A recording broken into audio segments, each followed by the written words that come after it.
It is a busy Sunday in the world of sports today. Team USA and Dominican tonight. How about that? In the World Baseball Classic action. Kev's excited. I saw that two-handed clap right there. Kev's got a big day. That's what we should start with. I mean, he's been in here early, busting out the Grand Prix of Arlington updates that you'll be hearing twice an hour to keep you informed. Last day of the Grand Prix of Arlington at the Arlington Entertainment District there. One-of-a-kind track. Incredible stuff there, weaving in and out of two iconic stadiums, the Globe Life Field facilities and obviously AT&T Stadium. And on top of that, you get Selection Sunday. Dun-dun, dun-dun. We need the March Madness theme song. That always gets me in the mood. But and then, like you said, the World Baseball Classic. So you got three big-time events on a Sunday that I'm fired up for. And it's Players Championship Sunday, too. You can't forget that. So we'll be talking a little bit of golf here on this show today as well. And then the Dallas Stars, you were boots on the ground last night at the AAC, baby. A 3-2 win over the Red Wings. We'll get into that as well, too. What was that environment like last night? The last part there did hurt my heart a little bit, I got to be honest. But at the end of the day, it's the Dallas Stars just getting it done. How about this? A franchise record for consecutive points. The point streak is alive and well at 15 straight games, 14-0-1. Insane. Crazy, man. That's the first time, their longest point streak in club history. Yeah. They just find different ways to get it done. Now, I will say last night, and we'll get into all of it, but up 2-0 in the third period. They keep surrendering some of these leads late, which is a little bit concerning. But I hate to use the term concerning when you're talking about a hockey team that is just on a total heater right now, winning games. And again, even in the point streak of the 15 games, there's only been once where they didn't get the full 2 points. It's incredible stuff. Yeah, it doesn't matter how you win as long as you win, and the Dallas Stars are proof of that here the last month and a half of the season. I mean, we also got some great sights and sounds coming up today, too. What a week it was. March Madness is pretty much already here. Some of these conference tournaments have had some epic calls. We'll get into that. Jake's take at 10:40. Oh, boy. We always look forward to that. I got some spicy takes for Jake's takes today. Because we need to, here's my teaser for Jake's take. Stick around for it. But when did we become a society that just doesn't follow rules? Don't we? Our rules are in place to ensure a game is facilitated properly, and I'm a little bit nervous that we've lost cabin pressure. Yes. That's my tease for Jake's takes. I like that. We are poking fun a little bit at your alma mater, which will also be a lot of fun. We always love poking fun at Texas Tech here on Fan University, that's for sure. Yeah, Fan University, baby! And then March Madness do's and don'ts. I'm going to give you 5 tips and a good, quick cheat sheet to a perfect bracket, as bracket reveal is this evening. So I know millions of people, all the Tolos, will be filling out their perfect brackets here later today as well, man. This is sports. I know football's gone. We're all sad. College football, the college football fix here at FanU. You're still getting your college football fix on a Sunday morning, though. But shout out to the Tolos, 877-881-1053. Yeah, text in and say hello. Let us know your thoughts, too. But, man, I'm excited. I'm actually juiced up for today. It does feel like the best couple weeks in sports are back here with March Madness. It rolls right into the Masters. We'll talk about that a little bit as well, too, today. So do you remember any specific moments for you on Sunday bracket reveal challenges where you were just amped up, ready to go?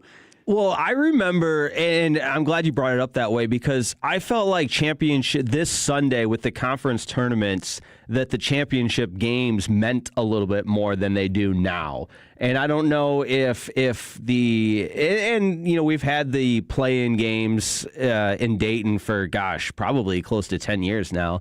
So it's not like the expansion of the field changed that. But I just remember as a kid, like, it mattered so much who was winning the ACC tournament, who was winning the Big 10 tournament, the Big 12 tournament. And, in the old days, the Big East at Madison Square Garden and how electric that was this Saturday night. And it doesn't feel like the conference tournaments have that juice, but I'm still amped up for the release of the bracket. And part of the release of the bracket was always Greg Gumbel on CBS. May he rest in peace. And I saw a couple of tweets already that, today will be a little bit different without Greg Gumbel being part of of the studio crew that brings you the release of the brackets. But all in all, I'm looking forward to that. I also remember when brackets first became electronic, where you used to print off the brackets and film out. Bring them to school. Yeah, exactly. And I've told this story before, but of the many things I've gotten in trouble for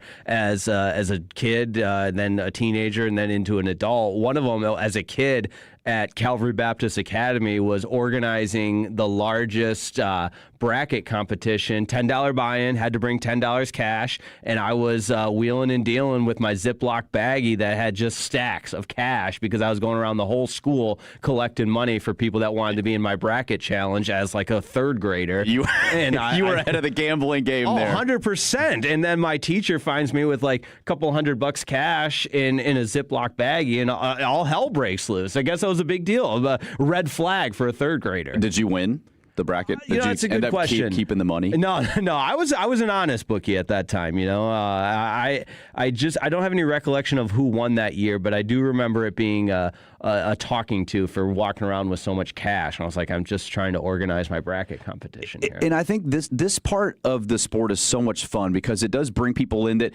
would typically not watch. And even the mid-majors like St. Louis Dayton, which we'll get into that awesome game that was. The average fan is not tuning in to that conference championship, but you're locked in there. Then maybe now you're thinking, I'm going to put this team in my Sweet 16. I just think it's so much fun. Are you one of those guys or gals that takes off work Thursday and Friday? Do you pick a day?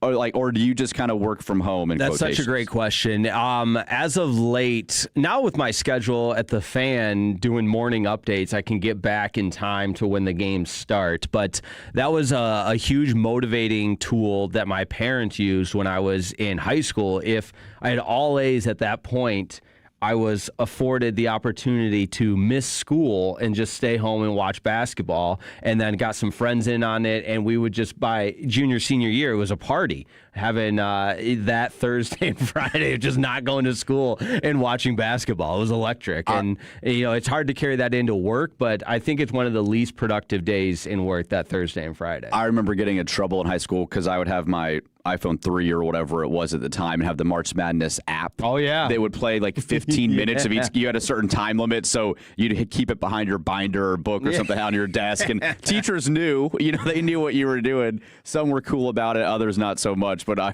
remember getting my phone taken a couple times because I needed to watch the games. I also loved when they came out with the boss button that in the top corner when you're streaming March Madness games, you could hit the boss button and like a spreadsheet or PowerPoint would pop up to make it like, oh yeah, I'm working hard over here if somebody was walking by. And I don't know if anyone actually utilized that strategy when they're at work and they're watching March Madness basketball. Boss walks by, press the boss button, spreadsheet, PowerPoint pops up on your screen. I did not know that was a thing. That's a brilliant.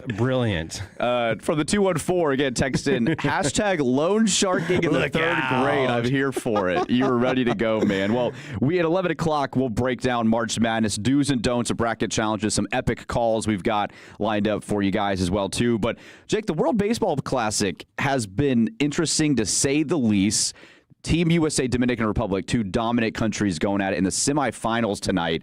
Surprisingly, Team USA, outside of the Mark DeRosa buffoonery that happened with the comments about, not knowing they could have been eliminated. They're here. Paul Skeens on the mound tonight. Should be an epic matchup. Oh, you look at this Dominican Republic lineup, and it's an all-star team. And Paul Skeens, he's actually had a fair amount of success against the Dominican Republic hitters, and I think Sports Illustrated had an article about it, how he actually, despite the prowess of this Dominican Republic lineup, he's had success individually against these guys. And so you look at that, and I think furthermore, I've just enjoyed the World Baseball Classic has been far more enjoyable than I anticipated.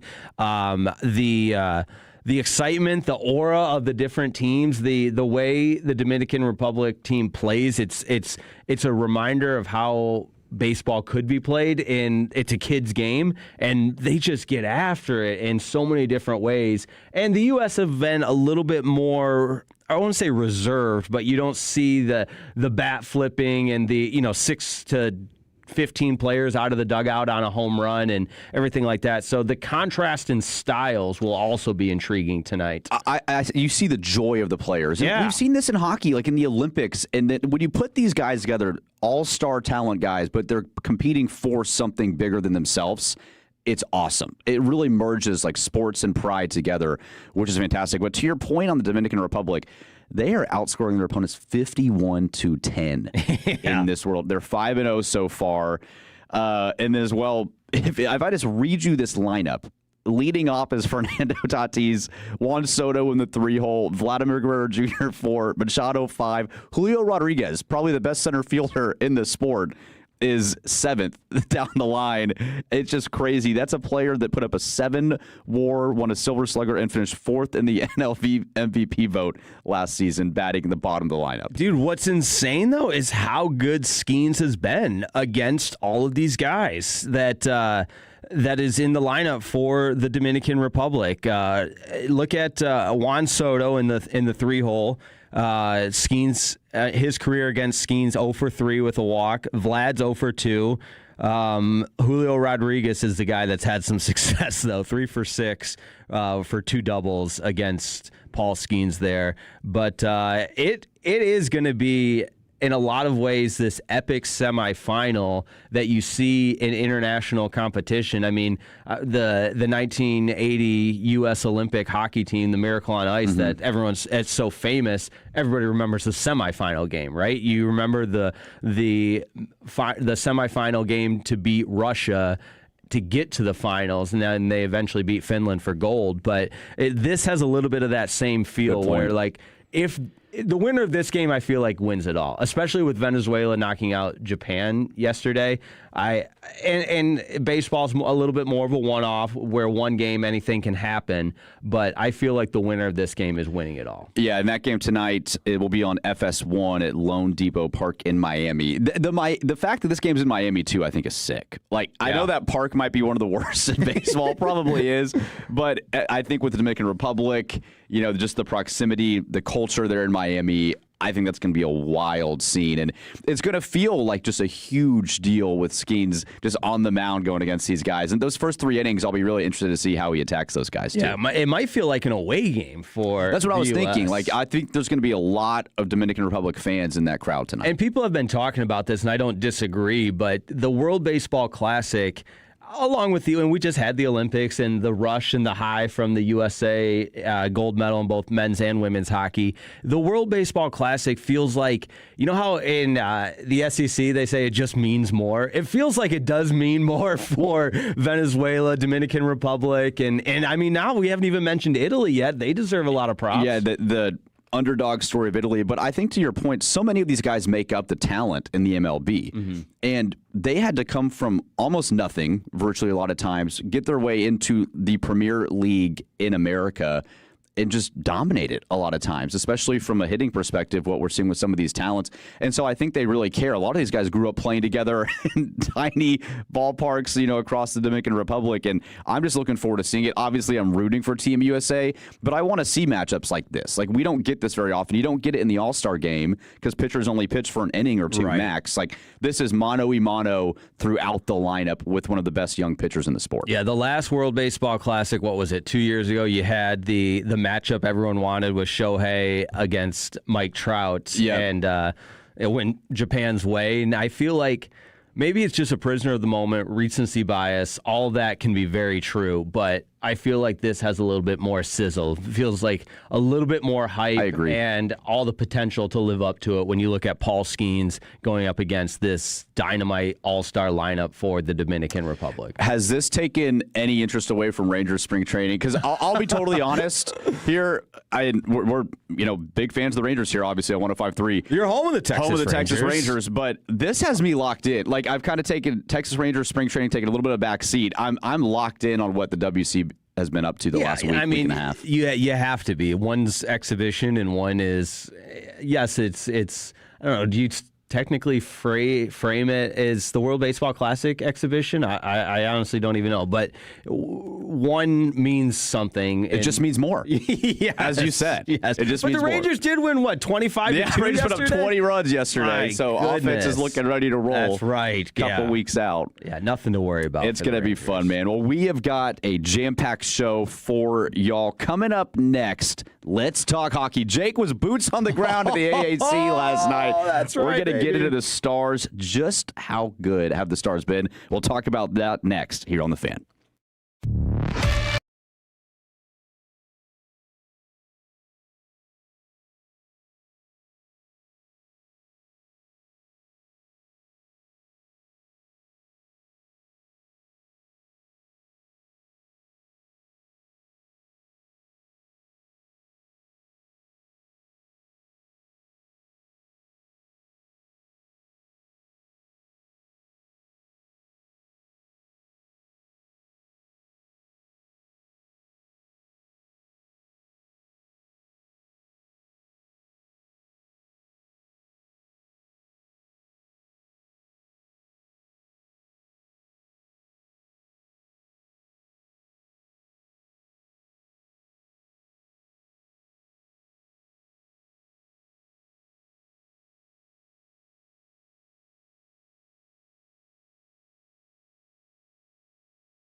And this next segment of Fan University is brought to you by the Frankels. If you've been injured in a car or truck wreck, call Frankel first. 214-817-333-3333. With Frankel and Frankel, there's never an out-of-pocket cost. They only get paid when you win. Frankel and Frankel, the go-to car and truck wreck attorneys in Dallas.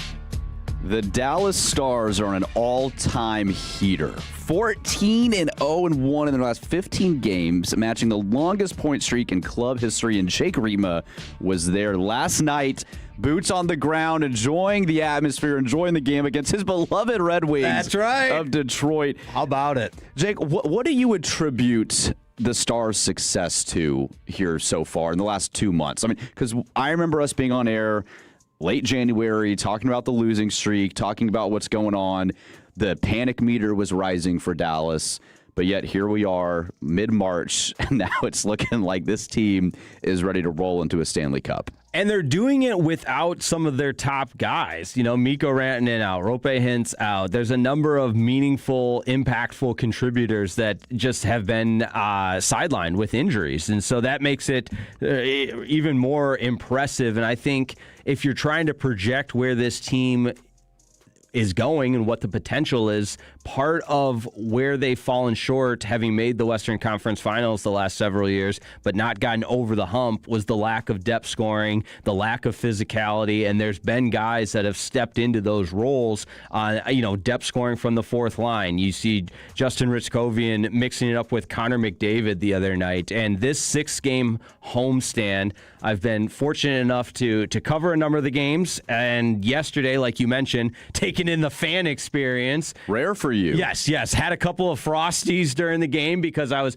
off the clock. I was just enjoying it, and got to sit close enough to where you could hear the communication on the ice. You could hear the blades of the skates bending and cutting into the ice. It was just amazing, and you could see the goals develop, and the way this Stars team just continues to get it done has been so impressive. I think what stands out to me the most as well, though, and I've said this stands out to me the most like 4 different times, so there's a number of different things, but special teams have been amazing for the Dallas Stars, and along with the franchise record that they're on right now for a point streak, they're also on a franchise record games with a power play goal. 11 straight games. They had another one last night. They just, when they have a man advantage, you got guys like Wyatt Johnston are so good with more space on the ice, and obviously a man advantage speaks for itself, but the way they're able to facilitate that power play and bring out the best with a man advantage in terms of 11 straight games with a power play goal has just been incredible. And then Ottinger as well, too, has been phenomenal watching him. He's 11-0-1 in his last 12 games. That's his longest career point streak as well, too. His 28 points now rank 3rd in the league. So you're getting it all across the ice. You're seeing it from the goalie perspective. You're seeing it from the defense. And like you mentioned, Wyatt Johnston, Robo, these guys. It just seems like there's a cohesive team unit on the ice every single minute. I just feel like these guys love playing together. They're having a lot of fun. And there's a success across the board. Oh, absolutely. And you feel that in the locker room, using my my credential, there you go, to get to in the locker room, in the dressing room, I should say, in the dressing room post-game. The guys love playing with each other as far as their, like you said, continuity and bringing out the best of this team. Glenn Gulletson deserves a lot of credit in his first year as head coach, because that was a big deal, deciding to go a different direction from Pete DeBoer because of, and it wasn't just because of the Ottinger stuff, but the disagreement and the we'll call it public criticism of Jake Ottinger and the lack of continuity and cohesiveness there between coach and goalie. And it's great when you're winning, and when you are winning heals all. Everything feels like it's going in the right direction when you're on a franchise record, points in 15 straight games, which is just insane to say out loud. But I think the true test, for a lot of teams, the true test will be when some adversity shows. And And it has. Yeah. Oh, yeah. And the playoff format lends itself to exactly that. I wanted to get to that because this win improves Dallas to 42, 14, and 10. You're now only 3 points back from Colorado. But the way that the playoff format is set up is if it ended today, you would have to be playing the Minnesota Wild below you with a 2-3 matchup in the Western Conference. First question, do you think Dallas can catch Colorado? Second question, why is the NHL playoff format so stupid?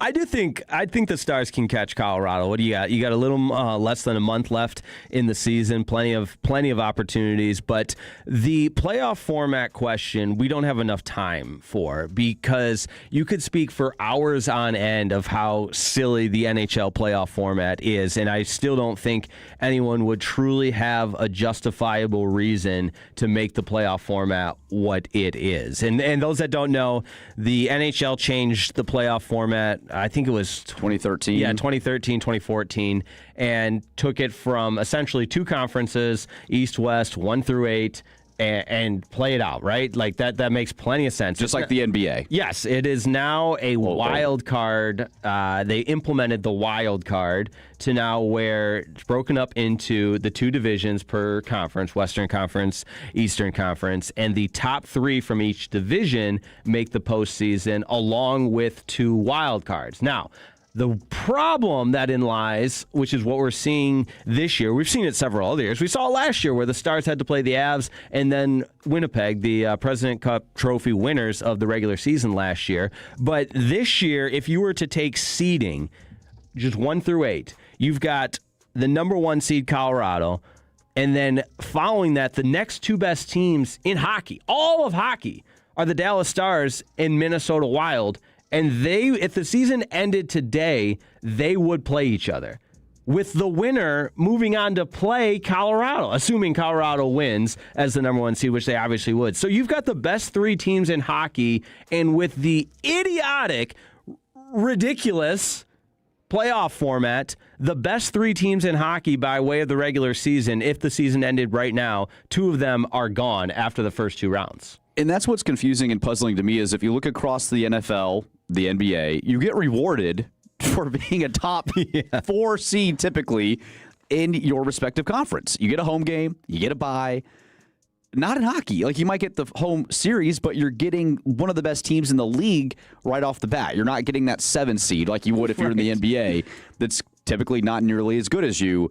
It just doesn't seem necessarily like a fair reward for the work done during the regular season. And for the number 1 seed either. Yeah, you're getting exactly the 2 right. and 3. You're exactly right. You look at, and again, the point system, if you don't know, and I don't mean to be insulting, say, if you don't know, but hockey uses a point system where 2 points for a win, 1 point for forcing overtime or whatever, loss in a shootout, overtime loss. You still get, like, for example, last night, the Red Wings get 1 point because the game went to overtime before the Stars won. But the point system, you look at the Western Conference, the Avs, most points in hockey with 97, the Stars second most with 94, and then the Wild with 88.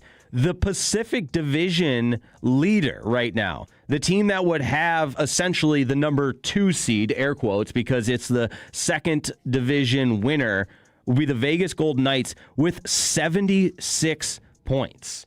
The drop-off there is ridiculous. It's insane that you're rewarding the Vegas Golden Knights essentially a number 2 seed because they have 76 points and they're leading a bad division. 76 points compared to the Stars' 94. Like, you tell me what a 2 seed is. Right. And that's what's so frustrating about this process as well, too.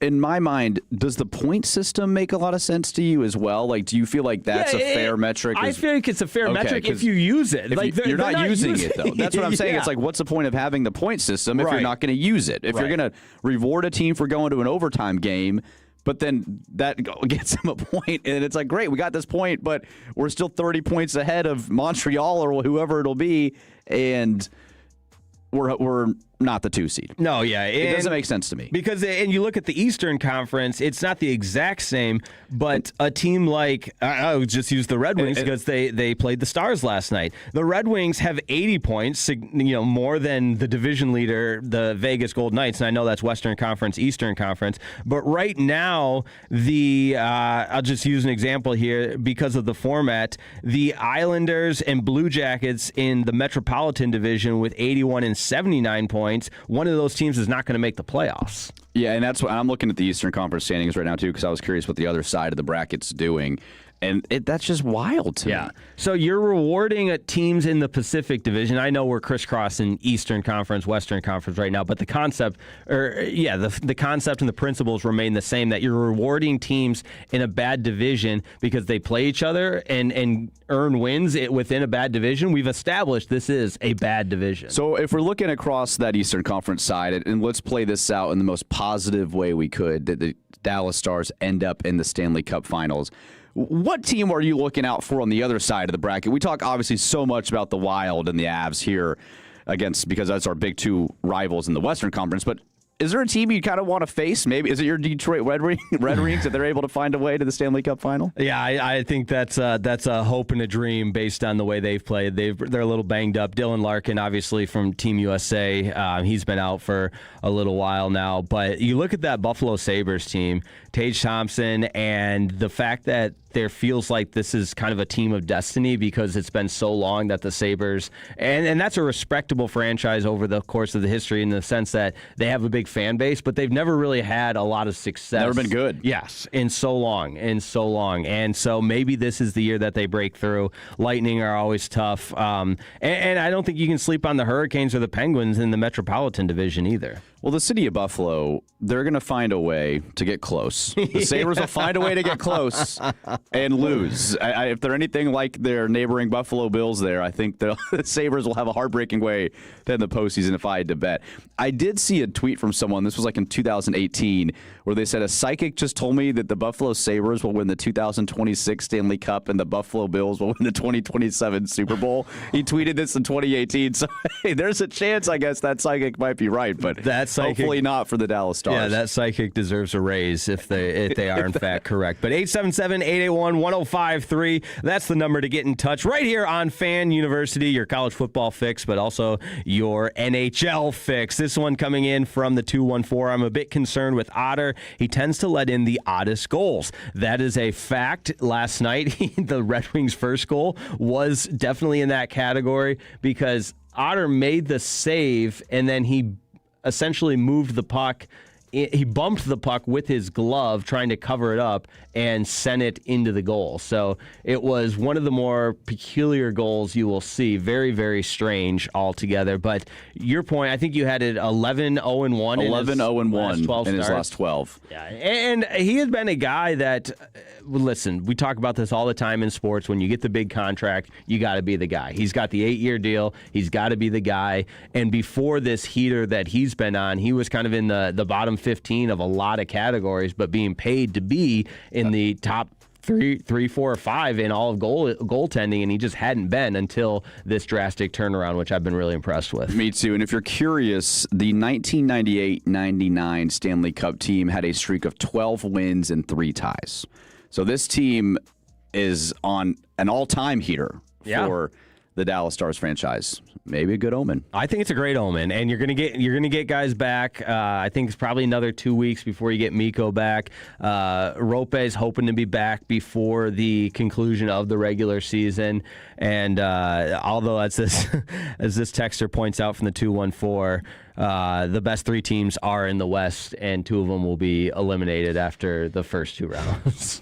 Love that. That format, man. Yep. That format. Shout out to the NHL. Someone else said, I hate this playoff format. I would agree with that. And this from the 903, Carolina or Buffalo will represent the East. Your cup winner will be one of the top 3 teams in the West. All I don't right. hate that. There's a good prediction. Well, we don't usually get to be on the air on Sundays, Jake. And this Sunday is special because it's Players Championship Sunday. So we're going to talk some golf. Should the Players be the 5th major in golf? And will Ludwig Oberg get it done later in Florida? That next on The Fan. Ready to slim, smooth, and tighten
3 years straight. They've got more new Chevys than anyone, all priced to sell. Visit ClassicChevrolet.com. This is Texas. This is Classic Chevrolet. Together, let's drive, relax, and enjoy the difference. Based on new Chevy registrations 2023 through 2025. Fan University crew here with you. Jake Rietma, I'm Brennan Baxter. We're usually here on Saturdays. Jake and I are having a good Sunday morning with you, though, and that means we get to talk a little bit of golf. How about that? I do love Sundays for golf because it's a great napping sport. It's a great way to kick your feet up and watch people perform at a sport you wish you could do. Yeah, it's always great seeing guys just hit towering 300-plus yard drives. I played golf with Brennan Baxter, and I'm not going to let him sandbag on the air. He is a phenomenal golfer, which, by the way, we haven't had the tales of the Rockwall Country Club experience. We got to bring that in. We do. It's part of the segment. Oh, perfect. Surprise attack. There it is. There it is. I love it. Yeah, Jake and I had a great time out playing our first round together. It was a heated rivalry out there at Rockwall. No doubt. The rivalry got heated. But it was a lot of fun, man. No and doubt. You've got quite the swing, too, for someone that, doesn't get to play it as often when you're up north and the weather's not as nice. That's very kind of you to say. You saw very much what my golf game is. It's I can strike the ball well. There can be plenty of holes where great contact off the tee, and then the short game doesn't really. It leaves a lot to be desired, and putting is always an adventure. So I felt like I didn't embarrass myself, but I could have scored significantly better. But the ball striking was there. You definitely did not embarrass yourself. Thank you. I saw a lot of potential in that game. Perfect. For sure. Looked a lot like Ludwig Ober. Oh, what a segue. The Swede stallion, man, who's winning the Players' Championship at TPC Sawgrass, the Island Green at 17th. Whether you're an avid golf fan like me and Jake, or you just like watching the occasional tournament, this is one of those tournaments that I feel like you tune into, one of the best par threes on the planet. There was a lot of debate coming into this tournament, Jake, that the Players might be golf's fifth major. You've got four, the Masters, U.S. Open, PGA, and the Open overseas. What do you think? Do you think the Players is worthy of being one of the premier awards in the game of golf where a player should be rewarded for winning a fifth major championship? Yeah, it's interesting because I love the Players that everything that goes along with the pageantry around it, the Island Green, the purse being as large as it is, the always being at the same course at TPC Sawgrass, and everything that comes with just the recognition of the Players. And I think a lot of the actual players gear up for it in the sense that they do look at it like a major. And, I don't know what it would do for the historic side of it of now all of a sudden we're adding an extra major to the mix. Yeah, do you reward the previous players winners to their major total? Right. Are we saying that, because we always, we count majors. That's what we do in golf. And I think because of that, you won't see it become a major, but there is kind of just that maybe unwritten rule of, the Players is basically the biggest tournament. It's the biggest non-major tournament. Every guy gears up to it. I thought it was interesting. Rory McIlroy, who came into this week with a back injury, was talking about how bad he wanted just to make the cut. And the PGA Tour has moved away from cuts in some of these signature events. This one they did, and you can see when it's a prestigious event like this, these guys want to play all four rounds. Whether they're in contention or not, it's a big deal for them to be in this tournament, and I think that does elevate the event a little bit too. But the Island Green, man, the 17th hole, have you played the Tour 18 courses at all? Have you ever been out to Flower Mound? Because they have a replica of this hole. No kidding. There here in Texas. We'll have to go out there and play that. But put it on the list. I just think it's so funny because if you didn't put water around 140-yard par 3, I feel like these dudes are hitting the green every time. Oh, absolutely. You put a sea of water around them, and the anxiety on professionals, it's so entertaining to watch regardless if you're a golf fan or not, because it's rare to see professionals crumble under pressure, but you see that on this hole time and time again. You absolutely do. It is, and I can't imagine. I've played some, Island Greens, but nothing to this level where everywhere you look is water, and there has to be some kind of, where as a professional it takes over that you have to block out every distraction. You have to and that's where majority of the people sit, like you see at the Waste Management. It's not the same crowd, but you have the stadium style seating, and you have a lot of people that camp out there all day, so there's always a big crowd there, and that shouldn't faze professional golfers. But all of the combination of Island Green, the aesthetics of it all, the crowd, there's a lot of moving parts where it's probably tough to put together a good golf shot, that something, to your point, that you do time and time again if those other characteristics and those other factors aren't a part of it. And there's so many memorable moments on that green, good and bad. Some chokes, some letdowns, then also some clutch golf shots that lead to victory there too, and it's always entertaining. This tournament, there's so much volatility to where a lot of these guys, it comes down to those last 3 holes there, which are some of the best finishing holes in golf.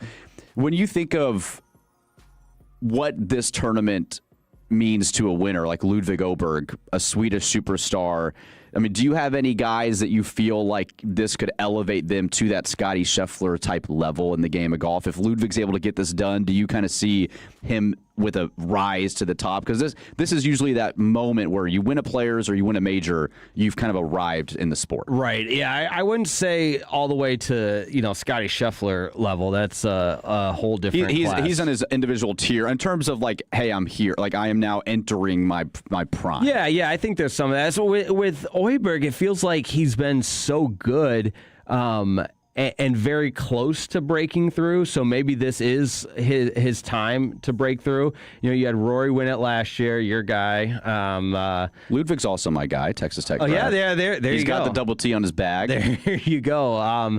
But no, the list of past player champions, Scotty won it 2023, 2024. Cameron Smith, who obviously, went on to live. I think for JT, what was that, 2021? Yeah, it was kind of a breakout for him as well. And I just think there's something to be said about the lure that you're in for the rest of your career if you win a Players Championship. Yeah. It's not quite at the level of a Masters, but you could even make the case maybe the Players Championship winner is more memorable than maybe the PGA winner. Yeah, and that's a good segue there, too, because I wanted to ask, when you're thinking about some of the premier golf courses in the world or some of the most memorable tournaments, you have the Masters, you have the Open. Where do you rank the Players and TPC Sawgrass in your mecca of golf? If I had to give you 5 courses or tournaments that you would kind of rank in your tier level, where would the Players fall on that? Oh, that's a great question, because you're always, of the courses that some of these majors rotate to, you got your Pebble Beach, I love Kiowa Island. I got to play that course a couple times. And the Players, though, because it's always at the same course, I feel like it has the staying power that's memorable. It's obviously not Augusta or anything, but it's right up there for me. It is on the Mount Rushmore, and I don't know if it's just because of the Island Green that makes it so memorable, but it's one of those courses that when you see it on TV, you know. And I think that's a big part of it. Yeah, I would rank it in the top 5. I'd put Pebble, Augusta, TPC Sawgrass in the top 5 of American courses as well. For sure. Torrey Pines might be up there for me. That's what I was thinking, too. Kiowa, I haven't been out there, but, dude, that looks sick. It was so. When was it? Phil Mickelson won it, the PGA 2021, I think. Yeah. And that was, I got to play in 2023 there. That it was so great. What'd you shoot? Do you remember? Actually, not too bad. I was in the low 90s. Yeah, that's good. Yeah, I played. Obviously, I'm playing. I think I played the white tees. I can't, but I do remember vividly feeling really good about that. Because that wind blows there too. Yes, and I played the Turtle course, which only has 3 or 4 holes along the ocean. So, but it's different because I've played out at Trump National in right outside of Los Angeles, and that was a different ocean field because you're more elevated versus the Kiowa Island ocean field on the Atlantic side. It's more, there's kind of the sand dunes, and you're almost, some holes go below where there's a big wall of sand, and then the ocean's on the other side. So that's cool. Oh yeah. Well, I mean, it's no Rockwall Country Club. No, it's hard to beat Rockwall Golf and Athletic Club. But because this is probably the last time we will ever do a golf segment, I hope not. No, it's not. This is gonna to be your new destination. Let's ask the Tolos, 877-881-1053. I probably know what they're going to say. This golf talk is boring. We hate it, which is fine. But remember, just like in golf, if you want to nap during some of the segment, that's fine. Yeah, it's good. We're here with you for 3 hours for a reason. You know, and so where would you rank your... Hold on, though. I got one thing with that will add a little... If maybe golf's a little too slow for you, this will add a little bit of, let's just say a little bit of excitement, a rush. And I can tell Dylan's excited for this because Dylan loves golf. He is going to hear what happened at the Players this year that really, it's very rare for this to happen anywhere. But the start of play yesterday on Saturday was delayed to 9 o'clock. Why, you ask? Well, because there was a murder in Jacksonville, right outside of TPC. The guy that did it, I guess, got onto the grounds. He fled to the grounds and then moved on and kept working his way. Wait till you hear exactly the details of this. So I don't have the county correct here. I don't know how to pronounce it, but is it Nassau County? Right outside of Jacksonville? I don't know. Maybe one of our Florida listeners. Be careful. Yes, we have a lot with Jacksonville. A lot of Florida listeners. There. But essentially what happened, there was a shooting in a Walgreens parking lot overnight, Friday night into Saturday morning, and Christian Barrios, 32, was on the loose for several hours. And even, as you said, trespassed onto the grounds of the golf course and had contact with some of the tournament grounds crew workers.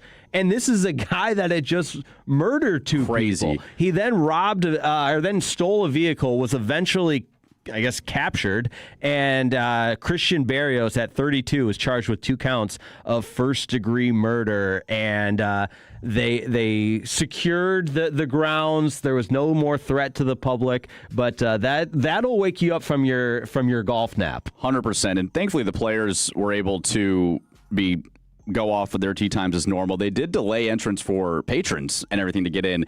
I did see some funny tweets because of Scotty Scheffler when he got arrested a couple years ago.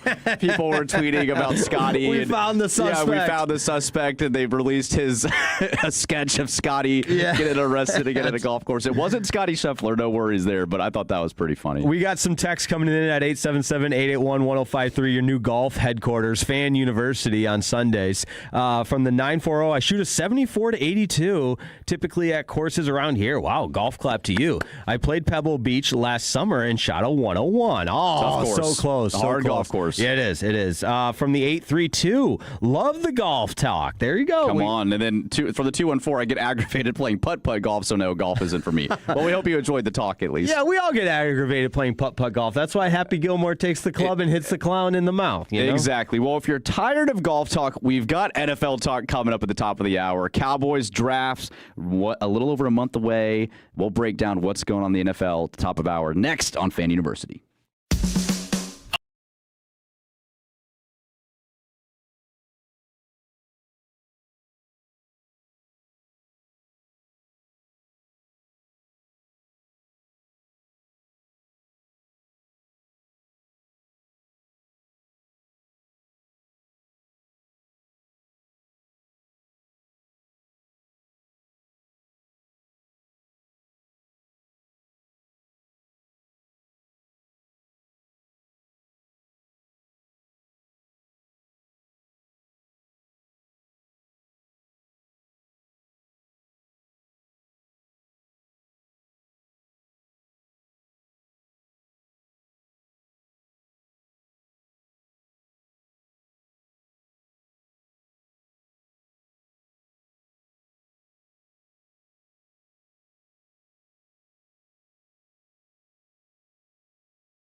Let's go, Cowboys. An Odyssey sports station. Driven by our D&M Leasing Studios. Thanks for turning it on and leaving it on. 105.3 The Fan. Hour 2 of Fan University, your college football fix. Except today it's your golf fix, Jake. And a heated rivalry. A heated rivalry. We're having a ton of fun here. Man, all that golf talk there at the end of hour 1 got us too excited. We got some good text coming in. From the 903, I play for TTU, and I'm a plus 3.5 handicap. Wreck 'em. I'm a Texas Tech graduate, and I'm playing out in Lubbock on Tuesday. So 903, maybe we could link up and have a little game there at the Rawls course on Tuesday if you're still listening. All right, you are far too modest. Brennan Baxter is Texas Tech's #1 insider. He is best friends with all the big donors. He is a handshake, play 18 holes of golf kind of guy. You and this Tolo should link up.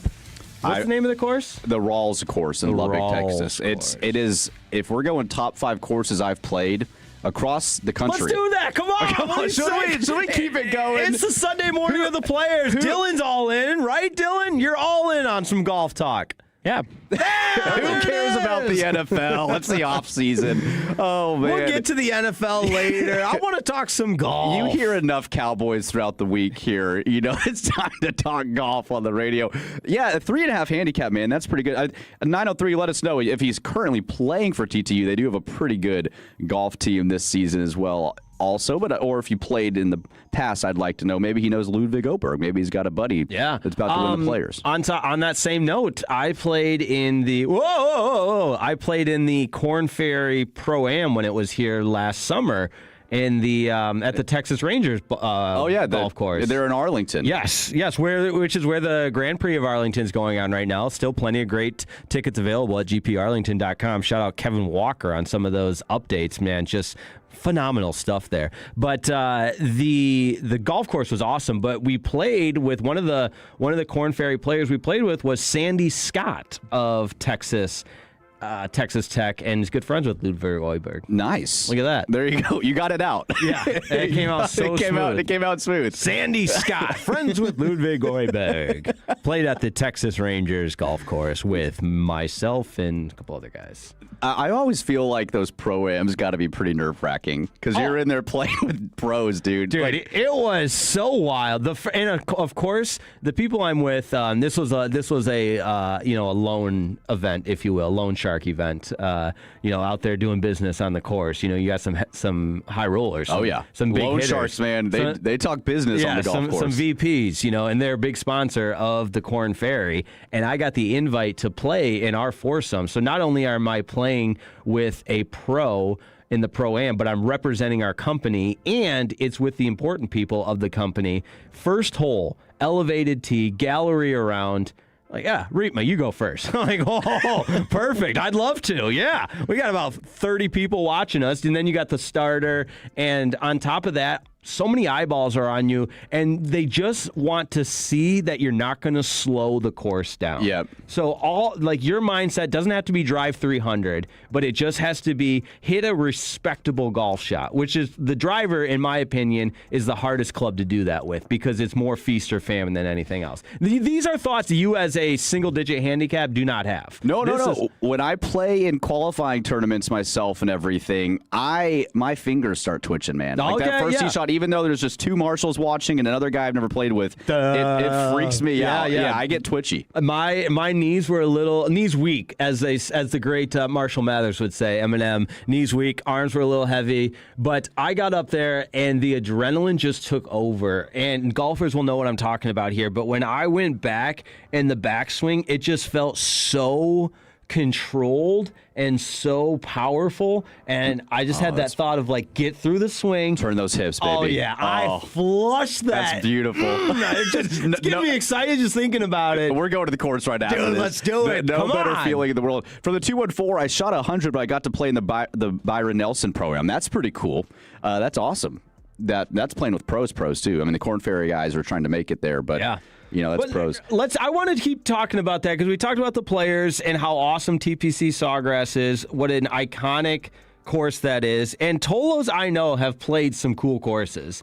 And we've got, I think it was from the 214 leading the way here, got to play in the Byron Nelson Pro-Am. Let us know your favorite golf experience and your favorite course, and we could try and put together a top list here. And what you shot. Yeah. Let us know what you shot. There's no shame here, no judgment here at Fan University. Maybe for us. Oh, absolutely. I'm not going to judge the Tolos. See, I would rather be known as a guy that's fun to play golf with than a guy that's good at golf. I think I agree with you. I've played with guys that are very good at golf that I'd never want to play with again. Yeah. It's just, they take it too seriously. Exactly. If you're that good, you shouldn't have to take it that seriously if you're playing a recreational game. I was just that. You nailed it. If it's recreational for fun, I don't need you MFing and like, if you're playing for money and you're trying to elevate your game to the next, even if it's in competition, I get that totally. But if we're out there on the course betting on some holes and skins and everything, it's just, you can't get it to the point where you take it so seriously that takes the fun out of it. And let me sneak in a what's the rule here. Oh, I love a good what's the rule. Come on. On gimme putts too if you're playing. Like, I've played with guys where they're like, whoa. 18 cups, man. You know, that ball's got to hit 18 cups. Give me a break. I'm not saying give me a 5-footer.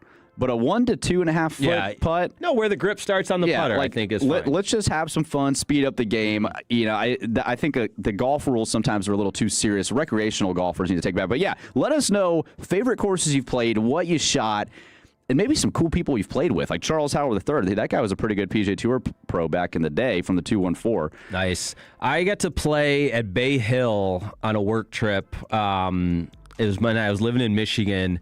A guy I worked with had some connection, and we stayed at Bay Hill and played twice, and it was just incredible. Because Arnold Palmer, one of my all-time favorite golfers, legend, tremendous lemonade and tea. I mean, brilliant guy, was an innovator. Figured it out. Yeah, great cardigan. The guy just had it figured out. And the statue of Arnold Palmer before you tee off it kind of leaves you breathless, being in the vicinity of a guy that meant so much to the game of golf and left the legacy that he did. And also I forget what hole number it is at Bay Hill, but the one with the lake. The 6-hole par 5? Yes, that Bryson drove over. I did not, but fortunately, my slice played perfectly on that hole. Good. So it was going over the water, and then it just kept slicing right. And then again, same thing, over the water, slicing right. And then you're looking at a nice par for your boy on the par 5. That's a hard par 5 there, man, over the water. Yep. That's a great thing. I've played, one of my favorite courses is Teeth of the Dog in the Dominican Republic. I love the Teeth. It sounds like a hangover cure. I think maybe that's where they got the name from, because your head is hurting on a lot of golf shots there, that's for sure. But that is a ton of fun as well, too. From the 972, taking my daughter to Pebble, shot 85. That's cool. That's cool. Sawgrass from the 469. I have not played Pebble, but I've played a lot of, with my fiance's family being from Northern California. I've played some really neat experiences out there, neat courses. One of them, it's pegged poor man's Pebble. So it is Spyglass?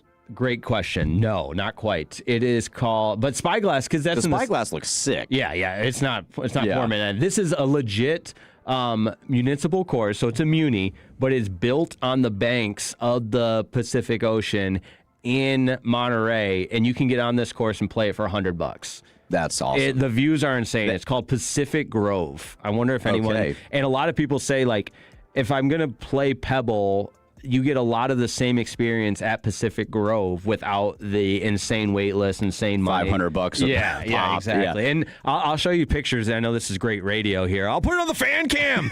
But it is like it took my breath away how spectacular Pacific Grove was. From the 904, what happened to Cowboys draft talk? We told you we were going to continue the golf talk here for a second. We're having too much fun. If you're talking Texas courses that you could realistically go play, Lajitas over there on the southern border, there in Texas is awesome. I played Lajitas. That's a phenomenal golf course as well.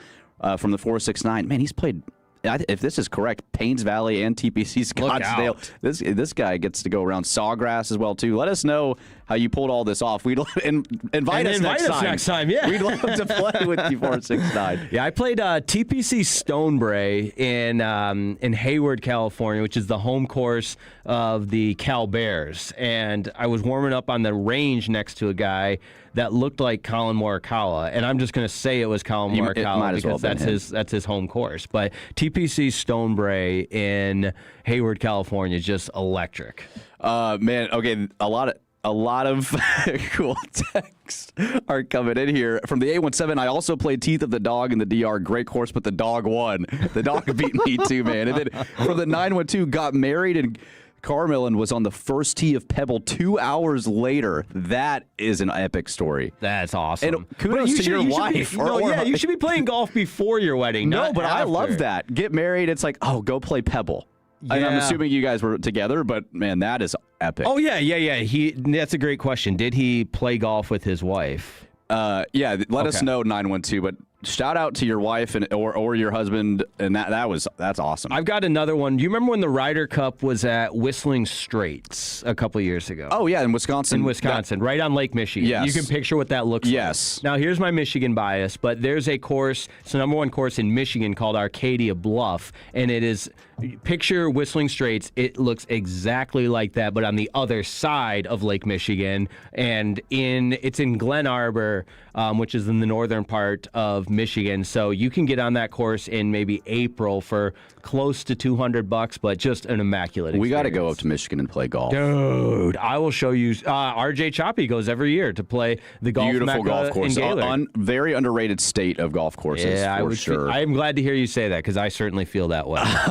903, I grew up in Houston, would spend summers in Pacific Grove as my granddad was a lieutenant colonel in the Air Force. Shout out to your granddad. Pacific Grove is absolutely beautiful. Man, this is great. Yeah. Look, from the 972, enjoying the segment. Yeah, who knew a golf segment could bring the Tolos together? This is going to be an every weeker now. Yeah, absolutely. For sure. That means we have to play more golf at new courses. We got to be able to bring our experience to the segment. From the 682, Teeth of the Dog sounds like a 90s grunge band. It kind of does a little bit. Yeah, there was another area of courses that was so unique that I got to play in the Rocky Mountains in Tennessee called Fairfield Glades. It's in Crossville, Tennessee. And you've played all over this country. I should be better at golf. But every hole is so unique, and it's the type of, if you like elevation changes, I mean, you're playing golf through the mountains. It's incredible.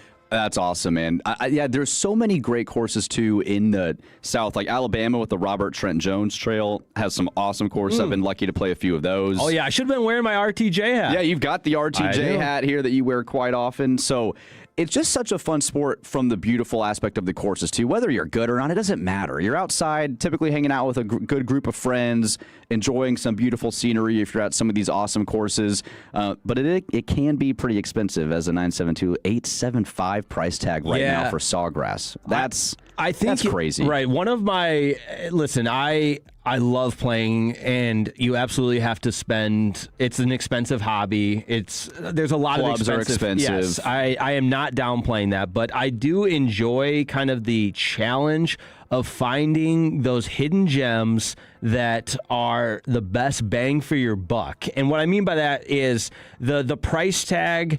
The experience exceeds where you might price it out. And I think Pacific Grove is a great example. I saw one text in there that it was way too expensive, but it was like $90 and you're playing on the Pacific Ocean. And some of it too, like if this sounds like I'm a big moocher, I promise I'm not, but if you can have friends that belong to certain country clubs, like you belong to Rockwall, they get you on the course there, or you might know someone that works at the course. There's ways around it. I will also say that if you book in bulk, sometimes that can help. That can help a lot too. Yeah. Should we give golf tee time advice next segment so we keep it going? Just keep it going for sure. Let's see some more texts. A lot of texts coming in. Not from the 972. Putt Putt is a good golf course. That's funny. I saw someone mention a Denton course somewhere on here. I think it was Wild Horse maybe that was on there. A great little spot too. So yeah, if you got any local courses you like to go play, let us know here at 877-881-1053 as well. Last one for me that was a great bang for your buck, and I was fortunate enough to be in Hawaii. The Kona Country Club, you can get on that course for, I think it's like $130 to play 18, but same thing. You're along the ocean. It's the green grass, the black lava that separates the ocean from the course. So you get the color effect of the green grass, black lava, pure blue ocean. It's just chef's kiss. Man, this is Tobacco Road, North Carolina. That's on my list to play. I got a buddy that lives out there. I need to go play it. Broadmoor. Yep, that's my Colorado bad. Springs. I hand up. That's my bad. It is the Smoky Mountains in Tennessee, not the Rocky Mountains. I said Rocky because I'm an idiot, and Smoky is. I suck at this. You were doing so well too. Your first hour was doing. You're doing one of your best shows you've had up until that point. That is bad. I always appreciate the Tolos keeping us accountable. Yes, Smoky Mountains. And I know that Tennessee Volunteers, the mascot Smoky. Of course they're in the Smoky Mountains. So from the 214, is Tour 18 any good? I have played that course 4 or 5 times. It's interesting in the sense that, like, you would recognize some of the holes that you're playing, but it's also quite difficult because they put some tough courses on there as well, too. So, and it's pretty pricey. I would say if you really want to go experience a few holes, like they finished with Amen Corner at Augusta, which is kind of cool. You get the sense they have a Masters leaderboard off of a pond there. It's probably worth going up there if that's your thing. But from the 912, played Augusta National Golf Club 6 years ago. Did not suck. I'm glad Augusta doesn't suck. That's cool, man. Possum Kingdom's got some good courses. There are some courses on here I've never heard of, so this is awesome. And need some tee time tips. And so 817 needs some tips for sure. I don't know. I think try to book early. And yeah, book in bulk. That's a great thing as well, too. I've used some of the group discount sites before. There was one and I use this in Michigan a lot with the same group that you could almost buying in bulk and then utilize them whenever you wanted. And it was kind of a high risk, high reward because they'd expire after the year. And so if you get a great deal, like we got some that were, regularly $120 down to, 50 or whatever. But if you didn't use them, then you were out $50. So it's, and you were limited to availability as well. I would say look for places that you can stay and play. They typically have great deals and discounts as well, too, where you can get 3 or 4 rounds. St. Andrew's Old Course. Oh, $200 with the caddy in March during the off season. That's cool. Wow. I guess it'd be my fiance's cousin. I play a lot of golf with him. So would that make me my future cousin? I don't know how that would work. No. Yeah, right? Is it? Yeah, Cousin-in-law? Cousin-in-law, yeah. He's a great golfer. They did a trip to St. Andrews and just said it was life-changing. We got to go. We do. We got to go to Scotland, too. The rest of the show, I'm just going to be looking up golf trips and go on. And we'll let the Tolos come along. We can do a Tolo golf trip, man. That'd be a lot of fun. This one from the 912. Ask RJ if he had any money left over after playing with Palmer. I've gone to Michigan with him 4 years ago. Oh, that's fun, man. That's cool. No, where RJ goes, I've played a lot of those courses. Just incredible stuff. Around the area, too, before we go to break, 469 Cowboys golf course is awesome. That's a fun experience. And also the Tribute golf course here in the area is fun as well, too. So, all right. Well, that was enough golf talk, I guess, for the 817. So coming up next, the sights and sounds of the week that was in sports. We have got some epic calls from some conference championship basketball games here next on The Fan. When your friends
first. 214-817-3333-3333. With Frankel & Frankel, there's never an out-of-pocket cost. They only get paid when you win. Frankel & Frankel, the go-to car and truck wreck attorneys in Dallas.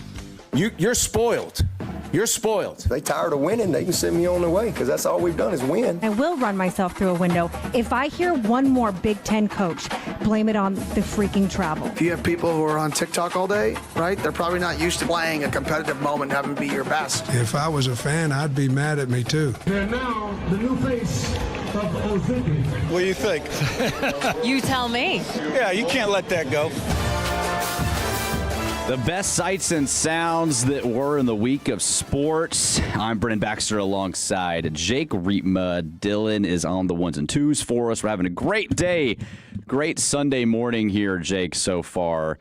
What a segment we had there in the last 20 minutes. Some people enjoyed it. Some did not. One didn't. Only one. Only one, yes. I did, too, want to add that we enjoyed our epic battle on the golf course and look forward to many more future instances of the heated rivalry. Yes, we're excited. We're very excited. Well, man, if you were watching the NBA this week, Bam Adebayo for the Miami Heat had 83 points on 43 shots. Jake, did you tune into this festival of a fourth quarter? Now, I'm going to give you the where I was feeling because this was a historic accomplishment in the National Basketball Association. I was hard at work at the American Airlines Center taking in some Dallas Stars hockey, so I could not watch. But in the span of, I want to say it was at least 10 minutes, but you get the push notifications on your phone, you know? And I see the push notification come through from the NBA app that Bam has however many points he had in the fourth quarter. I'm like, oh my goodness. And then around the same time is when the Max Crosby trade had fallen through. So I was convinced in that time that something was happening in the world. The Max Crosby trade had fallen through. Bam's going for 83 points. It was a wild Tuesday night, I want to say. Mm-hmm. And it was so unbelievable that I had to find a way to pull up and I have NBA League Pass. Oh, sick. I know, right? And I pulled it up and I just was watching it, and I'm not quite at the part where a lot of Laker fans were. They're like upset that he passed Kobe Bryant, but I wasn't overly impressed by any means. Yeah, and there were a lot of conflicting views and difference of opinions on, was this fair, in the sense of like they were personally or purposely fouling and trying to get Bam the ball and jacking up shots and calling timeouts, and they didn't need to, and just didn't feel like productive basketball. It wasn't necessarily an entertaining product. But I thought Shaquille O'Neal's take was interesting because I thought if anyone tends to diminish what current guys are doing, it's Shaq. Shaq likes to kind of build himself up and tear down others, especially big guys. But here's cut number 2, Shaq on Bam's historic night. Stand by. Hold on. We're having technical difficulties here. Well, that's not Shaq. That was Dylan. I know Shaq's voice, and it's usually like, shut the hell up, man. Back when I played. Okay, here we go. We got it now. Here's Shaq. Hold on. How close is my Shaq to what we're about to hear? Bam. Everybody shut the hell up. That's pretty good. I'd give that a 9 out of 10, honestly. Dylan, let's hear, pretty good. Let's hear Shaq. Well, let's hear Shaq. I'm happy for Bam. 31 in the first quarter. You hear all the people complaining, well, he shot 40 free throws. Well, stop fouling. Watch the Wizards. Alex Sarr should be ashamed of himself. My favorite moment of the night was he's playing great. His mom's there having a good time. He's crying. And, you know, a lot of people saying, well, yeah, he chased the record. And you should. To all the little kids out there, if you got a chance to break a record, your high school record, if you got a chance to make history, go for it. I'm glad he went for it. I'm glad he got the 83. Agreed. And I'm happy for Bam. See, I'm just not there, personally. Like, the game's out of hand. You gotta chase it. Your Shaq's pretty good. Actually, I don't feel bad about that impersonation. I think it sounded good. Thank you. Thank you. If I wasn't looking at you do it, I could be convinced it was Shaq. So I don't look like Shaq, 5'9" white guy? No, you don't look like Shaq, not quite. But I don't know, man. This was hard for me. I'm not a huge fan of the modern NBA and what's going on in the league. I don't like what Adam Silver's done for the sport either. And to me, this was just a microcosm of a lack of entertaining product where you're doing things that are not just efficient, normal basketball. And I just thought it was a little silly. Here's where I'll agree with my guy Shaq that all the younger generation watching to be inspired. If you got a chance to break a record, go do it. Chase your dreams. All of that I can get on board with. But on the same token, two things can be true, that Bam's accomplishment here will always come with the anecdotes of the people that watched it, but it looked a certain way. Two things can be true. It wasn't basketball. In my opinion, the last 4 minutes of the fourth quarter, just like I wasn't watching. I love the strong, convicted take that you just provided there, and I don't know if I'm there yet, but that doesn't mean you're there, and I appreciate that. I am there. And maybe it's just my disdain for the current product that is the NBA, because I just thought it was a microcosm of what the sport has turned into, where it's a bunch of dudes putting up shots and threes. And we've seen more guys. Like, we had Luka had a 73-point game. We've seen Devin Booker put up 70. Joel Embiid's put up 70. Like, this isn't, in my mind, in the current iteration of what the NBA is, like, necessarily a special feat where, like, you're grinding out possessions, and what Kobe was able to do, what Wilt. Like, remember when Dirk would put up 50-point games and we'd be like, Dirk put up 50.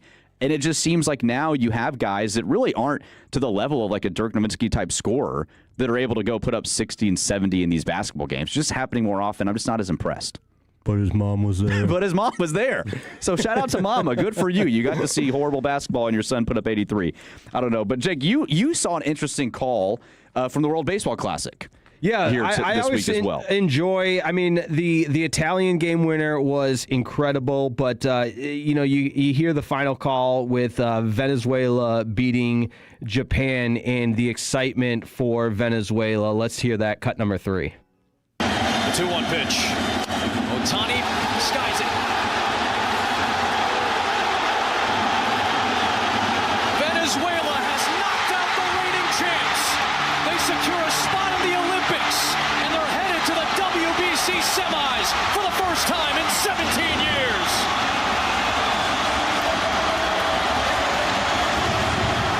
Rich Waltz was on the call for that one. Good, close personal friend of mine that does a tremendous job. I believe he does Apple TV, the Friday night games now, but captures the moment there. You hear the crowd, lets it breathe. Phenomenal play-by-play call there. And on top of that, you hear Ohtani making the last out. Yeah, the fact that it was Ohtani in the last out was pretty sick, because usually when you hear Ohtani's name at the plate, it's usually something epic that he's doing.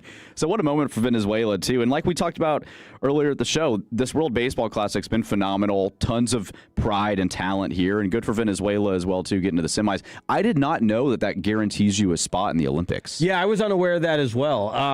And I think that's really critical now as the push for having major league players in the Olympics. You know, Bryce Harper's comments are the ones that I think a lot of people will lean on, where he said the World Baseball, I'm paraphrasing, but basically the World Baseball Classic's great, but we want to play in the Olympics, and that's the ultimate level of competition internationally.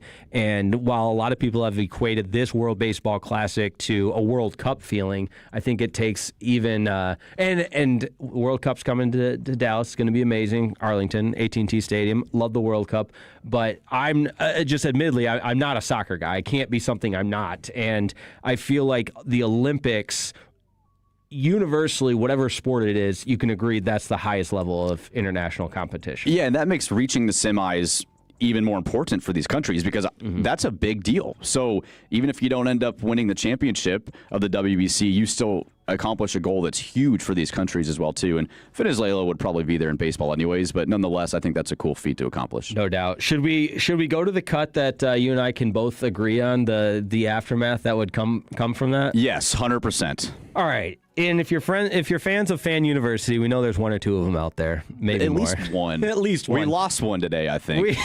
We did. But one thing we can agree on, we might be a little bit different on the Bam impressiveness of the impressiveness. I don't think that's a word, but we can both agree that Kay Adams is at or near the top of insufferable sports reporters. Yes. Show hosts. I don't know. And she's on FanDuel, does a lot of NFL content, but she was at the Players Championship this week, and she sat down with Wyndham Clark, one of the top players in the game over the last few years, and it got a little flirtatious. What's new? Kay Adams flirting with the athletes. Here's cut number 1, Kay Adams and Wyndham Clark. Is that the same reason you're swapping these drivers? Look at me knowing some golf. Yes. Yeah, I mean, sometimes it's nice to have a week-long girlfriend, you know? You just... Oh, yeah. I'm just kidding. Wyndham, are you kidding? I am kidding. But no, it's I haven't found the right one. And I think when you find the right one, you lock it down, okay? Can you talk to me about this? Because you've switched it. I mean, you're not talking about... Yeah, when you find the right one, you lock it down. Kay, it's just like the cringiness of her voice and the fact that she gets to interview all of these top players. We've seen her with NFL players, we've seen NBA, Durant and her flirt. It's just weird. It's cringy. You hear her like giggling after, and it's just, I mean, I'm not being old man, get off my lawn yelling at clouds like, be professional. It's sports journalism. Like, have some fun, sure, but this is middle school. This is the high school announcements. I'm flirting with you. What are the chances that Wyndham Clark and Kay Adams hung out later that evening? Great question. I mean, I think, well, I guess maybe someone knows in Kay Adams' inner circle. Is she all bark, no bite? I don't know. I don't. Can someone let us know? I don't pay attention to it. I get she's pretty. I'm 2-4, but she's pretty. I'll put up with her being insufferable. Kay Adams can flirt with me anytime. LOL from the 817. So I get it, but it's just frustrating when you want to see like an interview, and she asks some decent questions, but it's like clear what she's doing. Oh, 100%. If you watch the video, it's like the eyes are there. Right. The guys that fall victim to it, like Wyndham Clark did here, they take the bait right away. And he was like, sometimes it's okay to have a week-long girlfriend. Like that, if you guys want to do that over some martinis on the 19th hole after the round, sure, be my guest, but I don't want to watch that. Yeah, she got to interview Jordan Spieth and some other big-name guys, too, there at the Players, but I just thought that one was a little cringy. Of course. Well, it's Kay Adams. Of course it's cringy. Well, yeah, man. Well, there's some of the sights and sounds, but Jake's Takes coming up at 10:40. He's got some of the epic calls of the week, Jake. What are we looking forward to here? All right, we're getting into March Madness mode. And on top of that, I think there are some important things to remember within March Madness in preparation for the buzzer beaters we are about to see. I'm going to tell you why rules matter next on Jake's Takes. Texans enjoy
Vehicle gets a classic Chevrolet in Grapevine. #1 Chevy dealership in the world 3 years straight. They've got more new Chevys than anyone, all prices sell. Visit ClassicChevrolet.com. This is Texas. This is Classic Chevrolet. Together, let's drive, relax, and enjoy the difference. Based on new Chevy registrations 2023 through 2025.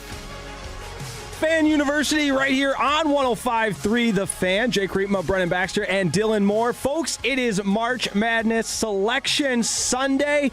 Here's why rules matter. But first. And it is time for the most electrifying man in DFW. Jake Reitma. He's the only hope. He's the only injection that we could count on. He's a tree. Bobby's wrong. He's a tree. He's not some walk-on scrub, yo. The boy's a player. He's a star. Someone said football, so I come running. What's going on, everybody? Jake's Takes, where you're going to learn something. I'm going to spew the knowledge. Okay, not actually. I've got some opinions. I've got some takes, and they are backed by substance, Brennan Baxter. They're backed, and it's so true what I think it was RJ saying, the most electrifying man in DFW. Every time I hear that intro, I get hyped. I just look forward to what's coming. And I don't know. I sit here just as surprised as the Tolos waiting to see what's coming up next. No, I appreciate that. And shout out to RJ Choppy and Sean Sharif. Had the opportunity to hang out with Sean yesterday and his beautiful, lovely wife, Amanda. Great time as always. And Bobby Belt for providing the inspiration for that introduction. But Jake's Takes, March Madness Selection Sunday. We get a tease leading into the excitement, the buzzer beaters, and everything we love about March Madness with the conference tournaments leading up to it, leading right into it. It's a good appetizer, if you will, leading up to it. And we saw some great buzzer beaters last night and yesterday. First in the Big Ten tournament, where you've got Yaxel Lendenberg giving Michigan the win. Left. Laura gets a touch. Swing it outside Johnson. 6 seconds left. Cadeau. Little shake and bake. Winding down. Lendenberg. Oh, yeah! Wow. 3 shots on the clock. Clark. The Big Ten Player of the Year delivered. There you go. Big Ten Player of the Year. Hits a big shot. Michigan's a #1 seed. That's not important. What is important is the Michigan Wolverines bench losing sight of how much time was left in the game and rushing onto the field. Court. Sorry. Yeah. They rushed the field. They stormed the field. They tore down the goalposts. It's crazy. Then I knew something was up. Yeah. No, they rushed the court, and rushed is the wrong word, but they're onto the playing surface as bench players. And by rule, that should be what? That should be a technical foul. Should be a technical foul. There's still time on the clock. And that was not nearly as egregious as the example we saw in the Dayton-St. Louis final in their conference tournament, which was just an epic finish in and of itself. But the same thing happened. Cut number 6. Latong, Connor looking in. They're looking for Durkak underneath. He didn't get there. And now Bennett. Bennett will drive it. Bennett goes up. Shot blocked from behind. Jones with the rebound. Extra pass to Connor for 3. Whoa. Yes! 14 seconds left to play. They got a timeout, Tom. McContry. 9 seconds. Avila from the middle. It's good! What a game! It's not over. Durkak across midcourt, high stepping. 3 seconds left. Goes up, sweeps. It's tipped. It's good! It's good! They got to get off his time on the clock. Latong tipped it in. Oh my goodness! There's .3 to play.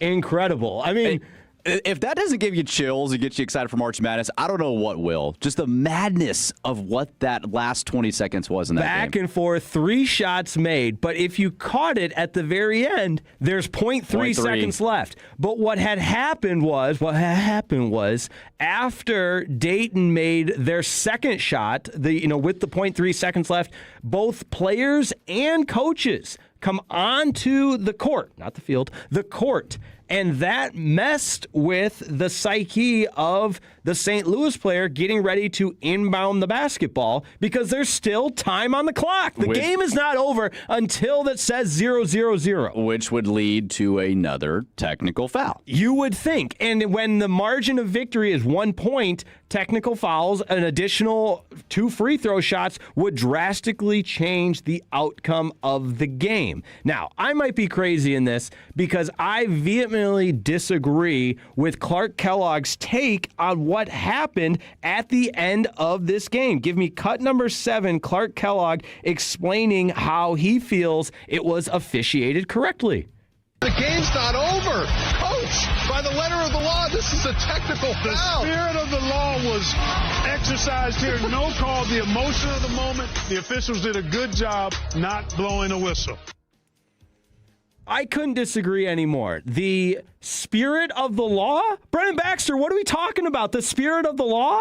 Yeah, it sounds more like a Bible conversation there as well, too. But, I get it in the sense that it's crazy. Even the officials are probably having to react very quickly in real time. Like, is there time left on the clock? Did the clock stop too soon? 0.3 seconds is not that long in the grand scheme of things. But technically, you don't ref the game based off the spirit of the law. You ref the game based off the rules of the game. And in that situation, 100%, you can see it clear as day, players just rushing the floor when there's 0.3 left on the clock. I know the Wisconsin game, Wisconsin had a little more time left, and there might have been a timeout called, but the guys still got onto the court. In this situation, and that's a one-point game. Like a technical foul free throw there, it could change the outcome of someone making the tournament or not in their situation, which St. Louis would still probably be an at-large bid. But regardless, I mean, you got to call the game how the rules are played. Yeah, if this happens in 2 days from now when it's win or go home, you can't have a team be afforded the opportunity to just disregard the rules. And so a coach and bench players coming onto the court without, and I see the text from the 904 that in the Wisconsin-Michigan game, maybe a timeout was called. If a timeout was called, sure. But in this one, the St. Louis and Dayton game in the A10 conference tournament, there was no timeout called because the players getting ready to inbound the basketball. And I think the coach's comments, John Schertz, have regarding the situation articulated beautifully what his players were going through and how do you then enforce this rule? Because very clearly, and I know it's a radio medium that we're just describing it, but if you watch the video, they highlight the players coming onto the court. Here's what St. Louis coach John Schertz had to say post-game regarding the no call. Well, we were taking the ball out of bounds, and, if you're taking the ball out of bounds, Amari takes it out of bounds, and they have a player and an assistant coach on the floor. I mean, then, yeah, it's a technical foul, right? I mean, now I guess you have to maybe I don't know the rule if you have to throw the ball inbounds, but we were taking the ball out and looking up the floor, and the referees blew it dead with the player out and the coach out, hugging, and then, went to review it to give us 0.6 seconds. So I said a 0.3. So, again, I don't know if you had to throw the ball in bounds, but, again, they kind of blew it dead. We had the ball out of bounds to throw in, looking up the court, and they had, obviously we couldn't do that because they had a sixth player plus an assistant on the floor. And, again, I don't know if you have to throw it in and that does it, but they blew it dead before we could anyway. Yeah, so if they're blowing it dead because they want to review it and to get the time correct, and the officials had blown the whistle already, I can see where it's like they heard a whistle, they run into the court, they think the game's over. Maybe the players aren't obviously looking at the officials' hands calling the game or what's going on. But regardless, I feel for the coach when it's like, man, the game's still on. Like, you got to play till zeros are on the clock, and there weren't zeros on the clock yet. Schertz brings up a good point, too, where what if his player just goes to pass the ball in because the way this one played out, this one plays out, the coach that rushed the court and the two bench players, they're right near the guy he's intending to pass the ball to. So it kind of reminds me of like in football when they jump across on a hard count, they jump across the line of scrimmage, and your offensive linemen are trained to like get out of their stance and point it out that it's obvious. They're breaking the rules. So in that same token, if you pass over to the guy where the coach is, they're breaking the rules. You're exhilarating and showing that they're breaking the rules. And if they did that, do you think it would have been different? Like if you grabbed the ball, if that player grabbed the ball and just threw it off of the dude's back. Like, I think the officials have to. Then what do you do? You force their hand. Yeah, if you didn't call the timeout. We're trying to play the game of basketball, and the other team has coaches and bench players on the floor. It's a technical foul. And in these moments, moments, too, and we know we're going to see crazy moments coming up on Thursday and Friday in the first round of games. You've got to get this pretty spot on because it is win or go home. There's not another game. You can't go back and review it. You can't change the result. And college officiating can be tough at times, too. We see it in football a lot. College basketball is no different. And how college basketball works, too, is there's different refs in each conference. So some refs are better than others if they're in a larger conference. So, yeah, I don't know. This was a tough scene. But great game. Great call. Oh, yeah. Great game, the final great call. Call Got me excited. No doubt. I cannot wait for that. But it is Jake's Takes right here on Fan University. The bottom line, how we summarize this, the rules are in place. They must be enforced. Also, I think just word of the wise tip of, advice time, if you will. If you're the last guy on the bench and you're holding up the number 3 and doing the eyes things and everything, just do it on the bench. Don't come onto the court. At no point when you have a warm-up shirt on and you're number 11 on the bench as a walk-on should you feel the need to run onto the court. Unless the mini stools are out there. If the mini stools are out there for the timeout, then you can come on to the floor. That's a great point. I would be interested to know how many coaches that will be playing in March Madness will say, hey, this could be a close game. Right. If this were to happen, just wait. Yes. Wait till the buzzer sounds. Because then maybe they show this video and like, if this does happen to us, we could be in this situation. And with the amount of buzzer beaters and last second shots that do happen in March Madness, it's going to happen. So a good learning experiment for other coaches to use here for their team as well. Good coach tape, we call that. Good coach tape. All right, we got one more here on Jake's Takes. The Texas Tech weight room has, I mean, it's a beautiful facility. Great facility. I want to give you and all Red Raiders props. Everything you guys do is first class. But this particular weight room, I don't want to call it a rule, but a shift in the weights that are available was somewhat interesting to me. Give me cut number 5. We're not going to be weak. He's like, That's like, great. If you want to do Nothing some less light, than a 40. Yeah, he's like, if you want to do some light sideways, you're still going to do 40s. You know, I mean, that's how it is. That's actually true. There's nothing less than a 40-pound dumbbell. That's so funny. There's the whole facility. We have 20s, 10s, and all. We got some big boys in London. Yeah, I guess you only allow, if you didn't hear the cut clear enough, it's a tour of the weight room, and they're pointing out the fact that there are no weights less than 40 pounds in the weight room. No, why would you need to? I don't know, stretch, warm up, or, some of the exercises that are more promoting flexibility than strength. I'm not a what do you call it, an athletic trainer or a strength and conditioning coach, but I know there's some use of weights less than 40 pounds. For guys like me and you, certainly. I'm using the 10s. I'm using the 10s at the gym for sure. But yeah, that is interesting because when you've got a first class facility, you would think you'd have every single thing there. And I'm sure in more of the training and stretching area they do that is in the main weight room there. But I don't know. I guess a lot of those Tech players are buff, dude. That's big boys. If you're doing hammer curls with 40 pounds, and I'm trying to think of other things that are hard. The shoulder sideways raise. Some delts, some stuff. Yeah, that's tough. Even a little tricep kickback. I think I could do 40s with those, maybe. I don't know. That'd be tough. Oh, that's hard. Yeah. Tricep kickbacks are tough. Like in one of these numbers, as I demonstrate here on the fan cam. But, I just thought, it did have a little, cheesy. It was cheesy. 9th grade. Oh, I'm in the weight room. I don't use anything less than 40s. Like the Chris Farley, Tommy boy. Hey, do you know where the weight room is? The tweet. What was the tweet that said Tech's place kicker or something's going to tear his delts or miss the college football playoff? Yeah, the poor long snapper. Yeah, he's not going to have any way to strengthen the kicker. Yeah, I guess the kicker doesn't need to do arms. Not everybody can do more than 40 pounds in certain things. That's funny, man. That's Jake's Takes. We got more March Madness talk coming up. Man, coming up, I've got 5 tips and statistics to give you for Selection Sunday bracket reveal. What can you do to get a perfect bracket? That's next here on The Fan.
driven by our D&M Leasing Studios. Thanks for turning it on, leaving it on. 105.3 The Fan. Hour 3 of Fan University. The show is rolling on here on a Sunday morning. I'm Brennan Baxter, joined by Jake Riepma, Dylan Moore with us on the ones and twos, doing a great job playing some audio. But it is officially Selection Sunday. The best 2.5 weeks in basketball has arrived. That'll be coming out later this evening. So in the spirit of the season, Jake, we wanted to go through March Madness do's and don'ts. We know everyone fills out a bracket. If you don't, why not? Tell us why you don't fill out a bracket. But I feel like it's pretty universal if you're a sports fan in America that you're filling out a bracket challenge, joining some group, doing it on your own, just seeing what you can guess. Whatever it may be. I'm sure we'll have one here at Odyssey Dallas. Yeah, my wife does one at her office. She never watches college basketball, so it's people just get in on it, and it's a lot of fun. So I figured, why not go through some of the statistics and bracket tips on how you can win that office pool challenge, or just have the bragging rights over your buddy. I know Jake and I will go at it here trying to beat each other in our bracket. So, Jake, do you have a bracket tip? And then I'll go through the 5 based off my research on how you can get the highest percentage bracket. I do love the mascot, what mascot would win in a fight as a condition upon how you're picking. If I've got a tiger against, maybe what's a less than like a beaver? Yeah, formidable mascot like there. The Richmond Spiders. Spiders, yeah, there you go. I'm probably not taking them that far. I like that methodology. I like the uniform one. If you just, whatever uniform you like better. Other than that, I think a coach with a beard has never won. Really? Okay, that's interesting. Is that true? I could be completely wrong, but I think that's true. Coach with a beard, facial hair. How about Dylan Moore with a great way to pick the winners and losers of the NCAA Okay, well, tournament. Dylan just ended the whole segment. Yeah. If they've got a beard, don't pick them to win. Yeah. Okay, so I've got 5 main tips together that you can use for your bracket. And this is, thank me later when you win your challenge if you're listening, but number 1 is an easy one. We're going to start with number 1 seeds advance to the Sweet 16 63% of the time. Okay. And all time in the first round against the 16 seed, they're 154-2. We did see Fairleigh Dickinson knock off Purdue, and we've seen UMBC knock off Virginia in the last 8 years. UMBC back in the tournament. They're back in the tournament. They won their conference championship, but 63% of the time, a number 1 seed wins the championship, and it's about a 70% chance they make it to the Sweet 16. So I would go ahead, if you're just going based off chalk, penciling a number 1 seed into the Sweet 16 is probably the easiest way to at least get 4 of the 16 teams correct based off percentages. There you go. And I've never understood the shaming people for picking chalk. You're only picking the best teams. Well, if the idea is to pick the teams you think are going to win, I'm going to pick the teams that I think are going to win. Last year, all 4 1 seeds were in the Final Four. There you go. Very great point. We did have, I think it was the 2024 Final Four, where you had Florida Atlantic as a 9, San Diego State was a 5. I think NC State might have been an 11 seed, and UConn was a 1 or 2 seed when UConn won. Yeah, that's right. NC State made you can get some. You can get some random teams in for sure, but most of the time it ends up. In fact, that's the number 2 point. Is champions are almost always a top 3 seed. Over 85% of champions since seeding began in 1979 were seeded number 1, number 2, or number 3. So you're saying conference champions. Like the national champion. Oh, I see what you're saying. Yeah. So the national champion since 1979, 85% have either been a number 1, number 2, or number 3 seed. Wow, I knew it would be quite drastic in terms of just the percentages, but I didn't think it'd be that much. Yeah, exactly. It's a little surprising because you see and you remember all of the upsets from day 1 and 2. Right. But by the time the bracket really starts to thin out, it's typically 3 seeds or better in the Final Four. So just something to keep in mind. If you want a little of an upset of a champion, maybe go with the 3 seed.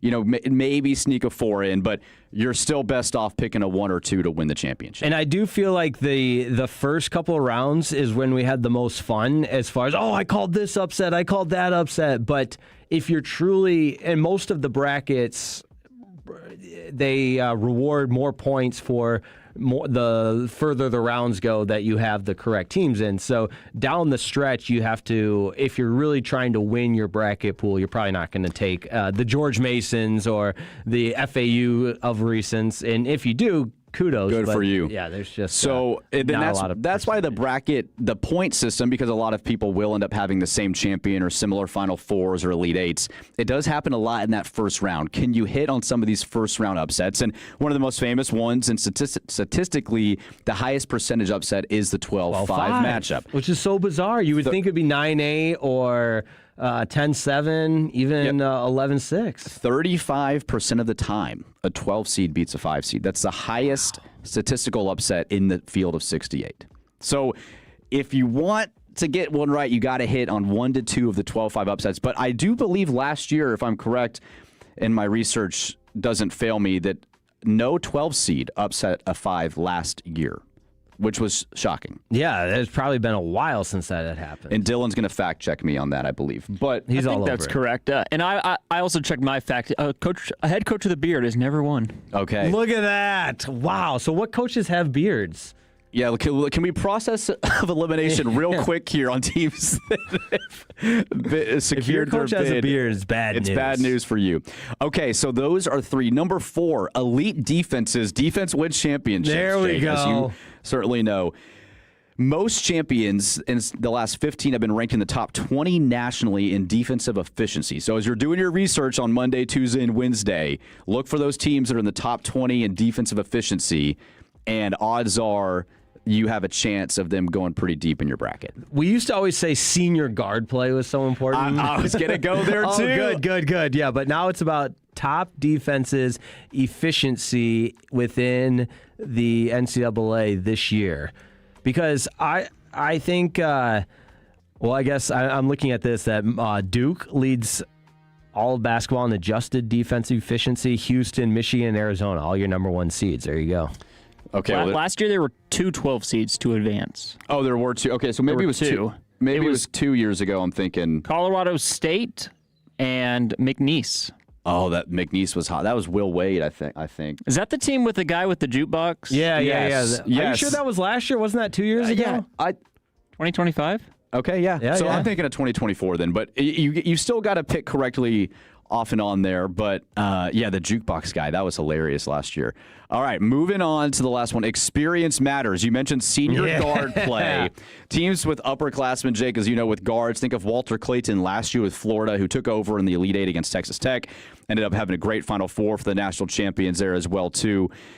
A lot of those teams, senior leadership-led teams, guys that have experience, tend to be holding up the trophy at the end of the Final Four. So if you're looking at teams' youth average age, keep that in mind as you're picking teams to advance farther down the line. That's a very good point.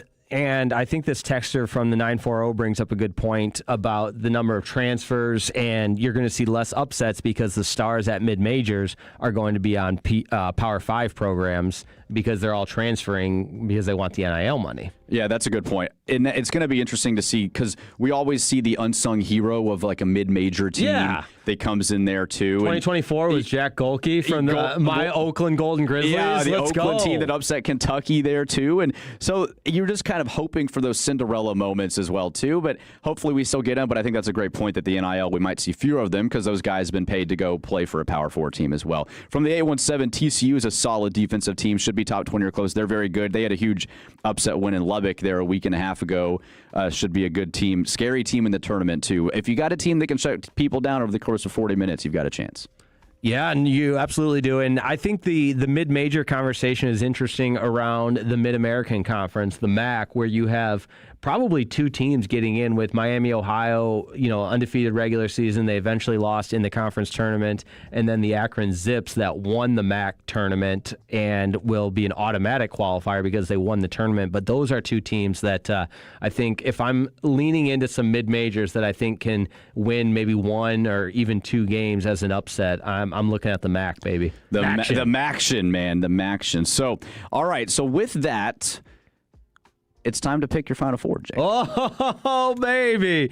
I was talking with some guys last night at the Stars game. Dallas Stars. Some college hoops enthusiasts that, we sleep in May. Shout out John Rothstein. That this year, one of them uttered the statement, I've never been more convinced of a team that's going to win it all than I am of this team this year. Who do you think that might be? Duke. Wrong. Okay.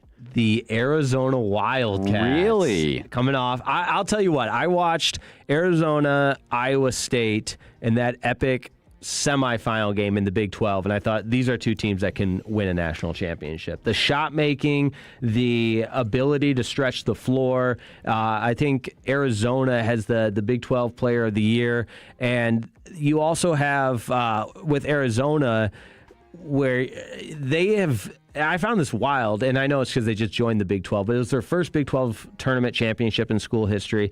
But Tommy Lloyd and company, they've been so good, but haven't gotten over the hump, you know? Yeah, they're always kind of right there as a team that could make a run and then find a way to kind of lose in the Sweet 16. They've been upset a few times as well, too. You just never know in a win-or-go-home game, man. That's what makes it so great.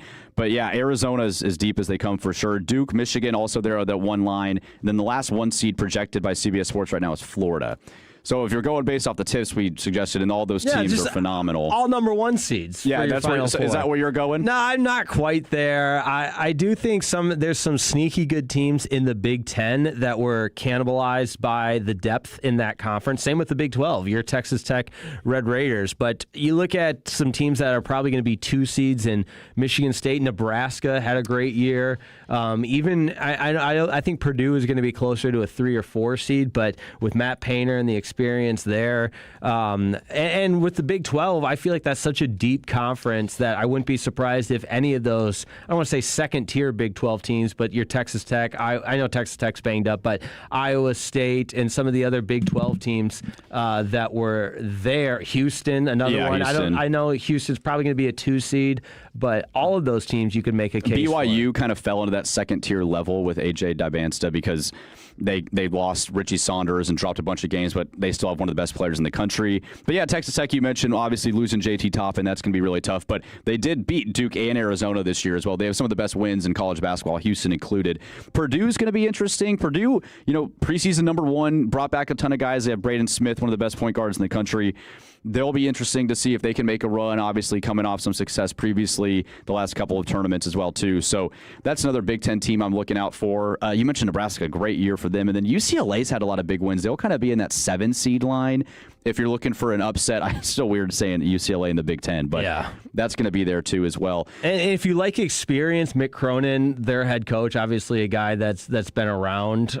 He'll probably find a way to complain about the schedule and whatever else he finds a way to complain about. But yeah, and from the 469, Vandy will do better than Florida. Vandy was a very good story this year. They're on the 2 line, according to CBS Sports right now. Well, they beat Florida. And they beat Florida there in the SEC tournament. So that's I believe they're playing Arkansas in the SEC title. Yep, that'll be today. I think that might be going on right now. I don't know. That tips off here soon. So if you're talking about teams in the DFW area, SMU right now, according to the CBS Sports bracket, is in the first 4 as an 11 seed against Santa Clara. So the SMU Mustangs are hanging on by a thread. That'll be a nerve-wracking evening for them to see if they're able to get their name called on Selection Sunday. And then TCU safely in the field. They had a good run there to end the Big 12 season. I wonder if the Texas Longhorns are going to make it too, because they've been a bubble team all year, and playing the SEC schedule, does that give them a nod? And they lost early in the SEC tournament. They did lose early, and it's always weird with conference tournaments, like how much stock do you give these teams? Texas, according to CBS Sports bracket, which is the one that I just have in front of me, is a projected 10 seed safely in the field right now. But that's going to be close as well, too. I could see them slipping to that first 4. And then, from the 501, great point. So it's at noon, Arkansas, Vandy, and Darius Acuff needs to be talked about. One of the best point guards in the country. I know a lot of Mavs fans are seeing him and thinking what a great pairing that would be next to Cooper Flagg. So Arkansas, too, and Calipari's had a nice run there as well here in year 2. They were in the Sweet 16 a year ago, lost to Texas Tech in overtime, and then back looking for a big run this year. And that's another guard. When you talk about guard play in March, they can just kind of take over games. Darius is one of those guys. We, real quick, haven't talked about this enough, and maybe it doesn't deserve any airtime, but The Auburn Tigers ought to be embarrassed. Stephen Pearl, his first year as head coach. Bruce Pearl. Has anybody had a steadier decline in court of public opinion than Bruce Pearl? Yeah, this was weird. I mean, I guess that's what happens when you get into politics. We've seen Tommy Tuberville do the same thing and kind of lose a lot of fans there in the state of Alabama. And Auburn right now, 17-16. But they're still in the first 4 out. Their net is 38. They have really essentially one huge win at Florida. And that's really propping them up. But, dude, you can't put a 17-16 team in the field. Never before has the selection committee awarded an at-large tournament bid to a team that has 16 total losses or to a team that is just a single game over 500. Yeah, I think and that the campaigning I think the embarrassing part is the campaigning they've done. I totally agree. Bruce Pearl is on TV talking about it. Steven, his son, is just saying we have some of the best wins in the country. They're tweeting out these graphs. They're like social media propaganda is BS. And I feel bad for I'm sure, well, I guess I shouldn't say I'm sure, but the directive from whether it be Stephen Pearl or who's ever in charge, ultimately it reflects on the head coach. Who's ever deciding to say, hey, let's make a social media campaign of why we deserve to be in the NCAA tournament is embarrassing. It is embarrassing. If you're having to campaign like that as a Power 4 school, you didn't do enough. You just didn't do enough. Yeah, win more games. Win more games. It's that simple. It's that simple. Well, there's your March Madness do's and don'ts. We look forward to hearing from the Tolos throughout the week, especially on Thursday and Friday. I know they'll be texting into K&C Masterpiece and G-Bag as the games go on there on Thursday and Friday. So let us know, 877-881-1053, who your champion is. Some March Madness tips for us. We'll read them throughout the show. But coming up next, would you watch that? Would you eat that? One of the favorite segments we've got here on FanU. We've got some fun stuff coming up, so make sure to stick around.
KFX.com. We're back to Fan University here on 105.3. Your college football fix. College football fix. Off-season edition. Man, I can't wait for college football. I miss college football. Off-season, Sunday morning. We've mixed in some golf talk. We've some of the courses we've played. Apparently, people don't care, but it was a good time. The most texts we've ever got, I think, from the Tolo edition, not counting our main show during the fall, was during the golf segment, I think. We got to talk more golf on 105.3. The 817 would hate it, but everyone else call in though. Everyone else would love it. So just like they love this segment. Just like they I love this segment. It's my Would you watch favorite. that? Would you eat that? Is next here on Fan University, and Jake Riepma's got some great things cooked up for us. I love Would You Watch That, Would You Eat That? Because there are a few things in life that I actually do well, and at the top of the list of things, well, there's more things I don't do well in life than things I do, but eating and watching, those are two things I consider myself kind of a pro at, and not really a pro at anything else in life other than radio. No, certainly not a pro there. We know that. I suck at this. God, I'm doing so bad. I got to be better. Oh, this is embarrassing. Come on, Riepma. Get it together, man. You're blowing it. You're ruining it. That sounds like direct quotes that you've been told that. That's what I tell myself when I go home from the show. I listen back on the Odyssey app, the Odyssey Rewind app, and I just look in the mirror and I say, are you happy? Are you proud of yourself? You think this is the best you can do? And then I just wait another week before I'm on and try to take the coaching to the field. I got to start calling you for a wellness check after the show. Yeah. Sounds like. Well, now since we're on Sunday mornings, it's going to be usually that's my Saturday afternoon routine. Well, we only have 2 Sunday mornings. Yeah, then we're back to then we're back to Saturday afternoons. All right, would you watch that? Would you eat that? Let's start with something that I don't know if I'm going to watch. I think it could be funny, but I'm a little bit shy to get into this. We got a Will Ferrell golf series coming up, and I love Will Ferrell. I love golf, so I should love this, but the trailer has me a little bit worried. This summer, a legend returns. An icon, a champion, an American hero. His name, Lonnie the Hawk Hawkins.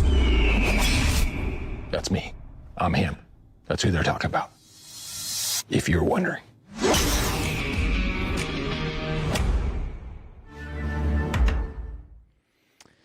There you go. So, if you couldn't gather by the trailer, it's Will Ferrell in a golf series. Lonnie the Hawk.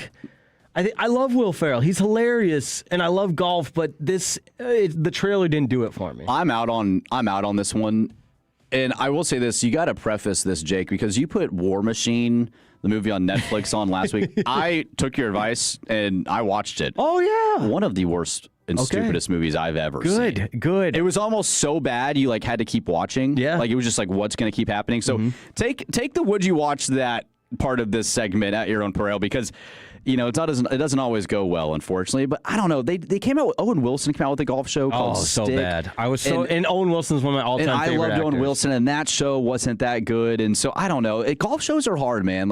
It's a very niche audience, I feel like, too, and you've got to do them really well. Now, Will Ferrell is probably one of the funniest dudes ever, so maybe it can turn out well. But I was a little turned off by this one. Yeah, and it's tough because the Sticks, that was the name of the series with Owen Wilson. That is what scarred me because I love Owen Wilson, I love golf, and that was one of the worst series. I had to shut it off. It was so bad. Now, there was a ton of Apple TV-isms of propaganda, wherever you fall on that line. I'm not going to get into that, but it was, shoving it down your throat to just absorb it and take it all in, which I didn't appreciate or didn't really love. It had nothing to do with the show. But anyways, I think this series could be funny, and it kind of feels like a Happy Gilmore type of feel where it's like a character.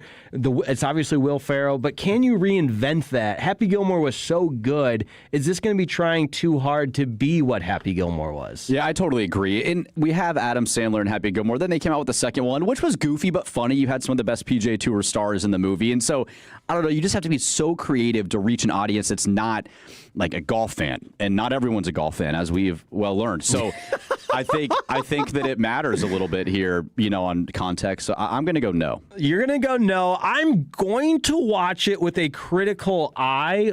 And if it doesn't do it for me after 2 or 3 episodes, I'm out. Because it's a series, right? It's a series? Yep. Okay. Yeah, it's not like a movie where, I'm never really one to shut a movie off. I'm willing to give it a try. Yeah, exactly. I'll get more popcorn and eat more. And at the end of the day, you can't be upset about that. And speaking of eating, I'll tell you what, I will eat this, and I think more teams should do this.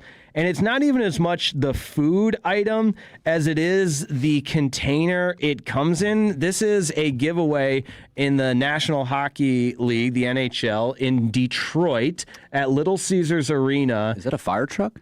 Great question. It is not a fire truck, Brennan Baxter. It is a Zamboni that holds your chicken tenders and French fries. It is a large Zamboni. I was way off. We'll work on that. Think of a Hot Wheels type car, but the Zamboni is massive enough to hold your chicken tenders and French fries. And I saw a couple people that have this. It's for scale, if you will. It's like the size of a football helmet. I'm looking at this football helmet right in front of me, and I think it's about the same size, but the Zamboni serves as the dish to hold your food items. And this is brilliant. More NHL teams should do this. I like this. I'm all in on this one. We say this all the time when we do this segment, but the creativeness of displaying food items or coming up with outrageous ideas for food for fans, we're all aboard. Like, if you come up with something crazy to a football game or a hockey game or a baseball game, we'll probably consume it. Oh, absolutely.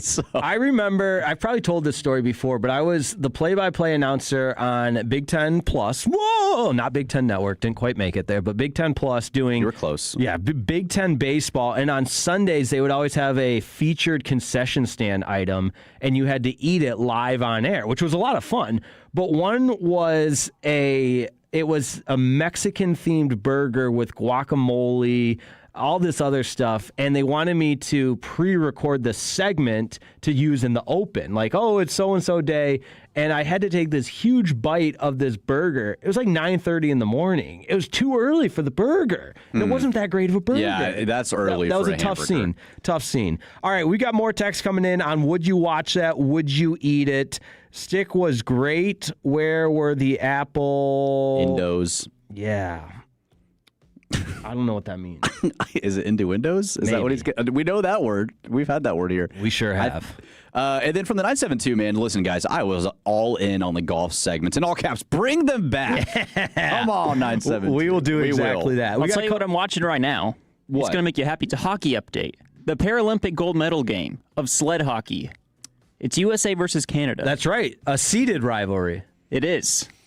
The United States is winning 4-1. Let's go. Come on. What can't the USA do? We own the sport. We own Canada, apparently. Oh, my gosh. And we everything. Beat them in the World Baseball Classic. We beat them in both hockey matches, and we're up 4-1 with 13 minutes to play. I love that out of you, Dylan Moore. You're exactly right, too. And add to the list the Toronto Blue Jays losing in the World Series and the Edmonton Oilers losing in the Stanley Cup. Canada doing a lot of losing any way you slice it. But we got another would you watch it for you. I'm going to watch this, just being honest. Fox is loading up its Baywatch reboot with social media stars, and the latest is former competitive gymnast and model Livy Dunn, who has launched the reoccurring role of Grace, a highly enthusiastic junior lifeguard. It marks the professional acting debut for the former LSU gymnast who recently revealed that she had been taking acting lessons. Brennan Baxter, are you going to watch the reboot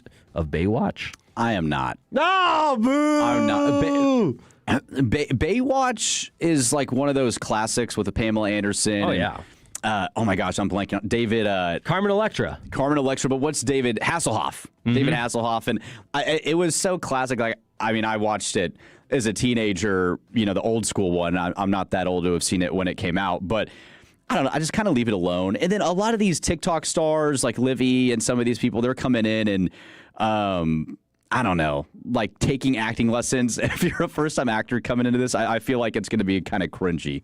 So I'm out on this. I'll stick with the OG Baywatch. Fair enough. I have this TV in my apartment that is stuck. I don't know how to change the settings. I really don't. When you turn the TV on, it's not on the input. It's not on regular cable package I have. It is stuck to some TV Plus channel that says that's the old school Baywatch. It's just a channel. Oh, so you see it all the time. I do. It's just a channel devoted to Baywatch, and every now and then I'm getting ready to go to bed and I turn this TV on. I'm going to watch, Heated Rivalry or something, and instead it's Baywatch, the original, and I'm just drawn in. There's always something epic happening in Baywatch, and I hope the reboot matches that level of excitement with Livy Dunn. Okay, so you're in on it. Oh, absolutely. Yeah. And I am a Baywatch, I wouldn't say apologist, but I think there's some really compelling storylines. Yeah, I like it. I think it's going to be, you got to let me know how it is. All right, would you watch that? Would you eat that? I'm down to watch and eat anything, and especially down to eat what we've got going on. I'm especially down to eat. Yeah, say that one more time.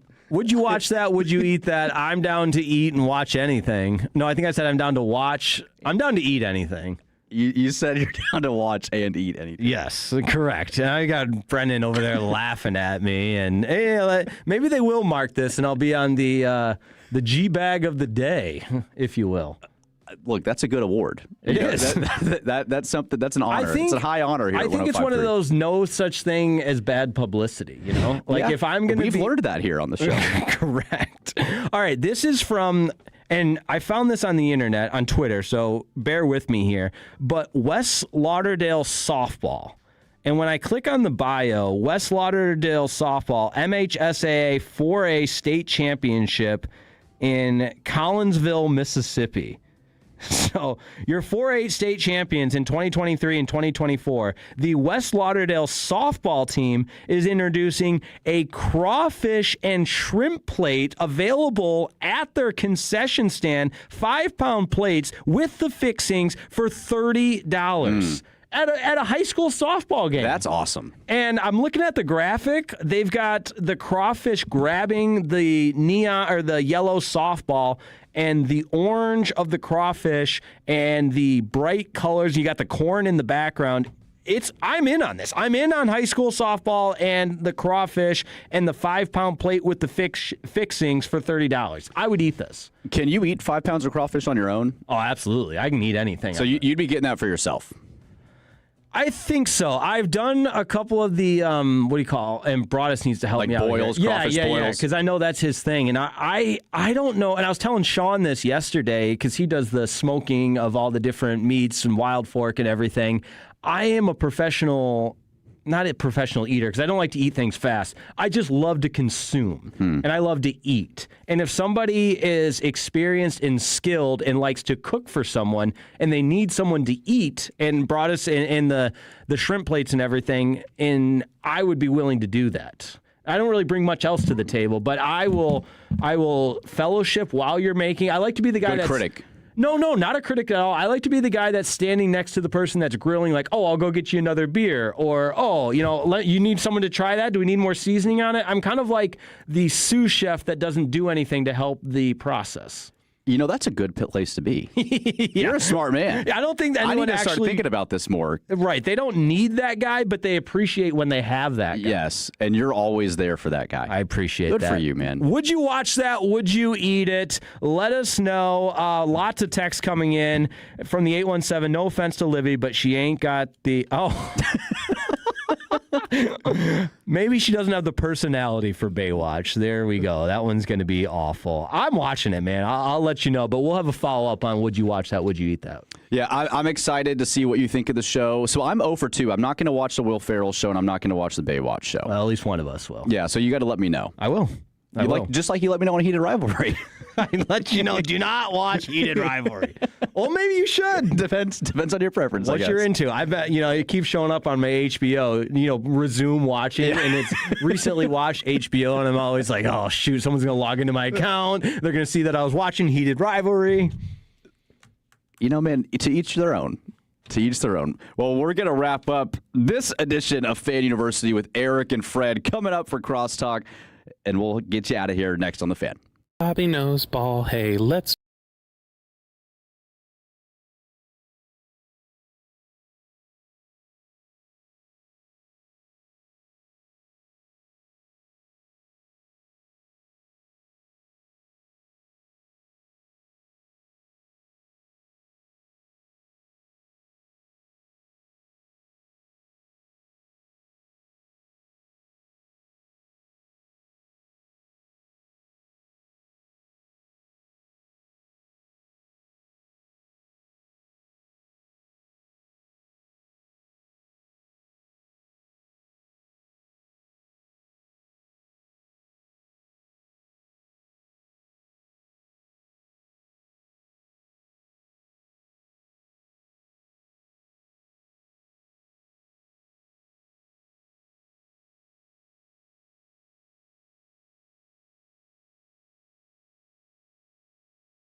And this final segment of Fan University is brought to you by Classic Chevrolet. If you're in the market to upgrade your vehicle, get to Classic Chevrolet in Grapevine. #1 Chevy dealership in the world, 3 years straight. They've got more new Chevys than anyone, all prices sell. Visit ClassicChevrolet.com. This is Texas. This is Classic Chevrolet. Together, let's drive, relax, and enjoy the difference. Based on new Chevy registrations 2023 through 2025. We are back to the final segment of Fan University. I am Brennan Baxter alongside Jake Rietma. Shout out to Dylan Moore, man, coming in, managing, producing a great show for us. But we are pleased to be joined in studio by Eric, fan phenom, new legend of 105.3 The Fan. Eric, you're looking good. You got a nice shirt on. The goatee's looking nice and good. How you doing, brother? Yeah, appreciate you, man. Hey, you know what? I was telling you guys before we came back on that I have so many nice shirts in my closet, and sometimes I open them and I'm like, man, I just need to wear them more often. You know, I mean, you got to show them off sometimes. You do. I was thinking about this week. Actually, you do look good, by the way. Yeah, you look great. Thank you. Nice and toned. This is. You kind of walked in here. We were getting tired. Long show. Eric comes in. My energy's up all of a sudden. Oh, 100%. Yeah. But I thought we'd have the energy of Fred, but he'll be here later. He'll be here just Fred a second. Fred will be joining you here in a second. Hopefully he gets here for the crosstalk, because I got some questions. This is one thing I was thinking about, too. Like, fashion now has become so trendy. Classic men's style. Do we ever, get back to that? You guys ever feel like just putting on a nice suit, going out and about? Like, I feel like that's just so not in anymore. So in college, obviously, when I would travel, we'd always have to dress nice, right? And so it was never... It was kind of business casual, but for most of the time it was more business and than this anything. is for the Texas A&M track Texas team. A&M track and field team. Yep. I want to give you your props. You're far too modest. Thank you. I wish we had the bell right now. I don't know where it's at, but we got to ring it up. But I'm sure Fred probably walk in with Once his Fred own. gets here and finds it. Yeah, but so we would travel, and we would wear, and sometimes I'd be like, you know what, I want to wear a suit today, and I would put it on, and people would be like, Eric, why are you dressed so nice? I'm like, man, we're traveling, we're going to Boston, we're going to New York, we got to dress nice. Let's represent a little exactly. bit. It's like you're looked at weird now if you dress too nice. When I wear a suit, like if I'm traveling and I've got a business meeting and I'm on a flight and I'm wearing it's kind of like, who's this guy? Yeah, it definitely is why are you better than me? Yeah, not a status thing, but you're seeing it. I think where you see it the most in college hoops, the coaches wear quarter zips now. They don't wear suits. I miss when they wore suits. Yeah, and Pat Riley came out and was like, it shows that you just care a little more. Yes. It's a sign of professionalism. And some coaches, to their credit, have started wearing suits again. The hockey coaches all wear suits. Hockey coaches do. NBA guys need to go back. It looks like a glorified AAU game. Right. So a lot of those NBA stars, they'll walk in and they'll have the most outrageous fits. Like, I don't know if you guys saw Shai Gilgeous-Alexander when he wore that mustard suit, but that was pretty awful. Dude. Oh, I did see that. I was like, what are you doing? See, I feel like that plays to, I'm going to sound so old, but like the TikTok generation, kids are all like, oh, he's a Aura King, and he's got so much. They love using that word. I don't think they say swag anymore, but it's kind of the same concept of like, he's him, right? Yeah. Mm-hmm. And I just I like this suit and tie look. Mm-hmm. They also wear sunglasses every time inside now too. You have to wonder how effective those sunglasses are. Yeah, I always wonder about, and they're very thin looking, and I don't know, man. It's just kind of weird to me. What's y'all's opinion on Mike McDaniel's fit? On the sidelines on Sundays, like the joggers, I hate it. He looks like a drug dealer in Miami. It doesn't look like he should be a head coach of a football team. Looks like he's high as a kite. It's like, what? I'm not. I am a big fan, and you can call me old man, screaming at clouds, get off my lawn guy, but you need to look a certain way if you're in a position of that level, that authority. If you're the head coach of a football team, you're the CEO. You're essentially the CEO of a billion-dollar corporation. When you're a head coach of one of the 32 NFL teams, I think you got to show a little bit more professionalism than joggers. He's definitely more of an OC than a head coach. Well, that's why he is an OC now. That's why he's no longer a head coach, I guess, too. I do think he'll be a great fit there. And him and Harbaugh, that's very two interesting personalities meshing into one. I think that's going to be a really interesting fit there. I wanted McDaniel in Detroit because I thought the same thing with Dan Campbell, where the Lions just hired a new offensive coordinator. I thought it would have been a great fit. But we got Fred Davis in studio. I was worried I wasn't going to get to see you, man. I'm glad you're here. I'm here. And he's repping the Kansas shirt selection Sunday, Fred. Let's go. It is. Well, it was the first thing clean, too. Out of the laundry, so let's not... That's an improvement. I think the last time I saw you, the shirt wasn't clean. Maybe I'm making that up in my head. Uh-oh. No, I mean, I typically wear clean clothes. When that's good. So, Fred, we talked a lot of March Madness today on the show, Selection Sunday later this evening. And rightfully so. Your Kansas Jayhawks with Darren Peterson still have one of the best players in the country, but I saw you tweet something out, or maybe it was somewhere online where you expected them to not make the second weekend. Are you still holding that? No, I do feel that way. Okay. I feel that way. Man, I mean, it's hard for me to wrap my. I mean, I hate talking about it. It's like talking about one of your family members. To be honest, you have no hope. But no hope I think that's a great point. It's a family member because some family members, it's okay to hate them. So it's okay to hate. You're they've been successful for so long, and then you see you see the slipping and the falling. Hold on, I'm backing up. I do that all the time. It's like a little passive where you're acknowledging we've been so good for so long, and you just want to plant that seed, which is true, but you're not resting on previous accomplishments. You just want it to be known that your school has been really good for a long time. I mean, I think I think it's not wrong. disingenuous to suggest that, you can't take 3 years of what KU has done, and I'm sure there's people right now that are just beside themselves because I get enough hate on the text line about, you talk too much Kansas basketball. Well, I mean, I'm sorry. Remember, you rep it, man. You know what my favorite memory on air with Fred was the first show I didn't say a word because I was too scared, but one of the first shows we had ever done, I had recently gotten a talking to about talking too much Detroit Lions because it always comes up. And Fred teased me up for this Matthew Stafford question. He's like, oh, you should know. You're a Lions guy. Tell me about Matthew Stafford. And I was just like, I probably should. Look, you got to take it in doses, right? And I think the reason why it's only relevant, and the only reason I brought it up is because, A, you've got Darren Peterson, who's going to be a top 5 pick, and your Dallas Mavericks are going to have a top 5 pick or top 6, whatever. There you go. Local tie. That's big. So that's kind of, how can we make this story local? You learned that in journalism school. I mean, localize look, it, I just now there's been a lot of talk though about should we invest in Darren Peterson due to the kind of the drama that's been surrounded. Do you feel like that'll just be laid to bed once he's gone? Does he go? Are you saying that's a little too dramatized? I think he does like basketball. I mean, look, it's has he gone about it and have his handlers gone about it in a very odd way? Yes. Mm-hmm. All right. Like I know the story came out in the Kansas City Star, I think this weekend, that he was having full body cramps, that it was traumatic and it was like childbirth, and I get all that, and everybody's, well, see, now don't you guys feel bad? Well, why not say that when it happened?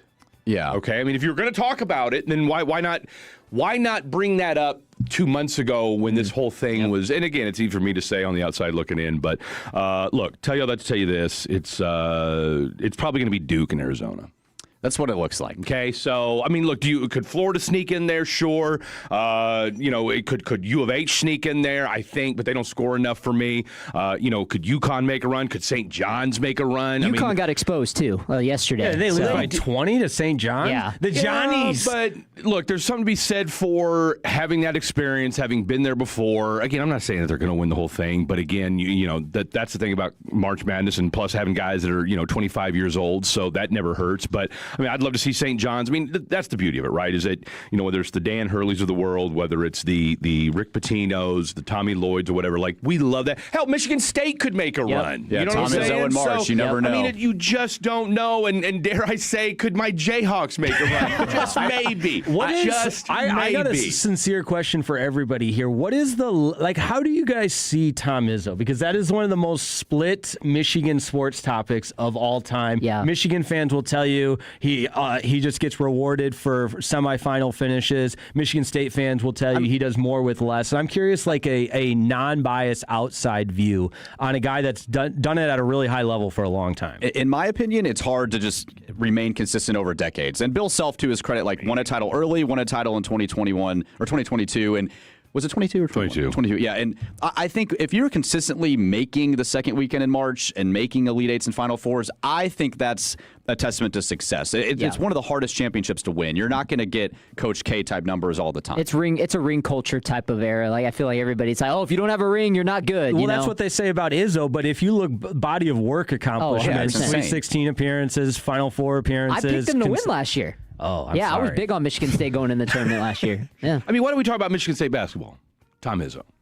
Yeah. Okay. I mean, that's the bottom line. I mean, yes. I mean, we could all we would all love to have had more titles. Okay, I mean, there's not one team, coach, whatever out there. Man, I wish I'm good with the number that we got. I mean, there's Patriot fans that are probably pissed off they only got 6 titles. So, we probably should have won that one against the Giants. Probably should have won against the Eagles, whatever. So, when I think of Michigan State basketball, I mean, hell, I tell you what, he's been a hell of a lot more better ambassador. That didn't even sound right, but he's been a much better. I just woke up about 45 minutes ago.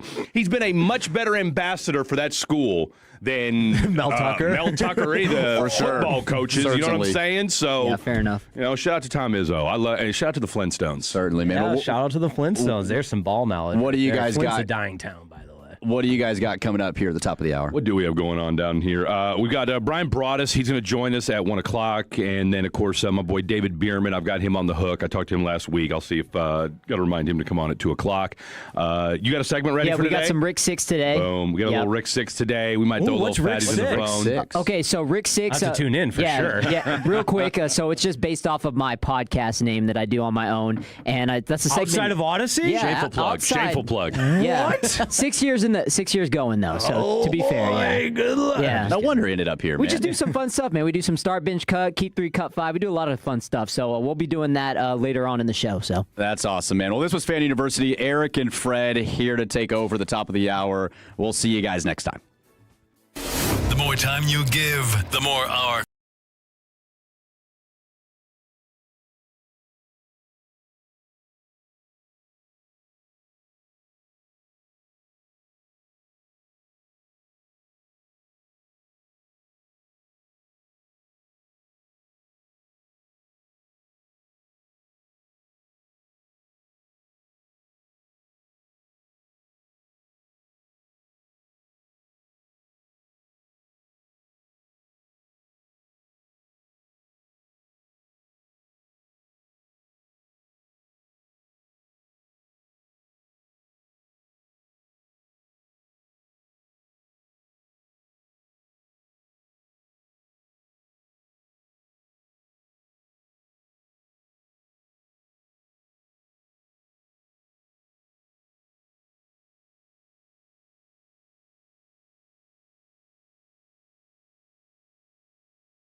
Driven by our D&M Leasing Studios. Thanks for turning it on, leaving it on. 105.3 The Fan. Welcome in, DFW. Glad to have each and every one of you on board on this absolutely gorgeous Sunday afternoon.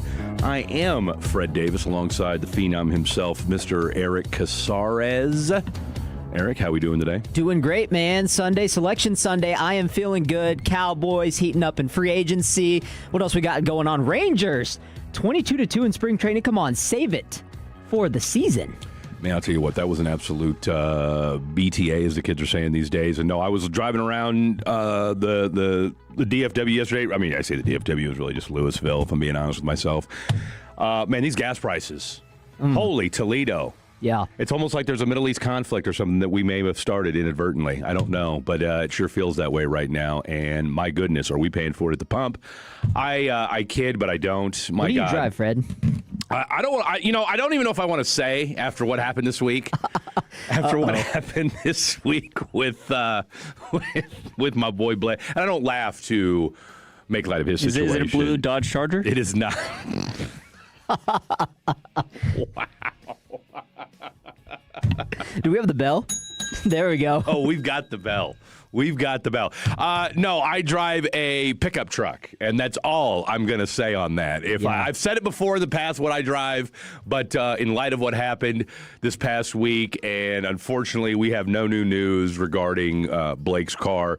Did you hear this week what happened? I didn't get to hear. No, yeah. You know, you're giving off kind of Cholo vibes today. I gotta admit. You know, you are giving off kind of Cholo vibes with that shirt you got on today. I you must don't like say. my shirt? No, I love it. I'm here for it. I am digging it. No, and I'll admit. I got some Loke sunglasses in the truck if you want to. I mean, I got some. You could compliment the outfit. Hey, Fred, you know what? And hold on real quick let me interrupt you because this may happen one or two times rest of the show. Get on the fan cam right now. Get on the Twitch or the YouTube and see what my man is wearing today, all right? That is the best outfit I've ever seen on a Sunday afternoon. Thank you so much. I just rolled out, like I said, as I was telling the guys in the crosstalk. I woke up at 11 o'clock this morning, which is very unlike me on a Sunday morning. As just one of those Sundays. Well, I went... I stayed up way too late last night. Okay, I stayed up way too late last night. I'm messing with this website I'm trying to put together, and for all the people out there, for all the computer programmers and people that that's their livelihood and what have you, my hat's off to you. I was on Claude Code for 8 hours yesterday. Okay, now and again, I'm no tech savvy guy by any means, but I'll tell you what, Claude when it comes to coding, next level. That said. Brains fried. Let's watch a little TV. I watched that, and I do mean horrible. Have you seen War Machine? War Machine. On Netflix? No. My God. My goodness. Is it a show?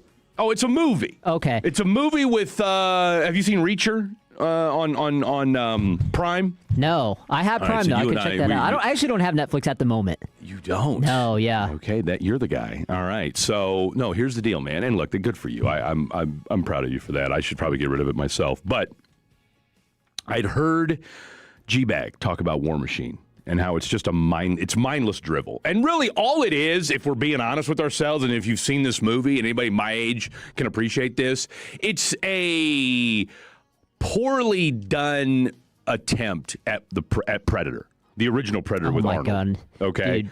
It is eerie how much they just ripped off Predator. I mean, it's insane it almost story verbatim. They just ripped off Predator. Right. But anyway, 2 hours of mindless drivel. Stayed up and watched that entirely too late, and then your boy was snoozing. Boom, 11 o'clock hits. I was like, oh goodness, I got to go do radio with my boy Eric Casares today. I appreciate you calling me at 11:30 and saying, hey, just making sure you're still here because we've got a show in a couple half hours. Absolutely. So boom, here we go. But anyway, you've got this.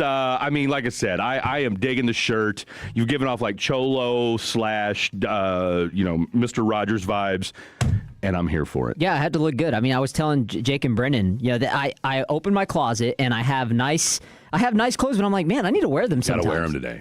Gotta wear them today. Hey, you brought up what was the show called? War Machine. It's a movie, yes, right? It's a movie. Yes. So it's actually funny that you said that because I think real quick, 90%. I'm 90% confident that that's the show or movie that my dad wanted to watch this past week because he was telling me we need to get Netflix again because we don't have it at the moment. And I was like, why? He's like, I want to watch this one show on there. It had to have been that show. It had to have been. Yeah, I mean, it's just a movie. It's 95 to 100 minutes of your life you'll never get back. But again, if you got nothing else going on, excuse me, it's a fun watch. It's insanely unbelievable, and probably one of the more and to all my Army Ranger / Army friends out there. When could you? I wasn't aware that you could go through Ranger school with a goatee. That part, he's like Alan Richson, whatever the hell his name is, a.k.a. Jack Reacher on the show, is literally got. He's got not like a beard like mine, but he's got straight up stubble / he's got a goatee. Yeah. And I'm thinking to myself, I know when I was in the Navy, once upon a time, we weren't allowed to have facial hair. I don't think that were you even the allowed to Army have hair, Rangers. Period? What's that? I said, were you even allowed to have hair? Period. Well, they shave your head when you get to boot camp, and then after that, you got to keep it within regs and all that sort of thing. So, and that's back when I could still grow hair. And now, I got a decent head of lettuce these days, but not quite what it used to be. Not quite like yours. Real quick from the 903, Eric. My daughter had a track meet this week. Let's go. She won the hurdles. Okay. But this guy from Denison High School is the fastest sprinter I've ever seen in person. Think he's a junior. There we go. Shout out to her. And the fast sprinter guy. And I said, hurdles and 800, those are the two hardest events in track and field, in my opinion. Interesting. Why the 800? It's because it's a long sprint. It's a long sprint. It's a long sprint. It really is. And the way to run the 800 right, shout out to all those people that want to be 800 runners. I'm not one of them, but it is a special skill, dude. It is a special skill. You have to run the first lap faster than the second lap. You have to. Yeah. That's the only way to run it right. That makes sense. If you negative split an 800, you're running it wrong. Tell you what, that might be the first track hot take we've had on the station in 10 years, and I'm here for it. Boom. Speaking of hot takes, over there in the glass on the 1, 2s, and 3s, Mr. Dylon, how are we feeling today? Feeling great. USA owns Canada, the sled hockey team. Won gold. So, that's like in 5 straight events in the Paralympics. Okay, I saw... Are you guys ready for this? So apparently there's an article in The Atlantic, and you guys know who Craig Carton is? No. Okay, so Craig Carton, he does a show on WFAN over in New York City, and he does a show on Fox as well. Okay, you've probably I've seen this guy before. Bald-headed guy. Yeah. Got some. He's got some inflammatory hot takes. Of course, have you? yeah. Okay, now. He got, I want to say, I know he got thrown in jail for a hot minute because he was either money laundering or doing something with fraud or doing something along those lines. And I can look it up here or whatever. But he had a really bad game. He might have been running a Ponzi scheme. Either way. Ponzi scheme, yep. September 2017, orchestrating a multi-million-dollar ticket resale Ponzi scheme. Okay, so he was running a Ponzi scheme, gets thrown in prison, and then obviously, gets let out. And now he's back on radio, okay? So he does a weekly segment. And look, if you guys thought Fair or Foul or Extra Credit or Haikus was a dynamite segment, he does a weekly segment where he talks to a recovering gambling addict every week, right? And of course, and I'm borrowing a line from the story, as you might imagine, these stories are invariably bleak. One guy, his wife left him after she realized he hadn't made a mortgage payment on their home in 2 years. Oh, wow. Okay. And they hinted at, or they talked about how at one point, I think it was either FanDuel or Dadgummit, I had it in front of me. Bet Online or something like that. Oh, betonline.ag or whatever? I think that's it. Don't quote me on that, but it was an online betting website where you could bet on the Special Olympics. What? I'm just saying, people. We get a whole like, where are we at? Where you can bet on the Special not the Paralympics, but the Special Olympics? Not the Paralympics, the Special Olympics. That just doesn't sound right. No, nothing sounds right about that. There's nothing right about that. How do you even tell somebody, oh yeah, I bet on the Special Olympics? I mean, I don't know. I don't know. I mean, that you could go so many different ways with that. But anywho, so yeah, the moral of the story is, 1 out of 5 people that have a severe gambling problem have all tried to commit suicide. That's higher than any other addiction problem out there. All right. So I not to be all doom and gloom, bleak, whatever it is on a Sunday morning, but I was going through some reads this morning, and just when he mentioned the Paralympics, that just made me think of that. And I was like, my God, casinos on our phones, people. That's what we have now. Casinos on our phones. When's the last time you went to WinStar? Never been. Really? Never. I'm not a gambler. Okay. I mean, look, I've got an addictive personality. That's pretty clear. Booze and drugs were enough for me, and so yeah, I didn't. It's not for you. I don't. And plus, I don't have the patience to gamble. Well, I'll always say, I advise you, if you ever go gambling, never go. I'm not a big fan of slots. They just steal your money. It's a license to steal, right? I mean, you go to the tables. Go play. I don't even know how to do that though. You just gotta watch somebody play, and but see, are you trying to get me to? Maybe I'll invite you to WinStar, Fred. Worst friend ever over here. I tell him I've got an addiction problem, but you know what? Come with me to WinStar. I promise it'll be different. It'll be different. Hey, nobody said you had to gamble with me. Starts out with $20. That's it. Just and then 20 more. Just never pull any out. The ATM's right over there. I mean, it's up to you if you want to go. No, let's just try and break even, and then we'll get out of here. No, we're gonna come back even, and no harm, no foul. Again, not to say that you can't go and have a good time. Don't gamble what you're not willing to lose. That's good advice, though. I mean, that's the old adage, right? Don't gamble more than you're willing to lose. But then when does it become too much? That's $1 million question. When you go to that ATM, you put out that fee, and then you bring more out, which is I've done that before. You like it? Okay, so I think I went to OU, Fred. I think we figured out our boy Eric Casares' vice over here. You like a little action, don't you? I did. Not anymore. I wouldn't say I do anymore. Did he not just invite me to the casino? He totally did. Did he not? After I told him I'm an alcoholic and drug addict, come with me to the casino, Fred. It's just WinStar. Yeah, but Fred, I haven't been in a long time.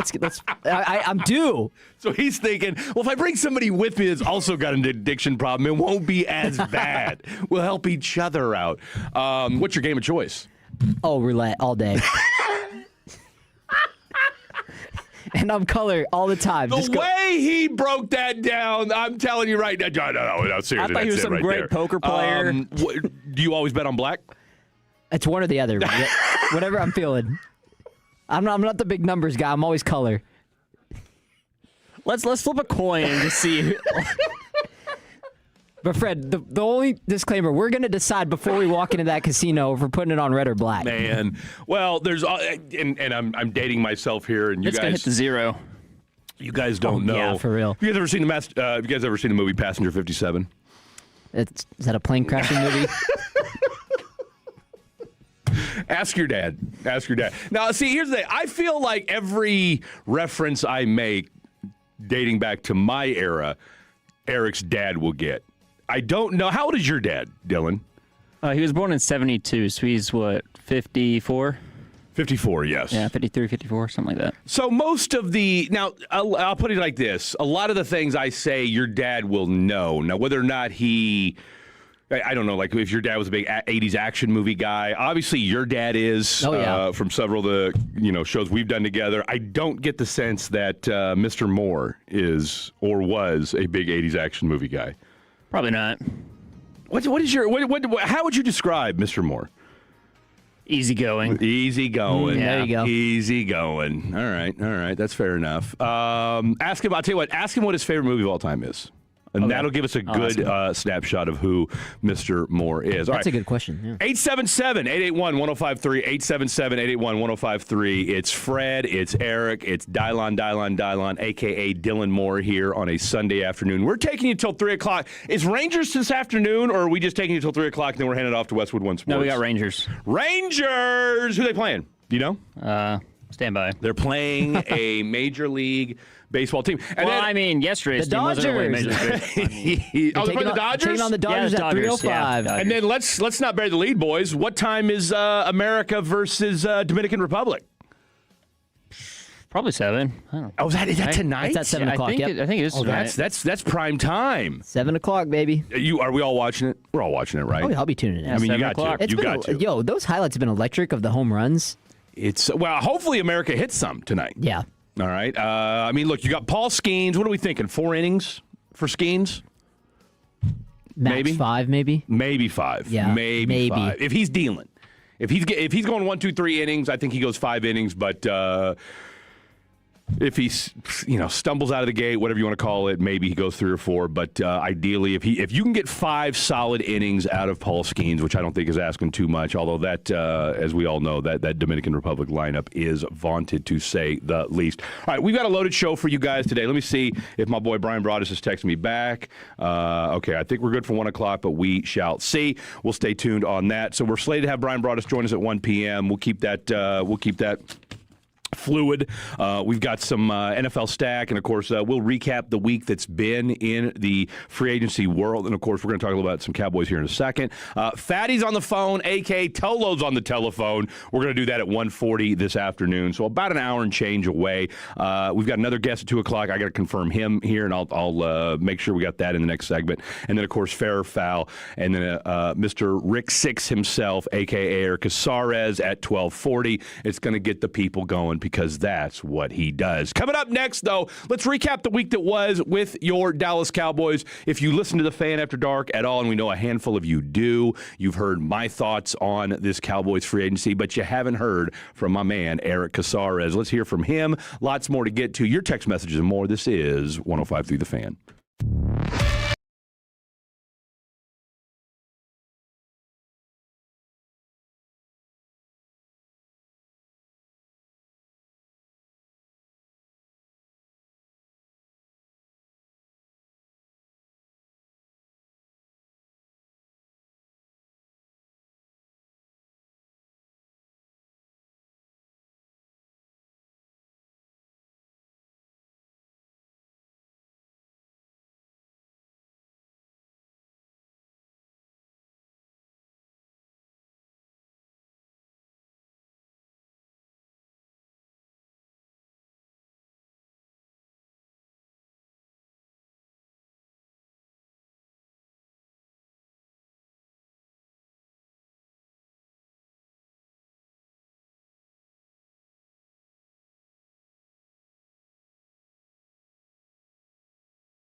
105.3 The Fan is brought to you by the Frankels. If you've been injured in a car or truck wreck, call Frankel first. 214-817-333-3333. With Frankel and Frankel, there's never an out-of-pocket cost. They only get paid when you win.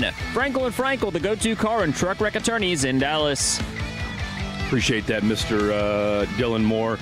Fred Davis, Eric Casares in the house here on a Sunday afternoon. Now, did you get your run in today? I have not yet. No. Okay. Yeah. So you got to do that after we wrap up here. Yeah, but it's just an easy run. Yeah, nothing crazy. And just so that we are on the same page, when you say easy run, what does that mean? So when I think of easy run, I just think getting the feet moving, not focusing on the pace or anything, just kind of getting the feet, one foot in front of the other, you know? But I mean, that could be me to the truck when I get out, in the parking garage. I'm probably going to go an hour if that's what you're wondering. That's exactly what I'm wondering. Yeah, probably going to go an hour. I'm wondering because, I mean, the idea, I have been saying that I need to run for the last probably 9 months, and I've done none of it. So, in fact, I'm tempted because I woke up late. My plan, I took a rest day yesterday. My plan was to get up this morning, hit the gym by 9, 10 o'clock, and then be here at the station by 11:15, 11:30, whatever. And, of course, obviously that didn't happen. So I'm kind of the belief that, hey, Katy Trail's right down the way from the station. Why not? Or, hell, we got a trail right outside the station. But as I've been told, the view's a little more scenic over there at Katy Trail.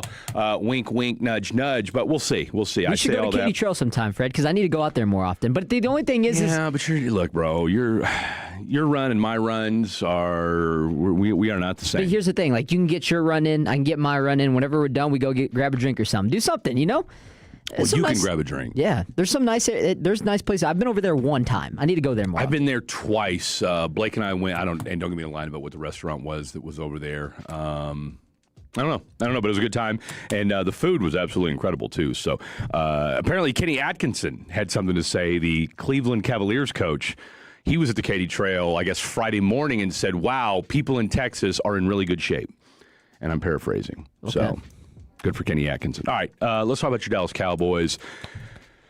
All right. I mean, I'll just tee you up.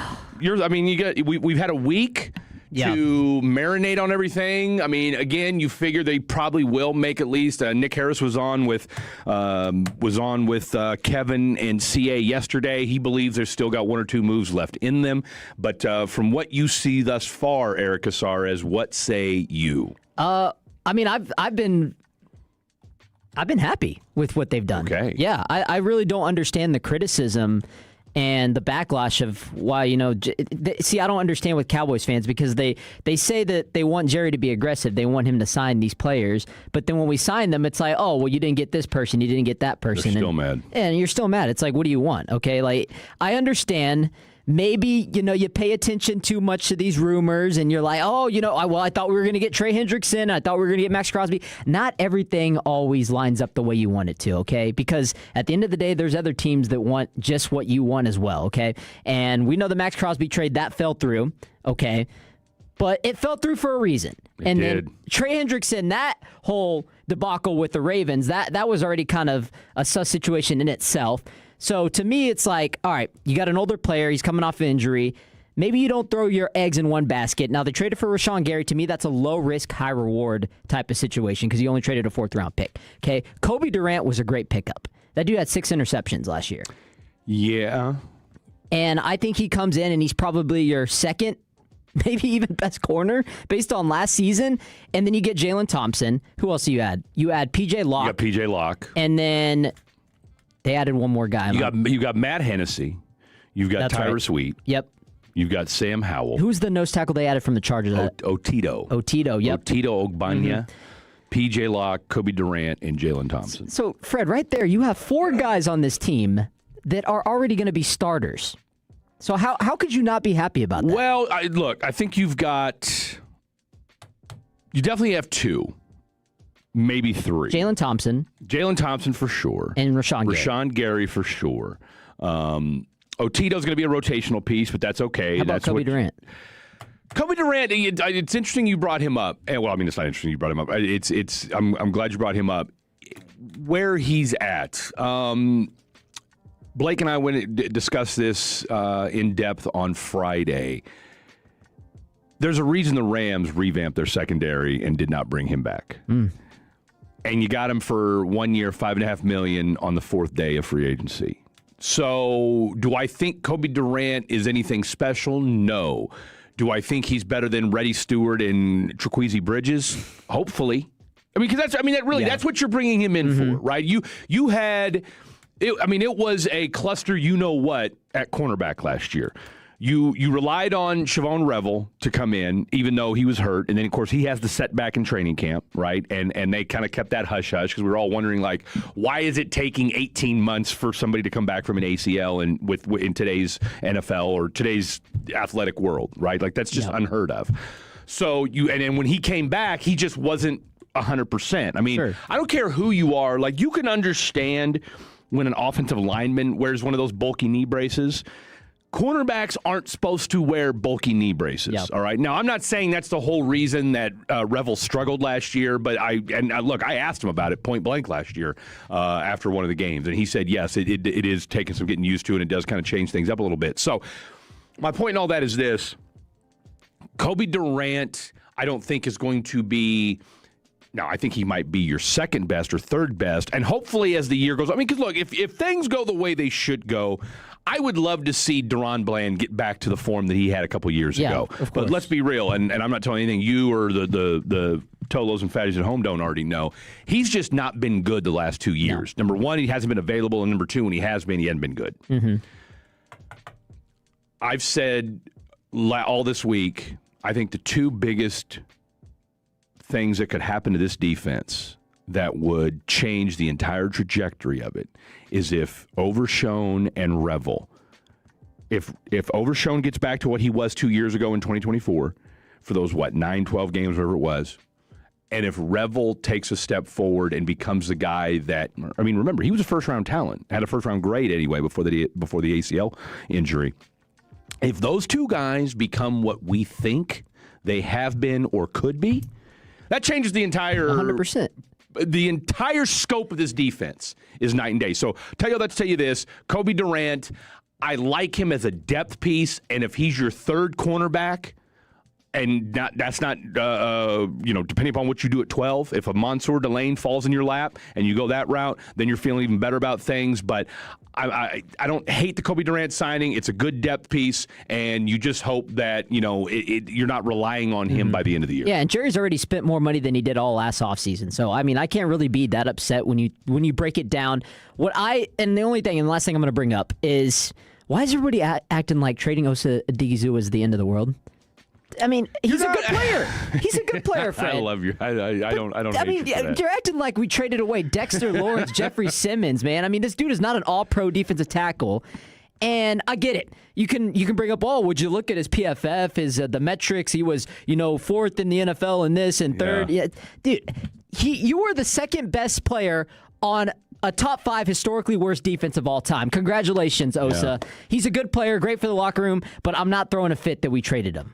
Look, I don't hate that take one bit. I really don't. I mean, it's funny. I didn't see, and I know because Blake brought that up too on Friday, that a lot of people were up in arms about it. I guess it didn't. I guess my algorithm was right now. I'm knee deep in KU basketball and Iran, so that's pretty much what's dominating my Twitter timeline right now. So unfortunately, because Osa is neither a Jayhawk nor bombing Iran, he was not sliding across my algorithm. But I'm with you. I mean, I get it. I mean, look, you got a third-round pick for him. You got a day 2 pick. Now I think you're stuck with what, $10, $12 million in dead money. Yeah. I think is what it is. But he wasn't going to be a good fit for what you had or for what you're going to have defensively. So I'm with you. It changed the scheme too. Yeah.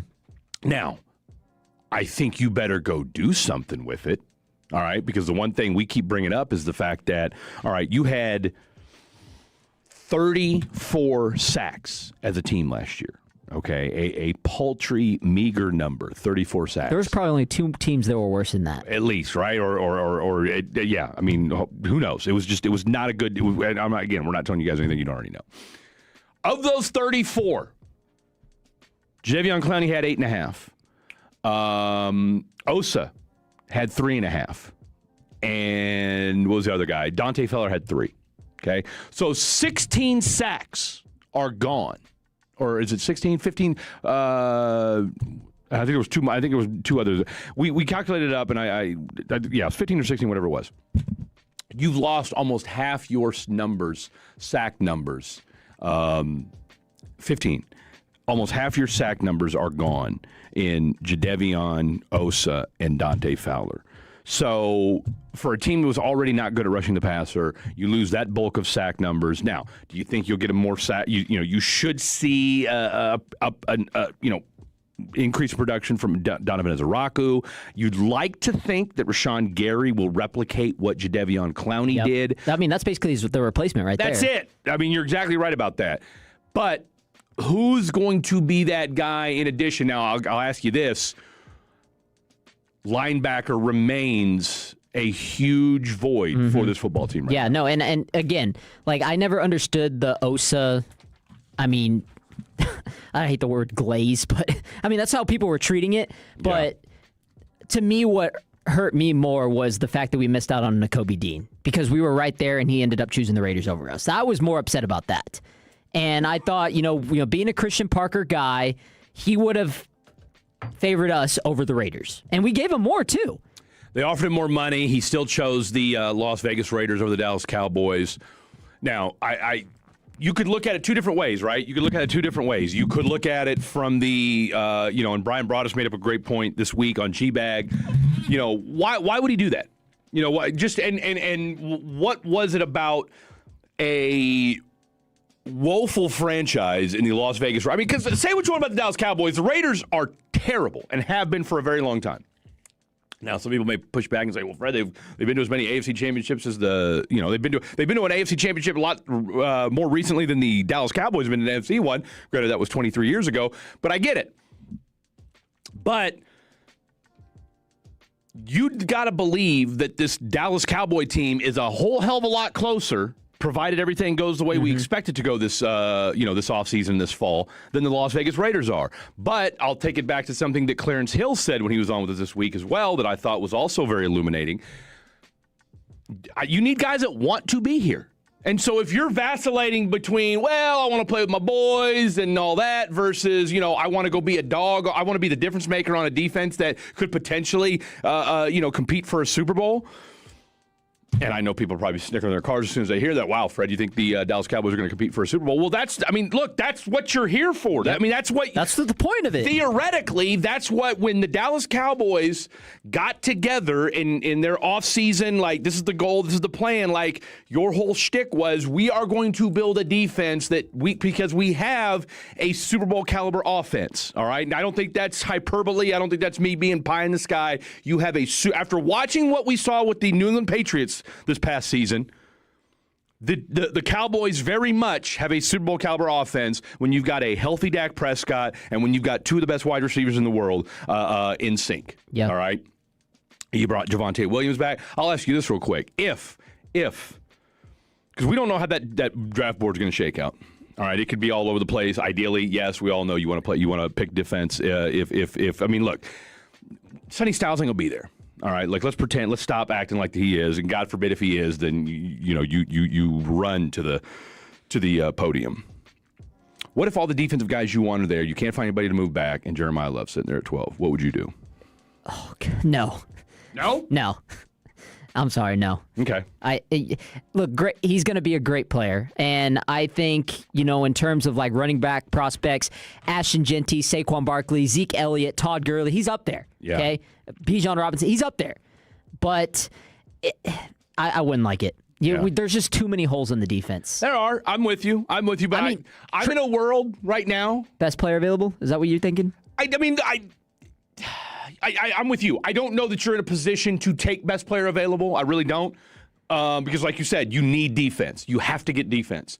But would I be all that bummed out if on day one of the draft you got, say, C.J. Allen at 20, you couldn't find a trade partner at 12 and said, the hell with it, let's just go ahead and double down on offense and let's go ahead and grab Jeremiah Love at 12? Have we ever put it past the fact that maybe Jerry might trade up with Cleveland at pick 6?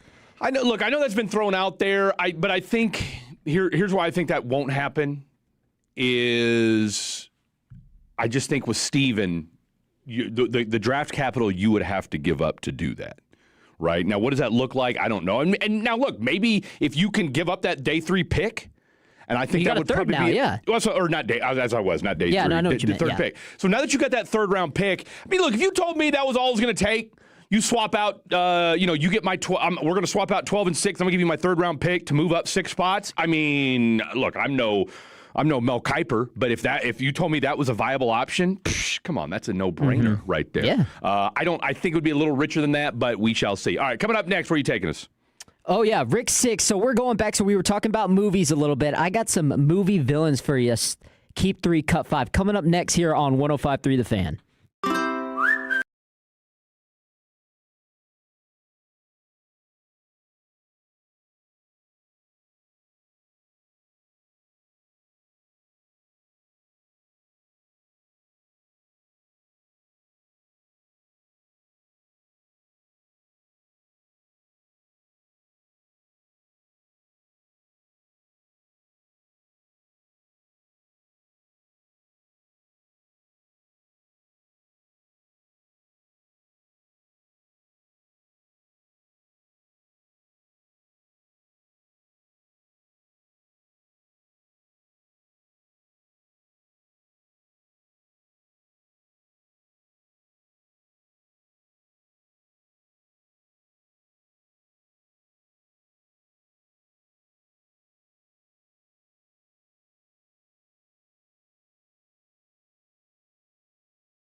This next segment on 105.3 The Fan is brought to you by Classic Chevrolet. If you're in the market to upgrade your vehicle, get to Classic Chevrolet in Grapevine, #1 Chevy dealership in the world, 3 years straight. They've got more new Chevys than anyone, all priced to sell. Visit ClassicChevrolet.com. This is Texas. This is Classic Chevrolet. Together, let's drive, relax, and enjoy the difference. Based on new Chevy registrations 2023 through 2025. That's Dylan Moore. Thank you, Dylon. Holding it down. Fred Davis here, Eric Casares. We are back with you on a Sunday all the way until 3 o'clock, and then we got the Rangers kicking off. We got the Mavs at 2:30, and then, of course, we got Selection Sunday going on. Do not go anywhere. We got a packed show for you guys for the next few or so hours. And here we are. Fred, how we feeling, man? I mean, as good as you can look, right side of the dirt, as my boy Henry Thomas would say. So the coffee starting to kick in now? The coffee is definitely kicking in. I do appreciate you asking that. But, yeah, the coffee's kicking in. We've had a solid 45 minutes of radio thus far, and I'm excited for some Rick 6 because, you get people going with this Rick 6. I was a little dubious of it at first, but that's just because of my skeptical nature. But, look, you guys, you and Will Chambers had this thing rocking and rolling a couple days ago, yeah. So I'm excited. Yeah, no, we had since the first day of March, we had the tournament kicking off between the hip-hop songs, and that got everybody going. You just sounded like an unk when you said that. Okay. Between the hip-hop. The hip-hoppers, the kids are saying. The kids are saying the hip-hop out there. Well, the beauty of Rick 6 is it puts a lot of pressure on people because they got to decide without knowing what comes next, and that's what we're going to do on this edition of Rick 6. Keep 3, cut 5. If you don't know how it works, it's self-explanatory. I'm going to give you 8 things. We're going to keep 3, and we're going to cut 5, but you don't know what's coming next. Here we go. The topic today, movie villains. Oh! Yeah. There we go. I've got one on here that now, do we get to name our own, or do you have 8 already? I have the 8 for you. Okay, I've got one. I'll have a wild card in there if it's not there. Okay. That is one of the greatest movie villains of all time, that if he's not there, then I will He take might be umbrage in with here. it. He might be. He might be. Also, Fred, I have my dad's favorite movie of all time. And? His favorite movie of all time is The Princess Bride.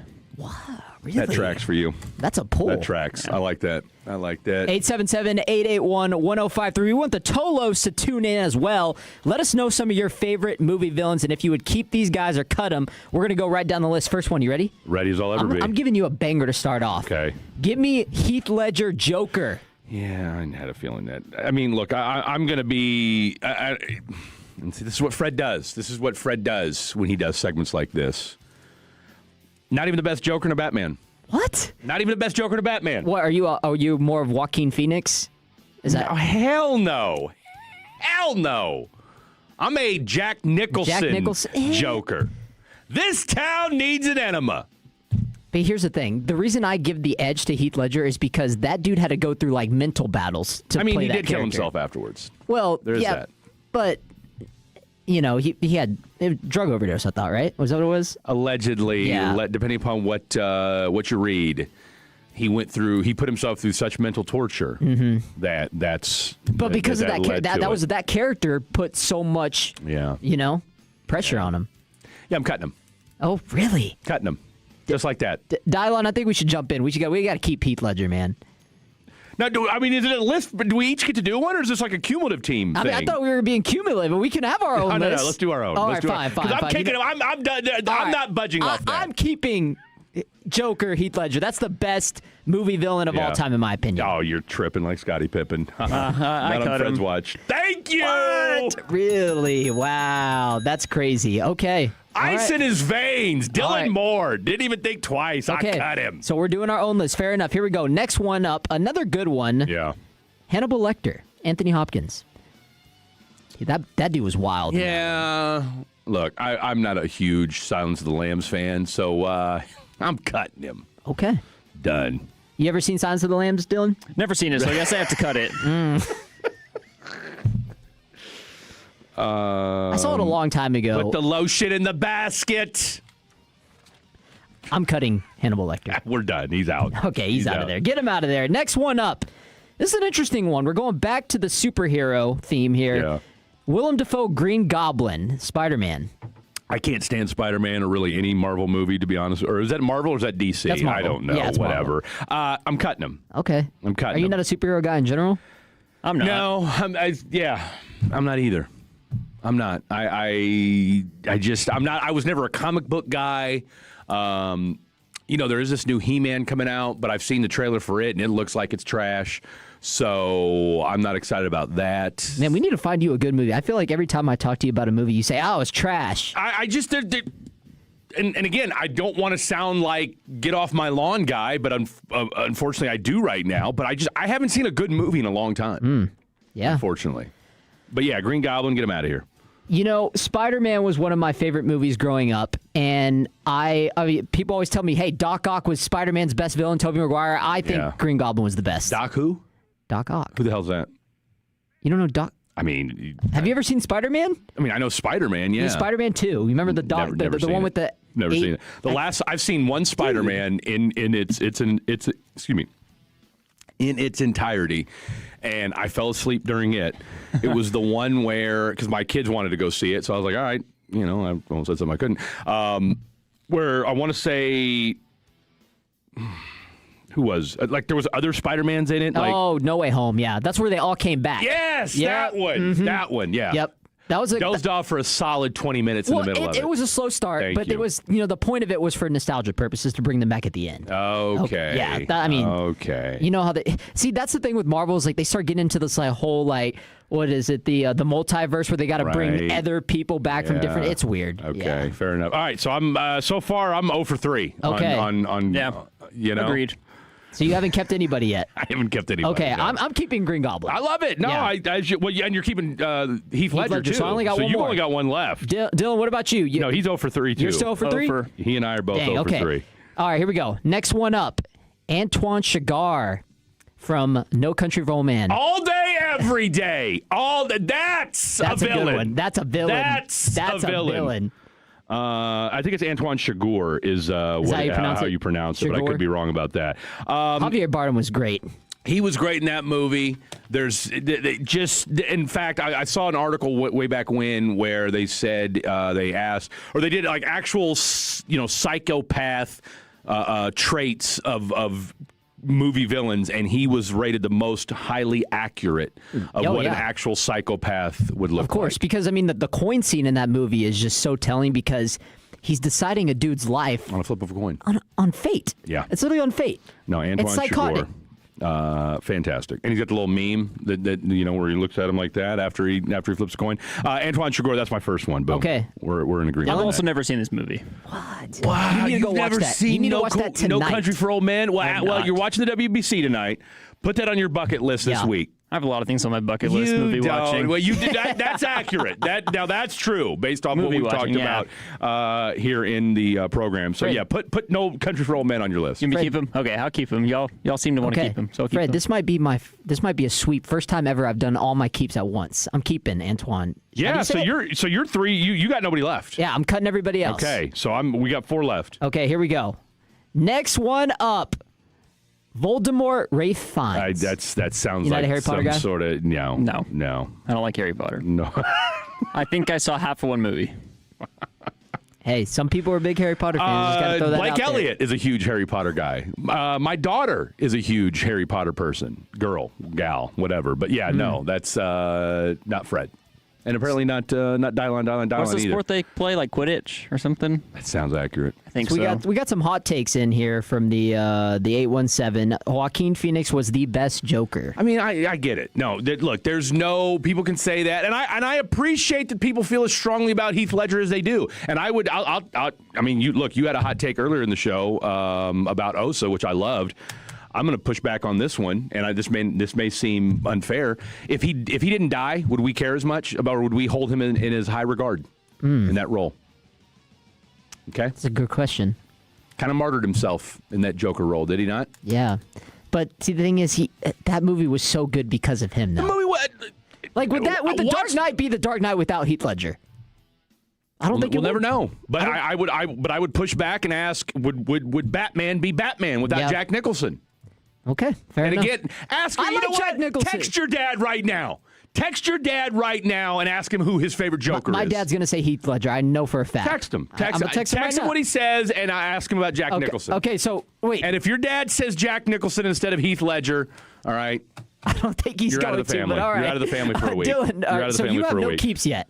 No, I kept the one for No, he kept Antoine Chigurh. He kept Antoine Chigurh. Based off the Antoine vibes. Chigurh. Yeah. Okay, so y'all both still have two. We only have two left. We only have two left. Here we go. And All right. I'm not. These villains have not lit my world on fire. Okay, then you're definitely going to cut this next one. Josh Brolin, Thanos, Marvel.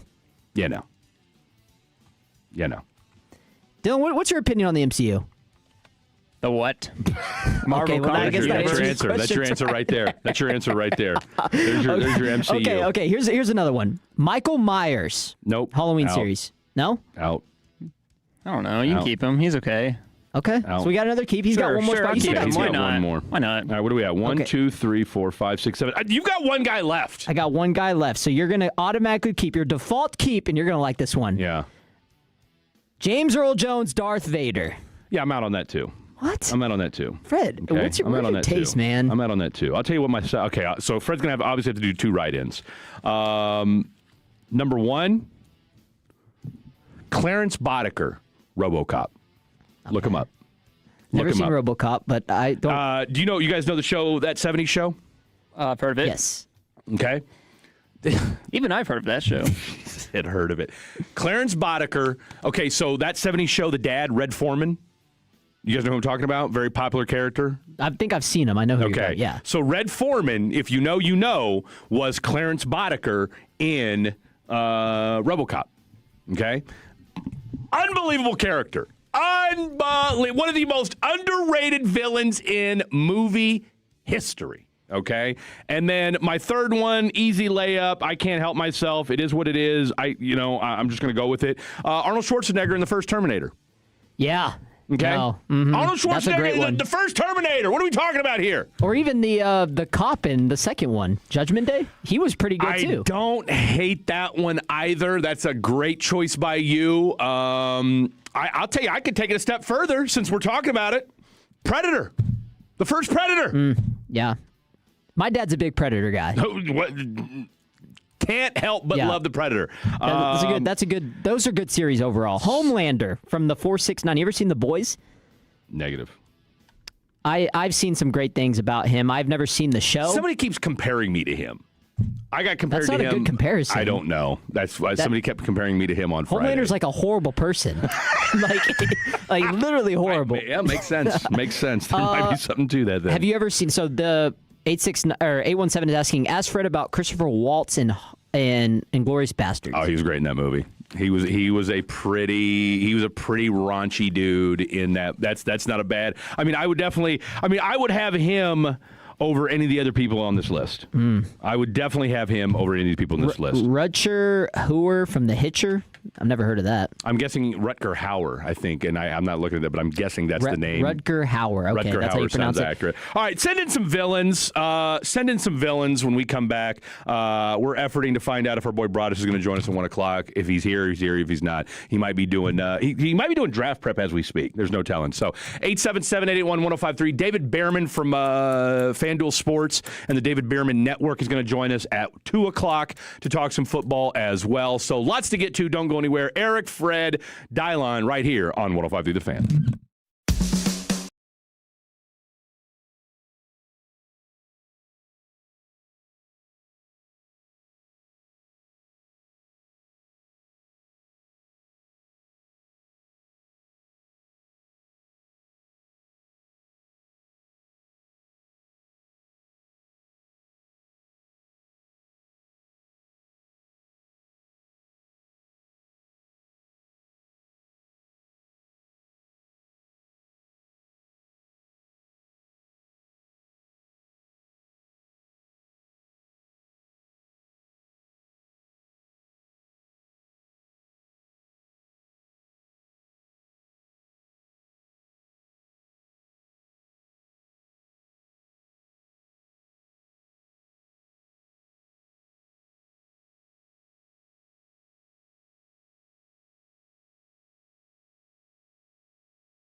D&M Leasing Studios. Thanks for turning it on and leaving it on. 105.3 The Fan. Welcome back in.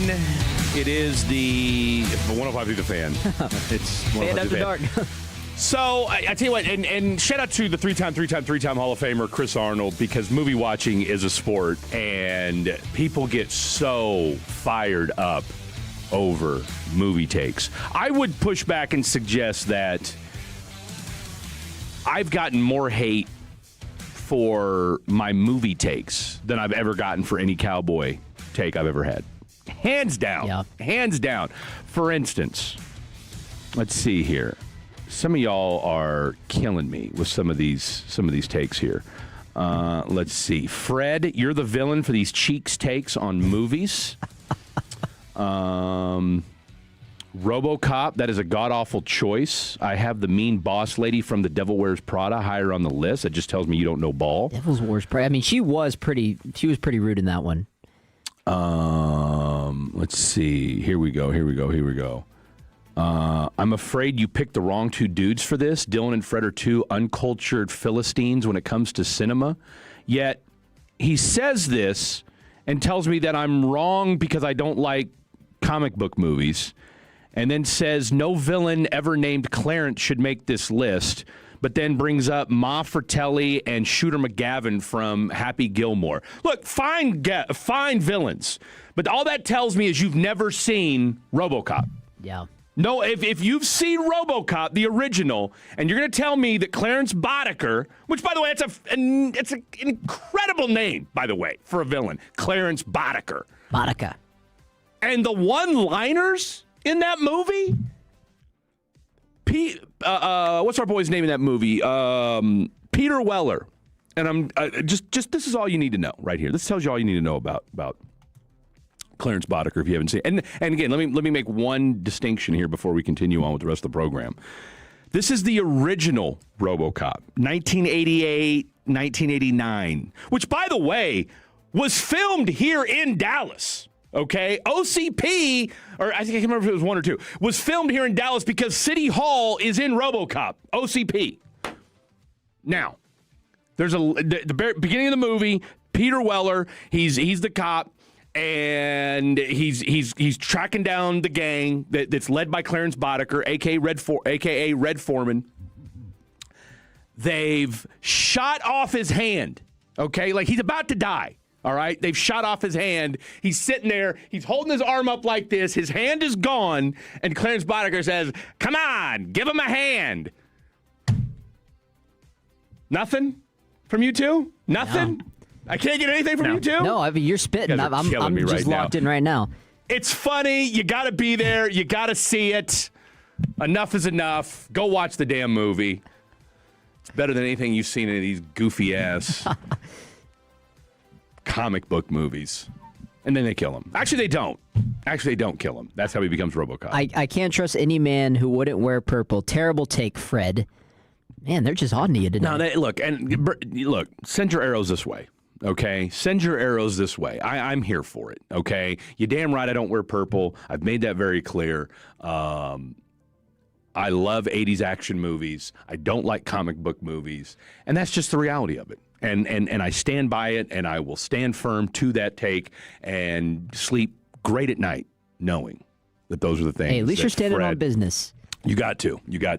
What's the old saying? A man that'll won't stand up for anything will fall for anything, or something like that. I don't know. I heard it in a Method Man rap song. Anyway, Dylan Moore right there. Eric Casares right here. Fred Davis on the microphone in front of you. And you know what? Look, if we can't have some friendly discourse about movies and cinema, then what can we do?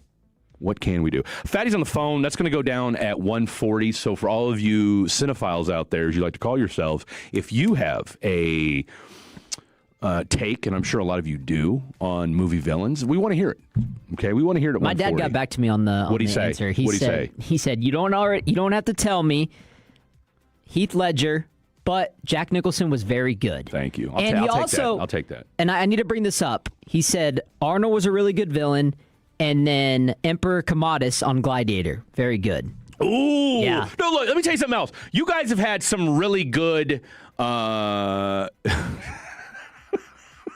From the 469, best villain is Fred's dad, BTK. Okay. As everybody, and I appreciate that. Let's see. Here we go. Fred completely butchered his list. Patrick Bateman, American Psycho. Oh, is that Christian Bale? Oh, Christian Bale, yeah. Yes. That's a good one. That's a good one. There was another one too that you threw out there. Ivan Drago. Yes, Ivan Drago. From Rocky IV. Yes. That's another good one too. He was a damn good. If he dies, he dies. If he dies, he dies. And he did kill him. Mm-hmm. So, shame on him. Johnny and Karate Kid. Yeah. Let's see. Fred is the poster boy for toxic masculinity. LOL. Are we still doing that? Are we still doing the whole toxic masculinity thing? Is that still I don't think so. Scar from The Lion King. Yes. He was miserable. Yes. He was bad. Or even... He was bad. The Shrek series. I mean, I thought Lord Farquaad was great. That's a solid... That's a solid pull right there! How tall is Lord Farquaad? Yeah, he was... Which, by the way, the adult jokes in that movie are hilarious if you go back and watch. You guys won't get this, but the 469, the asteroid in Armageddon. I think I've seen it.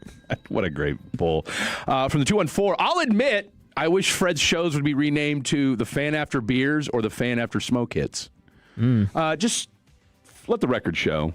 Let the record show Fred has not smoked any Oski Woski Peasky Wheesky. In fact, we are 73 days into 2026, and my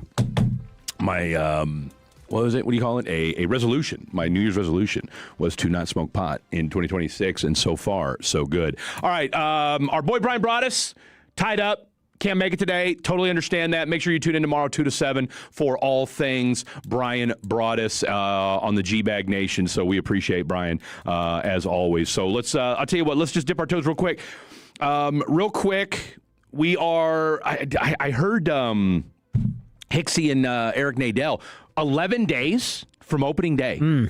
Wow. Okay, 11 days from opening day for your Texas Rangers. And as per one Mr. Dylan Moore, I don't know if you made this decision, but you certainly related to us in the break. The opening day starter for your Texas Rangers will be? It's the third year in a row, Nathan Eovaldi. What do we make of that?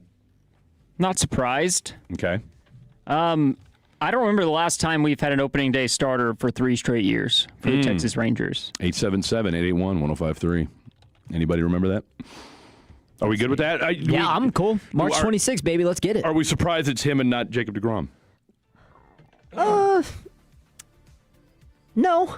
Okay. I would still consider Evo just because he's been around and I feel like he's more available. Okay, so the last time opening day starter was 3 times. It was actually 4 times from 2006 to 2009. Cole Hamels. No. Who? Kevin Millwood. Kevin Millwood. Shout out to Kevin Millwood. What do we think Kevin's doing these days? I don't know. Before him, it was Nolan Ryan. Wow. So this is only the 3rd time in Rangers history that they've had a pitcher. Charlie Huff did it before Ryan. I mean, what was that, like the 60s? That was the late 80s, early 90s. I'm kidding. Wait a minute. Hold on. Oh, okay. So wait a minute. Nolan Ryan, when was he? Wasn't that like 70s? I mean, Nolan Ryan played in the 70s, 80s, and 90s. No, I get that, but I'm saying when did he? His 3 straight opening day starts was 90 to 92. Okay, and then so Charlie Huff was what, like 87 to 89? Yeah. All right, so you had a 6-year stretch then where you had the 2 pitchers. And Dick Bosman. Oh, Dickie B! Dick, if you're listening, 877. 70 to 73. Those are the only pitchers in Rangers history who have been the opening day starter 3 or more times in a row. Oh, that's going to be a trivia question. I guarantee you that. I expect to hear that on the Rangers radio network. Dick Bosman. How do you spell that last name? Bosman. How do you spell Dick? Okay. Bosman. Okay, here we go. Let's see. Let's just look him up. Let's just do a quick Google search on our boy Dickie Bosman. See what he's up to these days. Charlie Huff was the opening day starter 6 times for the Rangers in his career. Really? Let's see. Okay, so Dick Bosman, just a quick rundown on his career. Dickie B had a 15-year 13-year Major League Baseball career. Fred can't do math today. Fred cannot do math today. 11-year. But it looks like he had some crossovers that's what's throwing me off here. How do you spell the first name? Richard. Let's see here. So he started his career in 1966 and played until 1976. Tell you what, he was a baller. Okay, here's the deal. So technically, that wasn't when they were the Rangers, when our boy Dickie B was doing the damn thing. They were the Washington Senators back in those days. So we may have to alter our list. Well, here's the thing. They were the Senators. I was going to say, he did it for the organization, but just not as a Texas Ranger. I guess actually it's split because we moved to Texas in 72. No, you're right about that. So two of them... So from 72 and 73, yes. So they moved. Little history lesson here, and shout out to all you younger fans out there. And look, if you're an older fan, go ahead and if you were there for it, let us know. I'm all for learning some Ranger history here. My man balled out in 1970, 16-12 with the 3 ERA, just 3 ERA flat. And let's see here, pitched 230 innings that year. And had 134 strikeouts. I mean, let's call it what it is. 70, 71, and 72 was the 3 best years of Dick Bosman's life. Okay? Hands down, professionally anyway. I can't speak to what he did personally, although in 1975 he did come back with a vengeance with the Oakland Athletics and went 11-4. Before it looks like he might have gotten hurt because he played 22 games that year, pitched 122 innings. So we got to get him on the show. Let's get him on the show. I'm trying to find longest tenure. Andrews had 12 years straight as an opening day starter. Wow. Shout out to Elvis. Yeah.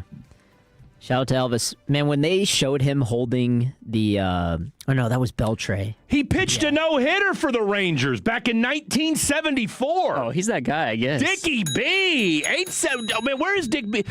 I'm looking up his I'm looking on his Wikipedia page right now. They don't have his personal life. But Dickie B was that guy. Apparently. He had a run. Known for teaching pitchers how to control the running game, Bosman had a hand in developing James Shields, Wade Davis, Jake McGee, Jeremy Hellickson, and Alex Cobb. Oh, so he coached for a number of years, too. Hell, he coached for the Rangers from 95 to 2000. Forgotten Ranger legend, Dick Bosman. My God, but tell you what, tip of the cap to Dick Bosman. Dickie B, where you at? All right, that is going to be, we're off for 3 days this week because of Rangers baseball. In fact, I don't think we're back on the air until Thursday. I am going to effort to get Dick Bosman on the show. Do it. All right, two things. One, it's time to appreciate Dick Bosman, and two, there will be no Dick Bosman slander. I think you and I will be on 1 to 5 next Sunday. Maybe we can get him on that day. Listen to this. He had a no-hitter. He's the only pitcher in Major League history to miss a perfect game due to his own fielding error. Damn it, Dick! Oh, you hate it when that happens. He has no one to blame but himself. He has no one to blame but himself. But he does have the no-hitter. He's got the no-hitter, though. He's got the no-hitter. He had the flow going with his hair. I'll back tell you in the what, day. my man had a flowing head of lettuce as well. 82-85 career record, 3.67 earned run average, and 757 strikeouts for his career. He spent 7 years as a proud Washington Senator / Texas Rangers. Funny enough, after he pitched that no-hitter in 1974 against the Cleveland Indians, he was then traded to the Indians. Then he was later traded from the Indians to the A's for a gentleman by the name of, are you ready for this? And you could only get away with names like this in the 70s. Blue Moon Odom. Blue Moon Odom. So put that in your Blue Moon pipe and smoke it. All right. That is your Dick Bosman appreciation segment right there. If you've heard no other good radio this week, shout out to our boy, Dickie B. All right, coming up next, we talked a little bit about the Cowboys in the first hour. Let's take a gander at the entire National Football League. And better yet, let's look and see who's still out there. Are there any other targets that your Dallas Cowboys could still go out there and acquire? We'll discuss that next. That's Dylan. That's Eric. I'm Fred. This is 105.3 The Fan. When you're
3333. With Frankel & Frankel, there's never an out-of-pocket cost. They only get paid when you win. Frankel & Frankel, the go-to car and truck wreck attorneys in Dallas. All right, so we got khaki. Excuse me. We've got the khackiest of the khaki Kevin Walker. Keep an eye on the phones. He's going to be calling in. He is live at the Grand Prix of Arlington, and he's going to give us a update on what the hell's going on out there. All right. Look, we had radio to do today. All right. We had to give you hot Osa takes. We had to give you hot movie villain takes and hot Dick Bosman takes. Dickie B, baby. Didn't have that on your bingo card for a Sunday afternoon, did you? Probably not. By the way, I was able to track down Dick Bosman's LinkedIn page. All right. That's how you know he's official. He's got a LinkedIn. And according to his LinkedIn, which I haven't looked at it on my LinkedIn yet, but here on this just regular public profile, it says he's in Palm Harbor, Florida. And the last team he was with says he was with the Tampa Bay Rays. Okay. So I'm going to find Dickie B. Okay, let's get that straight right now. All right. I will have Dickie B on the phone on Thursday. Somebody else said hilariously, made me chuckle out loud for a next segment. Next show, name the top 5 Ranger baseball villains. Oh, man. Huh? Yeah. Huh? That'll get crazy. Let's see. Fred thought Cole Hamels was on the Rangers 2006 2009. I did. I never claimed to be a baseball savant, okay? Sometimes Fred makes mistakes. Shame on me. What do you want from me, 214? Actually, you're an 817. My bad. Let's go out to the D&M Leasing Hotline. The khackiest to the khaki Kevin Walker. Look, you are our unofficial official IndyCar F1 race car guru. How was the event today? It was absolutely fantastic, gentlemen. I won't even lie to you. Please don't. Like you said, I am more of an F1 guy, but I could hold my ground and understanding as much as I could, but you don't even have to understand racing to be out here and enjoy the atmosphere. It was absolutely electric. What would you say was the most exciting part of today's race? Oh, man. I'm not going to lie. The flyover to start the race was sick. The flyover was fantastic. And me and my brother so we had GA. Jacob Ray was also here in attendance. Oh! But he was grandstanding. He was grandstanding us. So he was in a much better position. But me and my brother just kept walking around, and there's just not a bad spot. And the track is so long and it covers so much area that you can kind of just keep walking around and finding different spots. But yeah, I would say the flyover was pretty sick, but hearing the cars go around the track for the first couple of times, me and my brother were standing next to the straight, which, if I could drop a little knowledge bomb on you, it is a 0.9 mile straight, which is one of, if not the longest straights of all the circuits that you can find in Formula One and IndyCar.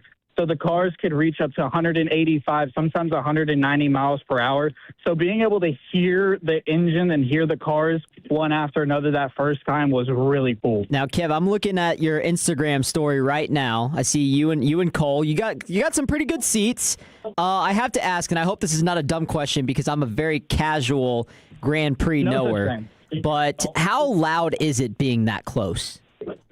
So me and my brother were kind of talking about that because some people came out here with some earplugs and some people didn't. Yeah. We didn't really know what to anticipate. My brother, he's really big into cars. He's like, I got this. I'm not worried about it at all. I was like, okay, I'll bring my AirPods just in case if I need to pop them in.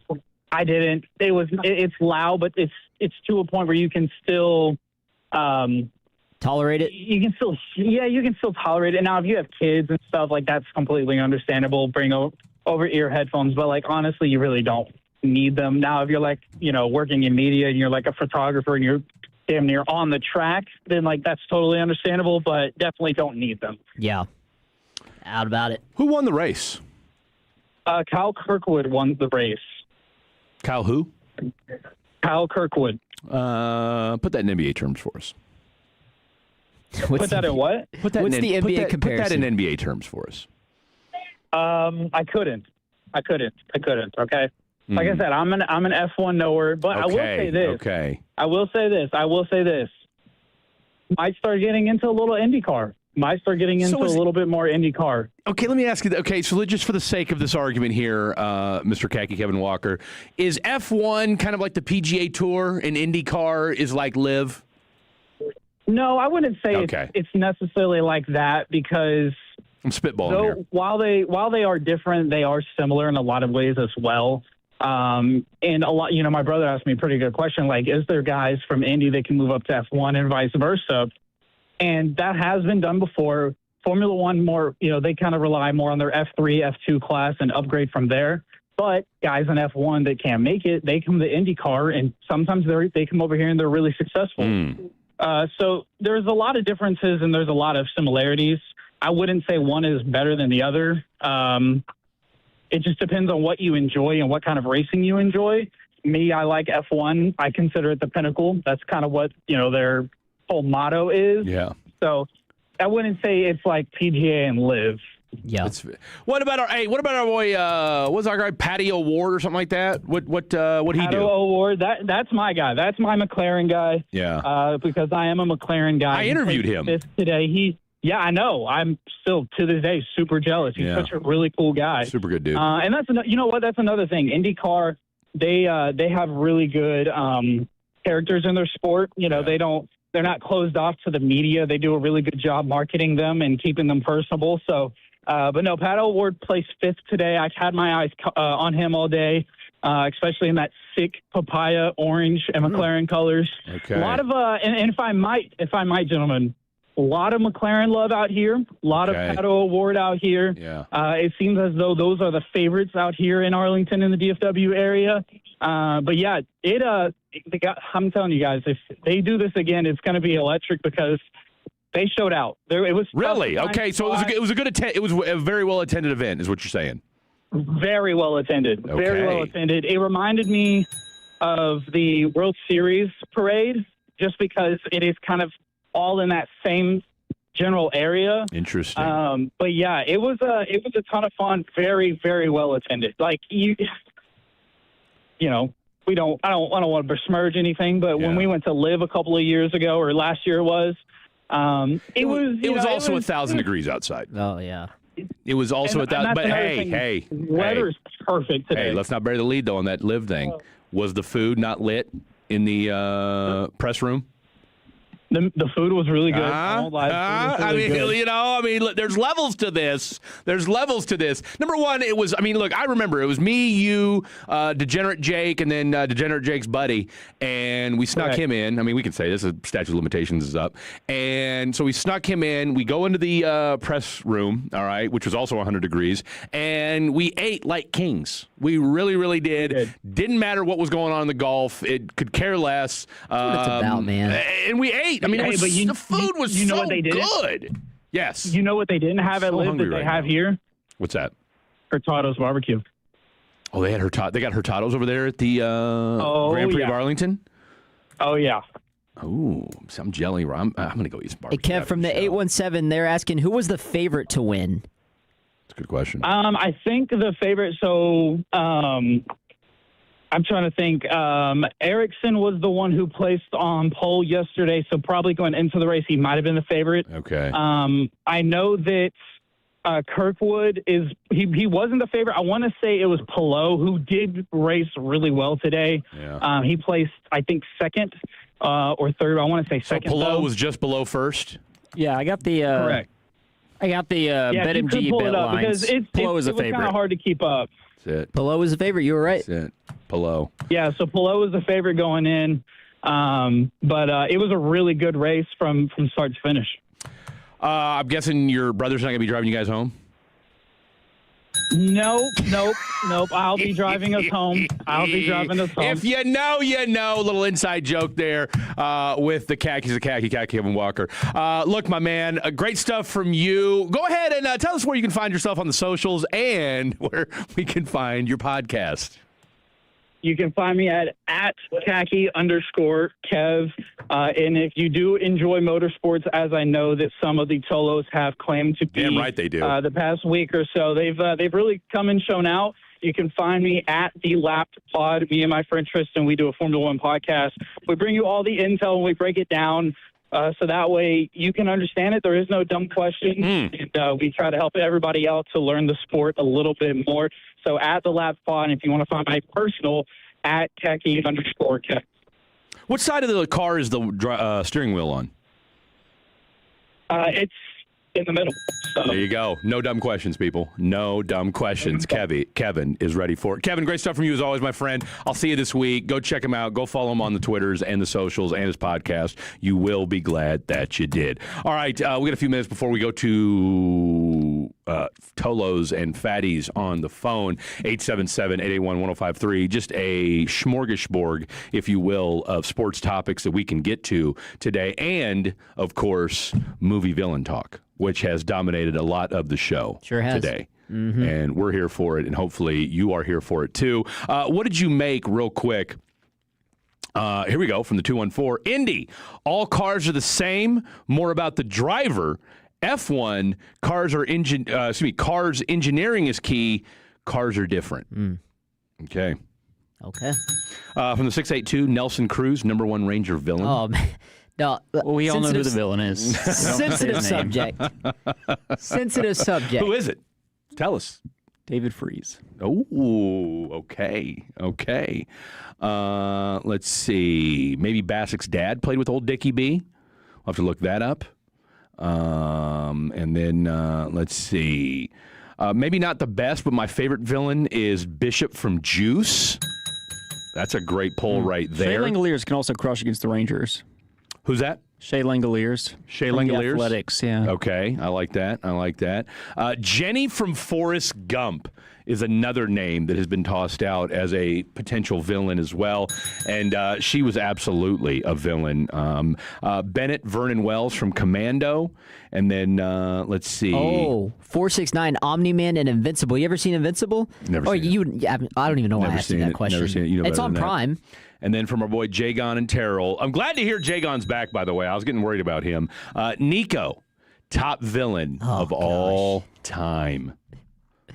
It's sad, man. I mean, and I'll tell you what. How about that game winner last night from Luka? How about the last 5 games from Luka? Oh, he's balling. He's going crazy. Tell you what. Hold a man back. Tell a man he can't see his kids. Tell a man he can't see his kid and see what happens. He's moving like Jordan when he needs child support, man. I'm telling you right now, I do not want to be that child support payment. My goodness. Shout out to our boy Luka Doncic. All right, coming up next. 877-881-1053, 877-881-1053. It's got the internet going nuts, the one, the only. Fatty's on the phone, Tolo's on the telephone. If you identify as a fatty, a Tolo, or just a fan of 1053, or just maybe new to the game, we want to hear from you next. No topic is off limits. Just please, please, please keep it appropriate and don't wander on forever. We will cut you off. Don't go anywhere. Fatty's on the phone. Why choose?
krld-fm.com. This next segment on 105.3 The Fan is brought to you by Classic Chevrolet. If you're in the market to upgrade your vehicle, get to Classic Chevrolet in Grapevine, #1 Chevy dealership in the world, 3 years straight. They've got more new Chevys than anyone, all priced to sell. Visit ClassicChevrolet.com. This is Texas. This is Classic Chevrolet. Together, let's drive, relax, and enjoy the difference. Based on new Chevy registrations 2023 through 2025. All right. Glad to have each and every one of you on board on this just delectable Sunday afternoon. I need to go outside and get some of this sunshine in my life. It's just absolutely beautiful. Now it's 81 degrees outside. Windy as all get out though. Oh yeah. Okay. No, it's windy been going crazy as all get out. Oh, jet fuel. Jet Nelson's in the house, ladies and gentlemen.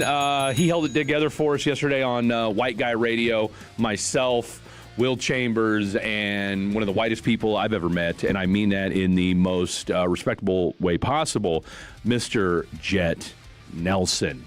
Rocking the Texas Rangers shirt as well. So we've got Dylan wearing the Texas Rangers hat. We've got Jet Nelson wearing the Texas Rangers shirt. You, my friend, look like you might be going on a date after the show, and I'm dressed like I pretty much always am, wearing gym shorts and a Kansas shirt of some kind. Which, by the way, today's Selection Sunday. Today's Selection Sunday. I mean, look, you got to ride with your boys regardless of what goes down. So, again, we'll see what happens. Selection kicks off at, 5, 6 o'clock? It's 5. 5 p.m. Yeah. That's 1,700 for those of you scoring on the 24-hour clock. I have not brought up the call log yet, so I don't know what we're looking like on the old telephonosphere. 877-881-1053. We've got one call right now. Maybe you guys have just been so disgusted with what you've heard so far today that you want nothing to do with us. Or it usually just takes that one call before the lit is lit. The fuse is lit. I'm telling you what, it's been a rough day for me, guys. It's been a rough day for me. Okay, I wanted to say the fuse is lit. That's what I meant. Rich in Plano, help me out. What's up, Rich? Hey, guys. Rich, New York Giants fan. Hey! Wow. How you feeling about your boys in free agency so far? It's okay. It's okay. They've done okay. Yeah, y'all been stealing all those Ravens players. I'd be feeling pretty good. Well, I think the Giants are going to make a wild card run. Okay. What makes you feel so confident? Those games they lost last year, they were just poor coaching decisions by their DC, and so even like that game against the Cowboys. I mean, like basically just they told they said, okay, you can pass 20, 30 yards, and then we'll let your kicker tie the game. Yeah, for you guys, which is what happened. Yeah, that'd be a team that doubles their win total, man. I mean, hey, I would love to see it. You mentioned the Cowboys game. To me, I think the worst Giants loss that I saw was the 18-point comeback against the Denver Broncos. That one just kind of, even as a guy who obviously hates the Giants, I felt for you guys in that one, man. That was horrendous.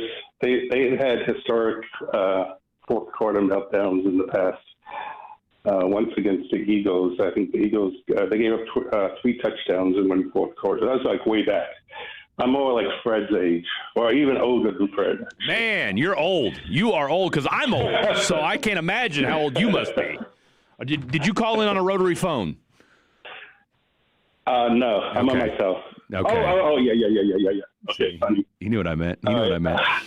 And see, but at least you got that reference. Anyway, what do you want to talk about, Rich? So I'm a New York Giants fan, but I have adopted some local teams. One of them, the Texas Rangers. Sure. And I'm feeling very excited and this year about Texas Rangers. The hitting has been much better in preseason, spring training. It doesn't always translate, but it looks better. It looks so much better. All their statistics. No, it absolutely does. Their pitching is very deep. I expect Josh Smith to hit throughout the whole season. I think they're going to win the division. I'm going for 95 wins and winning the division. Their pitching staff is stacked, and they are deep. And they got Jacob Lass in the 5th spot, maybe tomorrow Rocca. Yeah. They've got Cody Bradford in the wings. Yeah. So I think their starting pitcher is, even if they go through injuries, I think it's deep enough. Maybe you're worried a little bit about who's going to be the closer, but you always figure that out every year. Yeah, and I'll tell you what, Rich, I appreciate the call, my friend, and I love where your head's at, and I certainly love the optimism. Now, that being said, I do think, look, the hitting has to get better, right? I mean, I say it has to get better. I mean, it doesn't have to get better. That's kind of like when everybody keeps saying, well, the defense has to get better. It can't be, well, no, it can be as bad. I mean, ideally, we'd like to think that it won't be, but no, it can absolutely be as bad, if not worse, than it was last year. Again, I'm just using that as a hypothetical here.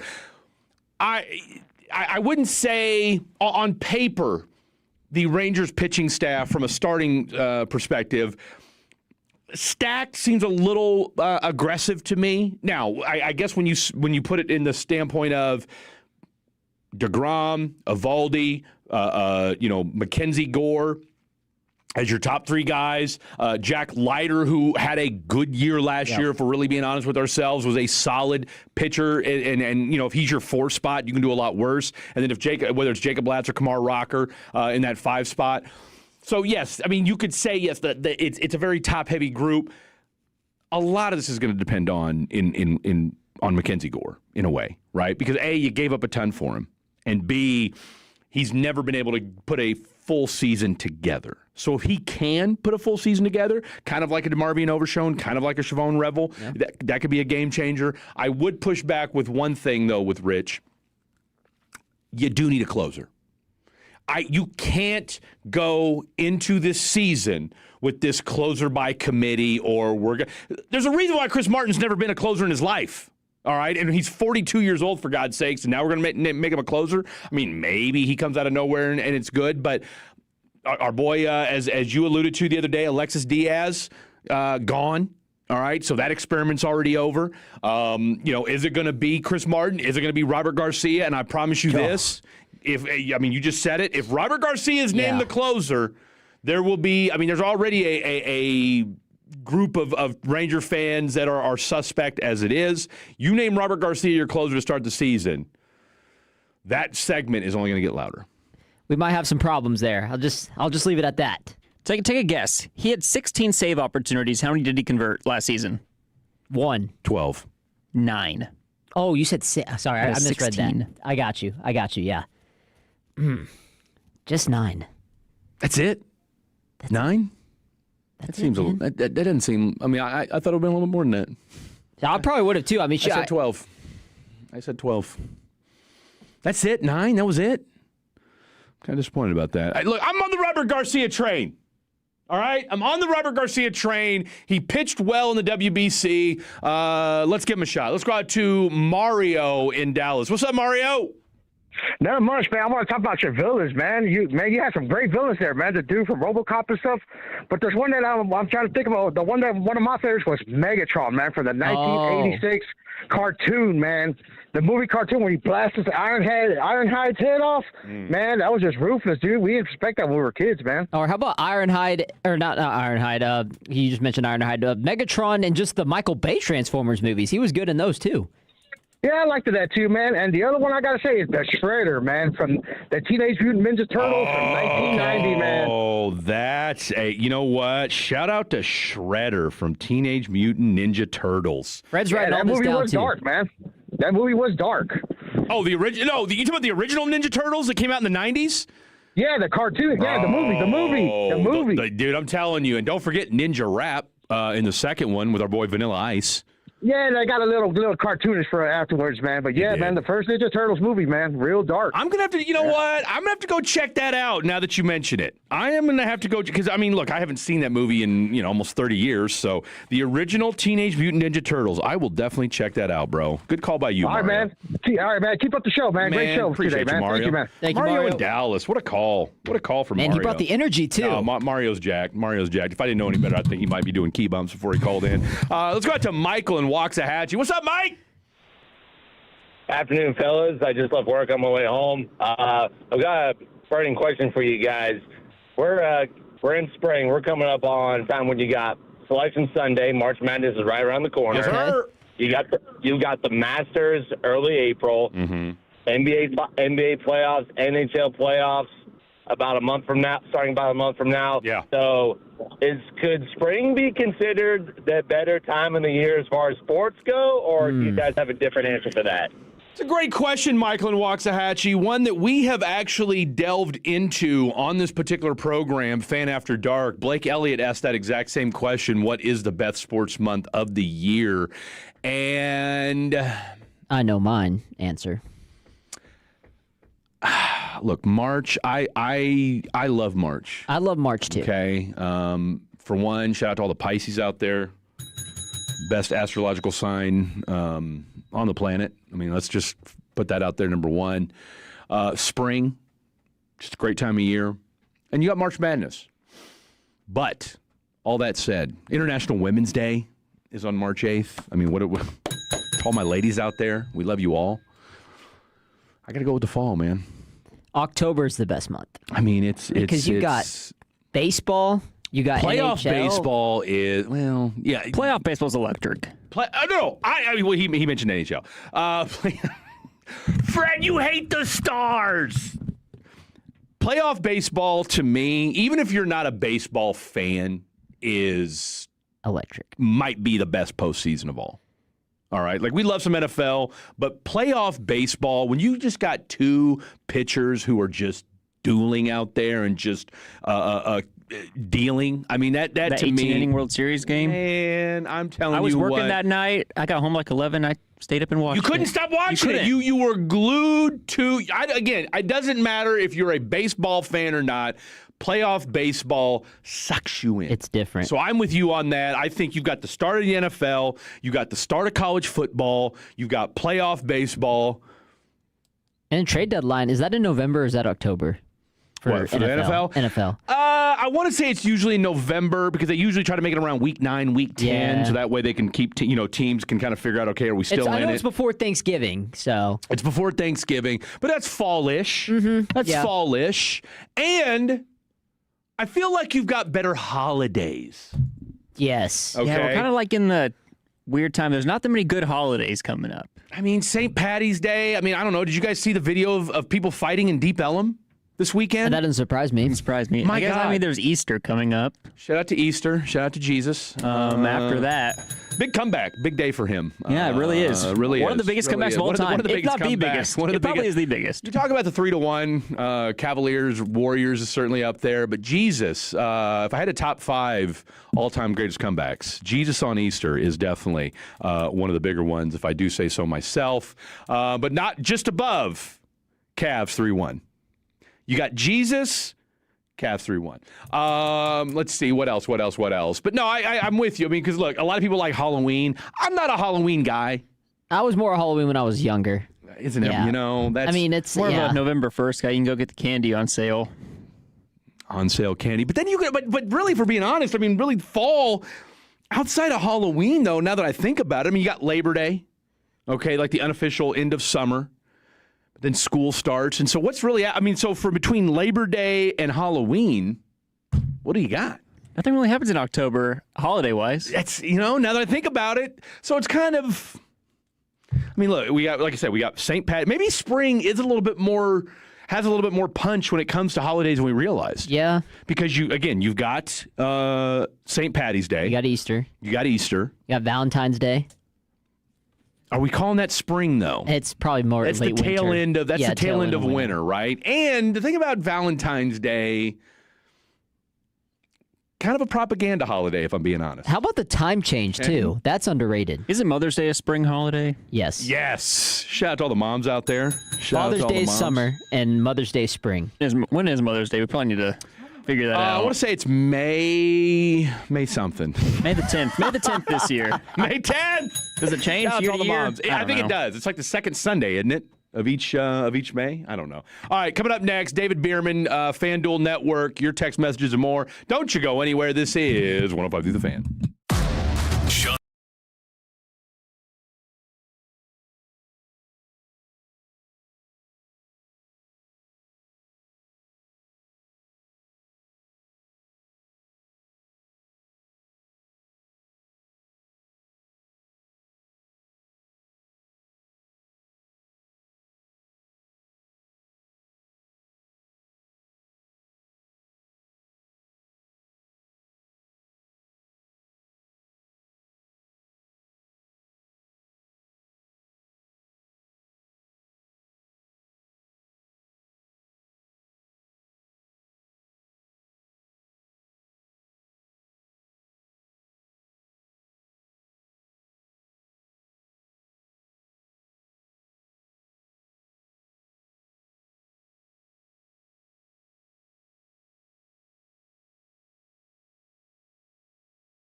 station. Driven by our D&M Leasing Studios. Thanks for turning it on, leaving it on. 105.3 The Fan. Final hour of the show happening right now. Glad to have each and every one of you on board on this delightful Sunday afternoon. It is a absolute gorgeous 79 degrees outside. Myself, along with Eric Casares, but now you're working the Rangers game, correct? Yeah. Okay, so you will not get to go outside and enjoy this delightful weather. Well, I will after the game. Yeah, but the game's not over until, 6? Yeah. I mean, it's not going to be as nice. This will be nice, but the sun won't be as, you know what I'm saying? It won't be out. The sun's still out. I mean, it's out, but it's kind of you're getting kind of the sloppy seconds of the sun at that point. You're not going to get the real sun. All right, that's enough of that. Let's go out to the D&M Leasing Hotline. Welcome to the program. FanDuel Sports Network, along with the Betting with Bierman, Mr. David Bierman himself. DB, now you're in Chicago? I'm in Connecticut, so I'm trying to figure out exactly what language you're speaking when you say 79 degrees. I'm trying to figure out what that means. Oh, what's it? What's the temp over there in Connecticut? Not 79. We did see 79 one day. One day last week, it was Monday. All that did was cause flooding throughout the area because I had 4 feet of snow in my backyard. So it was 79 for one day. Today, it's mid-50s. It's tolerable. And it's not bad. You're talking to a guy who grew up in South Florida. So the fact that I'm telling you 20 years later that it's 55 degrees and I'm tolerating it tells you how much has changed in 20 years. Look at you. The kids outside, though. That's it. Outside. I mean, look, 55 degrees, that's outside playing weather as far as I'm concerned. I'll take that all day. All right, let's get right down to it. We are in kind of the just waning stages of the free agency world these days. Just number one, your overall thoughts on just kind of the movers and shakers, who got right during free agency, who's still asking questions, and then your overall take on the Max Crosby fiasco.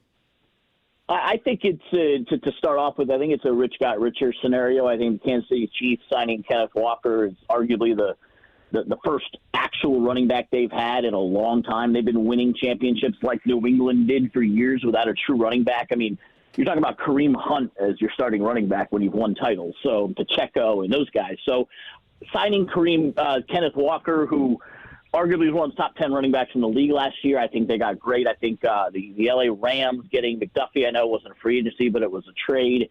I think that helps them at the corner position. And, New England got Dobbs, and you had teams that have already been there the last couple of years that got richer. Overall, I don't think it was the greatest free agent class. We knew that going in. I mean, when the quarterbacks being bumped around are guys like Tua Tagovailoa and Malik Willis, it really tells you where the quarterback situation is this year. So overall, I think the rich got richer, and I don't see many teams that drastically improved at the bottom of the league. And then when we talk about the Dallas Cowboys, look, the one position, and I'll piggyback off something you said, because again, and I think that's one thing as far as context is concerned. This was not a just robust, oh my God, just racked with game changers on the free agency side of the ball. When you look at the Cowboys, yes, they've made some moves, and again, they tried to get Nakobe Dean, they tried to get Quay Walker. From what we understand, Devin Lloyd wasn't really somebody that they pursued aggressively. Their overall, what they were able to do, and what is left to do, or is there anybody left in the linebacker position that they can go out and scoop up?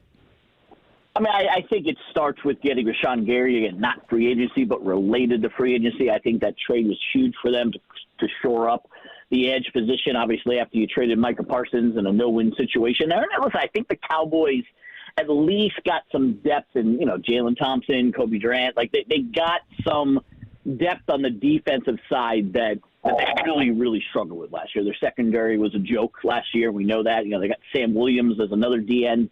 I don't think there's much left. I think you're going to need to attack the draft for the linebacker position. You guys swung and missed a few times at linebacker, but I think that's something you'll concentrate on the draft. And I think you did ask about Max Crosby, right? You asked about that situation? Yes, sir. It's an eyesore for the NFL, because I know we always joke about the non-tampering deadline. You start on Monday, and then Wednesday becomes official, and everybody's been joking about it because, Monday all of a sudden these guys start signing 4-year, $100 million deals that were not discussed at that particular moment. But then when you go deep further and you have a team trade for a massive player like Crosby and the domino effect of, all right, well, now that we got that trade, we can't do this player, and the Raiders are going to go spend all this money that they just saved by trading Crosby, and then 2 days later, the Ravens reversed it. So my two school of thoughts is, one, the NFL has to clean up the system. I don't know why there's a 48-hour window of this crap. People are negotiating long ahead of time, whether they call it tampering or not. And you make a deal, you make a deal. I don't know what the 48 hours you wait for, and all of a sudden it screws other teams up. Because now the Raiders keeping Crosby, and they got to change some math around because of that. And, it could have been a downstream effect where, let's say, the Cowboys then decided to go get Crosby. Then what are they going to do when they signed and they traded for people? And there could have been a whole bunch of different permutations of that, all because of this 48-hour rule. And the other side of things, I want to take a peek under the hood there at what the Baltimore Ravens are doing. Like, did they do this in good faith? At the end of the day, the only team that came out looking better, not as a perspective, but as a team, is the Ravens, who got their draft picks back, still signed Hutchinson, saved some money, was able to do all sorts of things, and they are better than they were before. That said, did they do it ethically? Because there's the bending of the rules, and then there's taking the rules and flushing them down the proverbial toilet, which is, I think, what the Ravens did.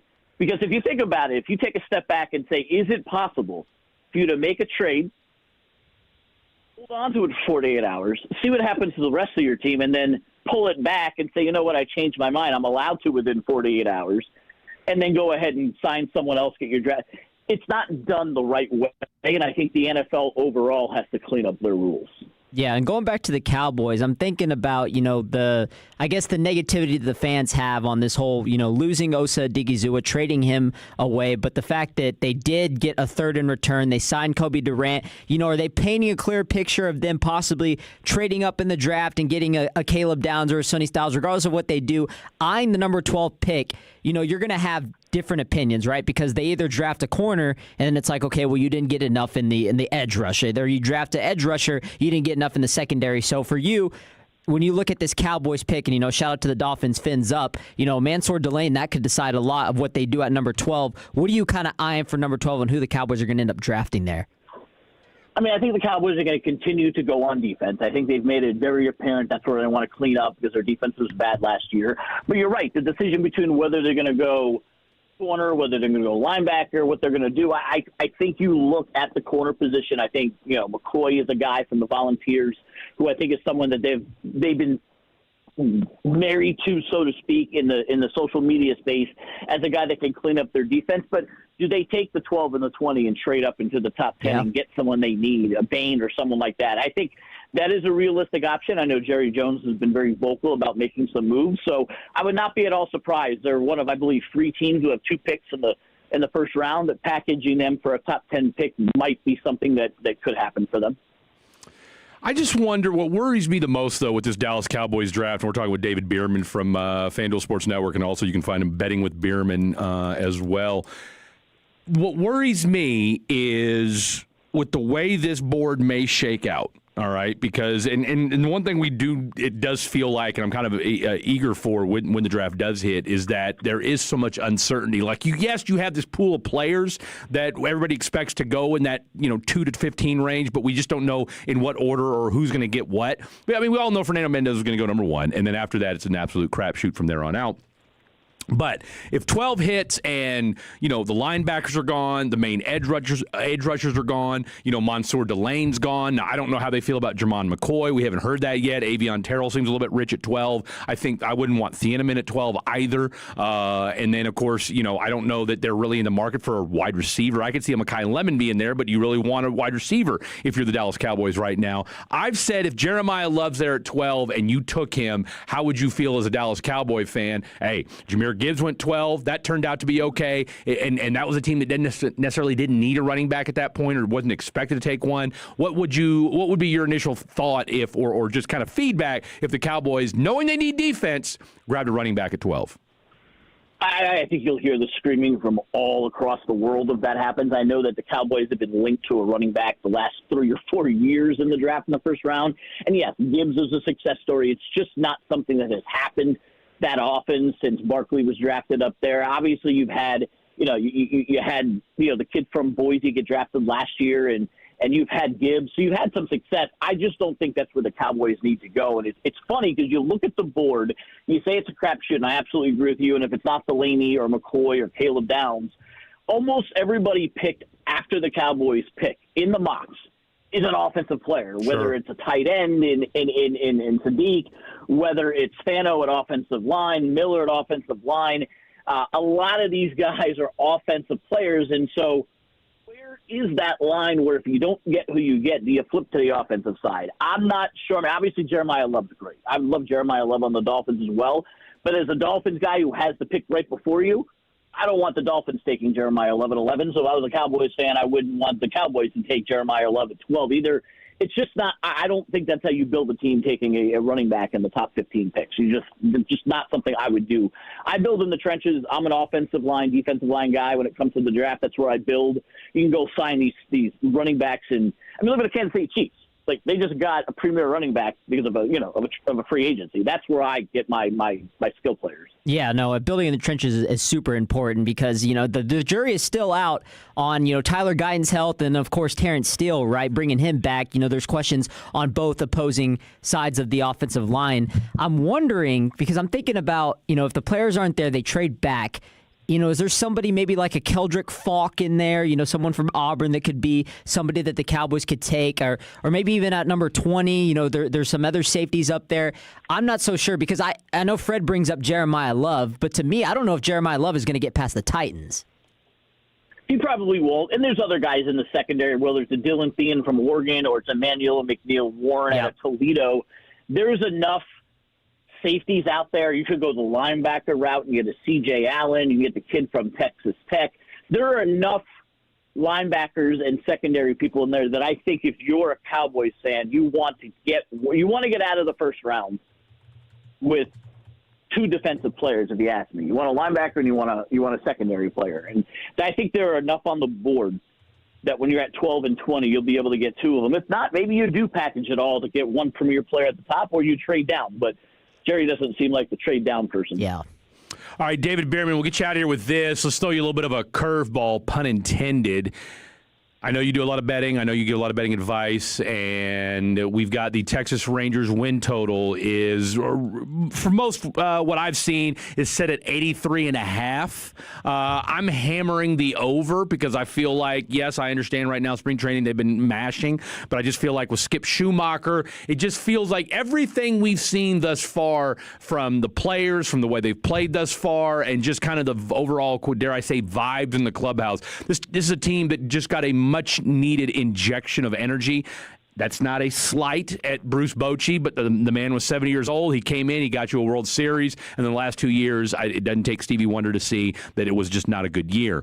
You still got 2 or 3 really quality pitchers at the top. You still don't have a closer yet. That can be finagled. What say you? I'm hammering the over on 83.5 wins for these Texas Rangers. You and I are in agreement on this one. This is a team that did win a World Series a couple of years ago, had some, your typical injury / letdowns over the last couple of years. I had a front row seat for Schumacher as a Marlins guy, and I'm probably the only guy you've ever had on the radio who's ever once said they're a Marlins guy. But I have had the Marlins play-by-play guy on, so you're the second. Second. But he was paid to say that. The Marlins play. Of course. I was paid back in the day to say it. I did work for them for a while, but not for a long time. I had a front row seat. I think it was very disappointing with the Marlins let Schumacher go. Obviously, there was a lot of change in the organization at the GM level, at the manager level. Schumacher was, took over for Don Mattingly, injected a lot of good energy in a youthful team. The team did better than they were supposed to every year Schumacher was there. He left. I think you're in good hands with a really good coach. Like you said, you got the top of the rotation guys. Your lineup is incredible. It's a tough division, no doubt. Anytime you have Houston there, it's going to be tough. You got a team that, was in the World Series last year in the ALCS in Seattle. So you have 2 really good teams.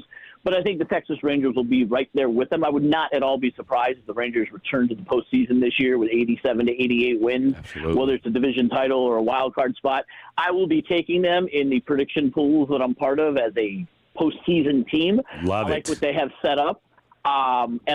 Schumacher, he gets the most out of their players. I would have loved to have hung on to him with the Marlins and what they were building, but when you're talking about the Marlins, every 3 or 4 years they just restart anyway, so that includes the manager.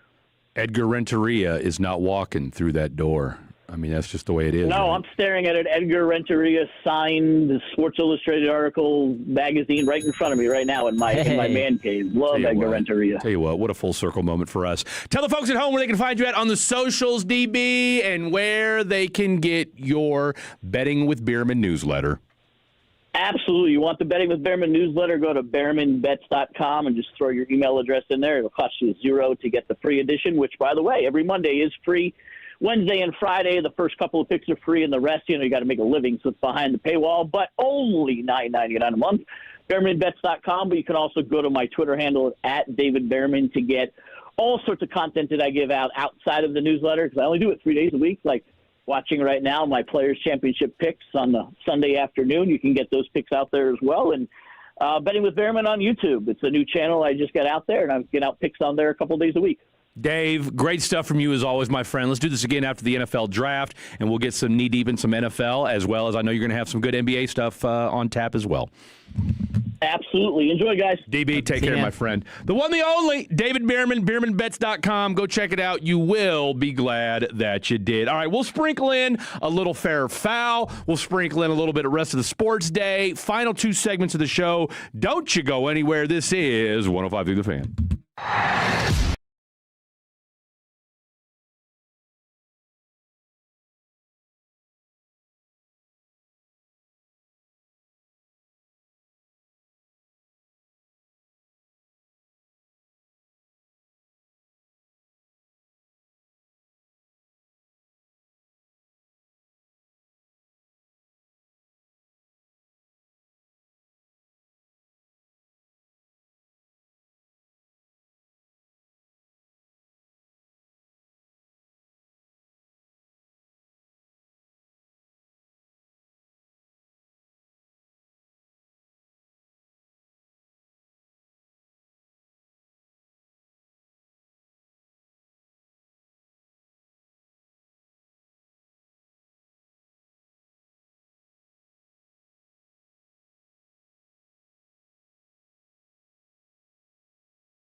This next segment on 105.3 The Fan is brought to you by the Frankels. If you've been injured in a car or truck wreck, call Frankel first. 214-817-333-3333. With Frankel & Frankel, there's never an out-of-pocket cost. They only get paid when you win. Frankel & Frankel, the go-to car and truck wreck attorneys in Dallas. All right, final two segments of the show happening right now here on 105.3 The Fan. Now, just a quick weather update because that's what we do here on 105.3 The Fan. Keep you, the listener, informed of all things weather related, because that's the one thing that you got to keep your head on a swivel about. For the 214, Fred, if you go outside, be careful because the wind coming in blows harder than Jordan Belfort. Dang. And let's see, from the 817, Fred, check out the weather this evening. Going to get cold as well. Dylan, you are our unofficial weather updater. You just told us some alarming news. Oh, man, yeah, it's crazy. So apparently also, there's a red flag warning in effect till 9 p.m. Sunday for areas near and west of I-35. So be aware of that. Dangerous wind gusts up to 50 miles an hour are expected through 1 a.m. on Monday. It's going to create hazardous driving and boating conditions across north and central Texas. And there's outdoor burning is strictly prohibited. Put the matches away, people. Any fires that develop are likely to spread rapidly under the current critical weather conditions. Reporting courtesy of Fox 4. Maybe I should have ran this morning. Probably should have. You might blow away. Okay. Put some ankle weights on. Go ahead and mark that, if you will. Thank you very much. I appreciate that. You might blow away. For the 214, Fred, the weather is very nice today, but the wind has started blowing something fierce and out of control. Out here in the Arlington Grand Prix, and the ladies' dresses and skirts are getting blown up. Some showing panties, but some are naked as a jaybird underneath. That's from resident Tolo Fatty Latrette. It's like a Marilyn Monroe video out there going on right now. My goodness. Welcome to Texas. The low, Fox 4's forecast, the low tonight is 33 degrees. Dear goodness. And the high on Saturday, just next weekend, 90. Ho! Wow. The blowtorch. It starts. Bipolar weather. What's new, right? What's it supposed to be tomorrow? Oh, the high is only 52. I'll take that, dude. I like that. Let's take that. And St. Patty's Day, 66. Take the chilly weather for let that roll out and let it play out for as long as humanly possible. Did you do anything for St. Patrick's Day? What, yesterday? Or you mean, am I going to do anything for St. Patty's Day on Tuesday? Well, no. Did you do anything yesterday's word, I should say? Oh, for the week? Yeah. No. Like I said, I was Claude coding it up for 8 hours straight yesterday as I'm building this website, and I was Claude coding it up. So shout out to my boy Tyler Wells over at BrainGrid for helping me put this thing together. But if you need a website built, go to BrainGrid. I'm telling you right now, you can type everything. It's fascinating. You type out, if you got an idea, but you're like, I don't know how I want to execute it, go to BrainGrid. You type out exactly what you want. It doesn't matter. You don't have to worry about punctuation. Just type it out. Just data dump, and then it will sit there, parse through what you're saying, ask you a bunch of follow-up questions, and then take you step by step how to execute what you're trying to accomplish. So give it a try. BrainGrid.com. All right. I had a fair or foul, but we got to talking about other things, so I don't even remember what the hell I was getting at. Mavs. Do we have a Mavs update, or they're getting ready to play at what, 2:30? Yeah, Mavs are playing the Cavs at 2:30. So far, you got a little bit of a lineup update for you guys. Klay Thompson is out. Oh! Rest. Daniel Gafford's out, battling an illness. And then, of course, Derek Lively and Kyrie Irving are both out. Everybody else is good to go. They are 15.5-point underdogs against the Cleveland Cavaliers at 41-26. Man. Outside of that one Middleton miracle where he scored how many points did he score in the fourth the other night? I know he had 13 in a row at one point. I think he finished with 35 that night. And as Blake Elliott has said time and time again, there's no reason for Chris Middleton to be on this basketball team. Yeah. No, I thought they were going to buy him out, but didn't look like it. Well, he didn't want to. Yeah, he didn't want That was it. the problem. He wanted to stay with the Mavericks, and I mean, I guess he wants to stick around. And, of course, he knows J. Kidd from back in their days in Milwaukee together. Yeah. So, there's that. And I want to say that him and J. Kidd have the same agent. Okay. As well. So that little connection right there never hurts either. And then, of course, we're just a couple hours away from Selection Sunday. VCU just knocked off. They just knocked off. Who they just knock off? Dayton. Dayton. That's a bid stealer. It is, right? Yes, because St. Louis was in the A-10, and they're already in. Yeah, and Arkansas is your SEC champions. SEC champions. They beat Vanderbilt in the final. So Acuff is getting hot. Maybe future Dallas Maverick, yeah. Darius Acuff Jr., 30 points in 37 minutes. He goes 9 of 20 from the field, 5 of 8 from downtown. They outscore 11 assists as well. 11 assists! First SEC player with 30 points and 10 assists in the last 30 seasons. I'll tell you what, that's knowledge if you've ever heard it from our boy, Mr. Dylon. 86-75, they outscore them by 9 in the second half over the Vanderbilt Commodores. Shout out to the fighting John Calipari's, and great job by them. So that's probably, since with that big win, I know Florida was kind of the favorite to win the whole thing, but Arkansas finds a way to do it. So don't sleep on Arkansas. No, not at all. Come tournament time. I mean, look, they only go 7 deep, right? But that, come tournament time, you only need about 7 guys, right? I mean, that's really it. You need the perfect recipe. You need good guard play, and you need at least one serviceable big. And then you need that third guy who can come out of nowhere and give you a scoring bump when your top 2 guys are struggling, all right? And that's what worries me about my Jayhawks. Mm-hmm. But I don't want to get people all pissed off at me, okay? Because they do get mad at me. You know how many times I've had people text me, and this rarely happens when I talk, although somebody did complain to me about talking Rangers earlier. You really thought Hamels was here from 06 to 09? Are you kidding me? Can we get some Ranger fans on the station? Thanks. I said, send your resume in then, man. I mean, I'm sorry. I didn't know. I didn't know. I can talk about it now, though, because it's college basketball, because we do have the tournament. Who is right now, before we see the brackets unveiled, we've got Jet in the house. Jet, come on in here. Just come on in. You're not doing anything. Come on. Bring your ass in here. Give me we haven't seen a bracket yet. Give me your final 4 right now. Oh, just off the top of the dome. Just off the dome. Okay. Just off the dome. Arizona. Duke.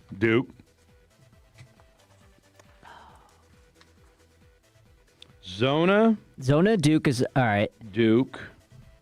I'll ride the hot hand. I'll say Arkansas. Ooh, woo pig suey. Woo pig suey. I'll take Arkansas to make that deep run, because if a team were to make a run and it wouldn't be a favorite, they wouldn't surprise me. It would. Arkansas, like you tell me, Arkansas. I'm going to say no on Michigan. I'm not very on the Michigan hype train. No on Purdue. Who else is good? St. John's. No, I don't see a Final Four. Help me out here. What some other teams? Texas Tech, not with that top end. Oh, I think Houston. Okay, hold on. Let's see. Okay. That'll be my final pick, Houston. U of H? U of H, Arizona. I don't know if this is possible. U of H. No, don't worry about it, because like I said, we don't know the way the bracket's going to. We're just going just kind of off the cuff here. All right, so. Arkansas, Duke, Arizona, and U of H. Okay, I like it. Yep. All right, so we got DDD, and then we'll go with Mr. Jet Nelson. I'm going to start with Iowa State. I think they're my crazy deep run team. They're really good defensively. They are good. They are good. They're very good defensively. Love where your head's at. Let's go Arizona. Just a good bet. That's it. I'll throw Florida in there. Ooh. Florida, another crazy one. And then let's stay smart. Let's throw Duke in there. Okay. I think Duke will make it. That's solid. What's that? Probably a 1, a 2, and a 3, maybe? I was going to say, you figure Zona, Florida, and Duke could all be Zona and Duke are definitely going to be number 1 seeds. Florida's a 1 or a 2. And Iowa State's going to be no worse than a 3. Right. Yeah. So those are solid choices by you. Ball knowers, what say you, Dylon? I had Houston there just because I love their defense. Okay.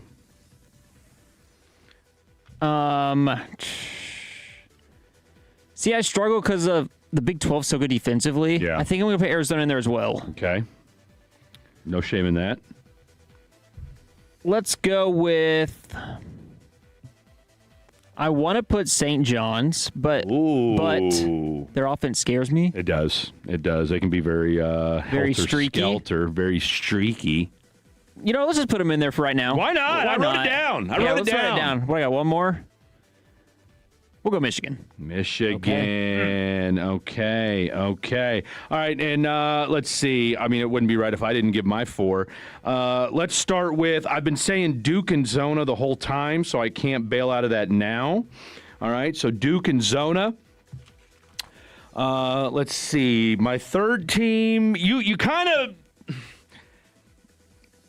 St. John's is because they play such great defense, and I'm with you. Their offense does scare me a little bit, but I do love the Fighting Rick Pitino's, so I'm going to go with St. John's as well. And your Kansas Jayhawks. You know me too well, Dylan. You know me too well. Come on, guys. You know the drill. Damn right I'm putting KU down. Now, that's our respective Final Fours without seeing the brackets. Obviously, things will change once we actually see the actual brackets. But Eric Casares, Zona. Now, I think we can all feel pretty comfortable with this, though. There's no way Duke and Arizona are going to be. We know they're both number 1 seeds. Yes. Let's see. Who else did you have down there? Duke, Arizona, and Michigan are all the 1 seeds. I had Houston and Arkansas in there as well. Oh, that's who it was, Arkansas. Yeah. I can even write my own hand. Razor. But I'm honestly starting to think. I'm also really liking Virginia too. Virginia can be scary. They're tough. And Virginia's tough. Look, Virginia. You've got probably 9 to 12 legitimate Final Four teams. Probably. That if any of them made it, no one would be surprised. Yeah. You mentioned Iowa State. Yeah. I think Iowa State could. I wouldn't be shocked. I was going to say, although if Virginia made it, nobody would be shocked. What about Nebraska? No. No, don't take them. Frauds. Don't do it. Frauds. And UConn, I think the red flag of getting blown. And I know St. John's is good, but I think the way that they got blown out, I don't know if I can trust them. They've had their time. I don't disagree. But the thing about the tournaments, conference tournaments, there's just something about sometimes when you get a team that, and I want to say St. John's jumped on that game early yesterday, and at that point, I mean, look, if you're down 20 in the second half. Yeah, they scored 40 in the first half, yeah. I mean, I'm not saying that, hey, you throw in the white flag, but at that point, it's like, all right. I mean, now, granted, U of H was down, 15, 16 or something like that, maybe 19 at one point yesterday. They go on a 14-0 run, get it to within 3. So, but that's just kind of the way U of H plays. And Vanderbilt showed they could win. Vanderbilt showed they can win. I mean, it's good. Look, it's March Madness, people. It's March Madness. All right, coming up next, final segment of the show. Don't go anywhere. This is 105 through the Fan. Hey, it's Chiafalo.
For the next 3 days, if memory serves.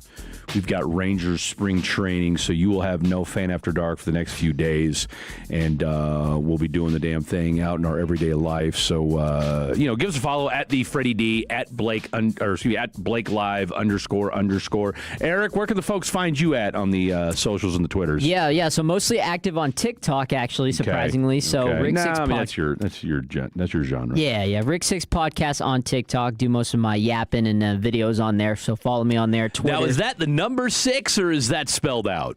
It's spelled out. Thank you for clarifying that. Yeah, RICKSIX, Rick Six, and then podcast, and you can find me on there. Has anybody ever inadvertently, they were trying to follow Rick Sex and followed you and said, "Wow, this is not the content I was expecting"? I sure hope not. Okay, I wouldn't know. You should check him out and see what that handle looks like. Yeah, for bleeps and grins. Just for what is it? Oh crap, I forgot the saying. It'll come back to me. We've butchered a few of them today. It'll come back to me. So, But on Instagram, trying to build my new Instagram because if you guys don't know, my last one got suspended and from Meta. So I had to make a new one. Because they thought you were Rick Sex. Eric Casares This is _ a family-friendly account. Why do you keep talking about football, Rick Sex? Jiminy Christmas. Oh, my gosh. So what's your new one? Eric Casares _ Yeah, pretty simple. That's not as. It's easy. easy. I like your name, but it just doesn't have the pop? pizzazz because I can't really confuse that with anything else. So say it again. Rick. Whoa. See, now you got me all out of place now. Eric Casares _ All one word. All one word. Yep. Is that 1 C or 2? 1 C or 2? What are you talking about? Eric Casares. Oh, good question. Yeah, Eric and then Casares. Come on, stay with me. Stay with me. Eric Casares. Just one word. Yeah. Okay. Because my email, and I don't want to give it out on the air, I'll just say the first name, Fred Davis. And people are like, is that 1 D or 2? What does it sound like? But you got to ask. Any underscores in there? Because you don't know. There are not. Okay. There are no underscores in that as well. All right, so I was just bebopping through the bracket watch here. According to Joe Lunardi, Duke is the top overall seed. Texas! Go Longhorns. I forgot they played basketball. They're the last team in. And you're one of your former schools, OU, first team out. Okay. How's that make you feel? You sad about that? No, I mean, I was watching OU versus A&M in the SEC tournament the other night, and obviously I was rooting for A&M, but OU killed them, and that was a rough watch. They did. They whooped them. So, and then I watched OU lose to Arkansas, which I was pulling for OU. So it's rough being you right now. It's been rough, yeah. I mean, look, A&M had their chance. Now, but hey, don't get your panties in a wad just yet. A&M, last 4 byes, according to Joe Lunardi. Okay. So you guys, according to this, you guys would be the number 10 seed in the South region. Yeah, last week we were supposed to be a 7 seed, or 2 weeks ago. So, I mean, that's what happens when you lose games. You get punished. That's what happens right now. Texas A&M sitting at 21-11 overall, 11-7 on the year. And if Joe Lunardi, if his bracket shakes out, you guys would be playing Utah State in the first round in Oklahoma City. So that's not a bad region, though, for you guys. I mean, for all my Aggies out there, gig 'em. That's not a far drive for you to go on up there to OKC and watch your boys. Maybe. I mean, I could see y'all beating Utah State. Now, I think you guys would get hammered. Now, right now, if this shakes out with Lunardi, now we got to see. Hey, real quick, take a quick look for me there, dial in. See how accurate Joe Lunardi's been in the last few years. If we're just blowing smoke up people's what's right now. He's got U of H as the number 2 seed. And here's my question for you guys. In the South region, which is going to be played in Houston, the championship final and the South region is going to be in Houston. If I'm the number, and then they've got Florida being the number 1 seed, wouldn't you be upset if you're the number 1 seed and U of H is the number 2 seed, but yet the regional final is in Houston? I mean, isn't that an inherent advantage? Yeah. I mean, look, if you're telling me I'm U of H and I'm going to be the 2 seed, I'm playing my first 2-round games in OKC, which is a proverbial hop, skip, and a jump outside of it being in Dallas, and then I get to play my regional finals at home? I mean, that's a win-win all day. I'll take U of H out of that region all day. Yeah. So Lenardi, since 2011, has averaged over 66 teams correctly predicted out of 68. Okay, so he's gotten 66 teams out of the 68 right every year? On average. On average. That's crazy. Look, I'm no mathematician, but let's go ahead and just pull out the phone real quick. Yeah, 90%. And I mean, that's damn good, boys. That's crazy. 66 out of 68. Do we think he's got inside information? That's a 97% hit rate. 97% hit rate. North Texas, where are they at in this? I didn't see. Not in it. First four out, no. Next four out, no. They're actually in the next 24 out. Is what? It's a new thing they're doing this year. I hadn't seen that before. Yeah, we're gonna mean like the NIT if that. Next 20. Is there an NIT bubble watch? We might be in that one. Let's Google that real quick. NIT bubble watch. A&M almost won the NIT a couple years ago. They lost in the final. That's a shame. You and that team are the only people that remember that. NIT bubble watch. Let's see. Everything just keeps coming up with men's March Madness. Andy Katz has a couple bracketology predictions. It's kind of on the same lines, though. Let's see. Nebraska's a 4 seed. I don't see anything with the NIT in it. Cal Baptist. Oh, Fred, did you see Cal Baptist play last night? Okay, hold on. Come on, what kind of question is that? Did I see Cal Baptist Well, I didn't know if you saw a highlight or anything, but they have probably the worst jerseys in college basketball. They were so ugly. It's funny you bring them up. Okay, so look, seek and you shall find, boys. Your boy just found a 2026 NI tournament seeding prediction. Okay, literally. You guys ready? You know who a number 1 seed is? You know who one of the projected number 1 seeds is for the NIT? Kansas? That's disrespectful. You know better than that. You know better than that. SMU. Pony up. SMU. They might be the number 1 overall seed in the NIT. Andy Enfield, what a job he's doing over there. I mean, this school's pouring millions upon millions of dollars into their program, and number 1 overall seed in the NIT. Oklahoma might be the number 3 overall seed. I'm looking to see if I can find North Texas. I do see Cal Baptist. Okay. They're a 4 seed right now as it stands. And they have OU as the first 4 out right now. Is that what you said earlier? Yeah, they're out. That was Lenardi. If Lenardi says it, you're cooked, bro.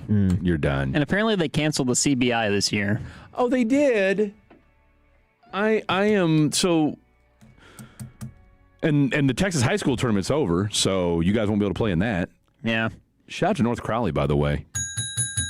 North Crowley wins the 6A D1 state championship. So your North Crowley basketball team wins. I'm trying to think if there's any other Texas schools here in the NIT that we can get excited about. We got SMU. We've got, I mean, it's a who's who of also-rans in the NIT. Wake Forest, Grand Canyon, and that's going to do it. Okay. That's going to do it. So shout out to you for finding that. Look, it's again, when you got to find it, you got to find it. All right, so what's on your agenda for the rest of the day, Eric Casares? Yeah, gonna go home. Hopefully, not get blown away from this win, like Dylan was saying. Dylan said it might happen. Yeah, might wait a little bit, might take a little nap. Who knows? But yeah, go get something to eat. That's the rest of my day, man. Yeah, how about you? I'm starving like Marvin. I got to go eat something too, and then I'm going to get ready for this selection show. Yeah. We might go hit up the gym later on and get that knocked out. We've got the WBC to get ready for as well, so make sure you guys are geeked for that. Let's see, real quick, give you an update on what's going on with your Dallas Mavericks. Watch out! Here we go, Dallas Mavericks. Right now, it is a 4-point Dallas Maverick lead, 20-16 over the Cleveland Cavaliers. I'll give you the full box score before we get the hell out of here. You've got, you want to guess who your leading scorer is? You get one guess. Najee. Nope. Jet? Gafford. Did not play today. Gafford's not playing, actually. Not playing today, but that's okay. I like where your head's at. That's a good guess. Great guess. He had a 100% field goal game the other night. He had like 21 or whatever it was. P.J. Washington is leading all scorers right now with 9 for your Dallas Mavericks, who are sitting at 22-45 on the season. Your starting 5 tonight was Ryan Nembhard, Max Christie, Cooper Flagg, Najee Marshall, and P.J. at the 5.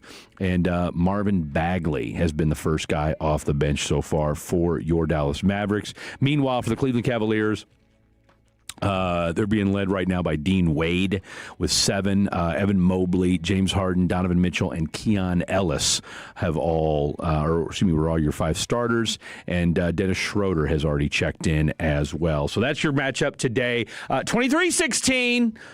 23-16 is the early lead. Oh, my God. Every time I update the score, it just keeps getting bigger and bigger. 26-16 right now. Mavericks are up on the Cleveland Cavaliers, but still a lot of basketball left as we're only in the first quarter. So, look, we're Team Tank. You don't want your team to just go out there and mail it in, but you do want your team to go out there and mail it in. They've got 15 games left. I said they would go 3-12. That's my prediction. What say you, Eric Casares? 3-12. Okay. You said they have 15 games left. They've got 15 games left, with tonight being game 1 of the next 15. Fred has them going 3-12. Eric, you have them going what? All right. So they're playing the Pelicans. I'll say they win that one. I'll give them one against the Pelicans. Yeah. I'll give them... And then I'll give them one against the Bucks. They'll go 2-13. Okay, so you've got them 2-13. Yeah. Okay, I like where your head's at. Jet Nelson. I'll mix it up. I'll go 4-11. Oh! It's Jason Kidd running that team. He'll have them out there running still. Okay, all right. And then who are the Rangers playing tonight? The Dodgers. The Dodgers. Who's on the bump? Do we know? Oh, some random name. Dylan looked at it. Some random name. But Nathan Eovaldi was named your opening day starter for your Texas Rangers. That is the 3rd year in a row. Trey Supek. Trey Supek on the bump. Be ready. It will be a showdown if we've ever heard one before. All right, that's going to do it for the show today, boys and girls. Another great performance in the books. Fatty's on the phone was tremendous as always. Shout out to our guy, David Bierman, for being a legend as always. For the one, the only, Jet Nelson and Dylon, that's the Phenom Eric Casares. I'm Fred. Good night. God bless. We'll see you this week. Attention! Have you racked up $10,000 or more in credit card debt?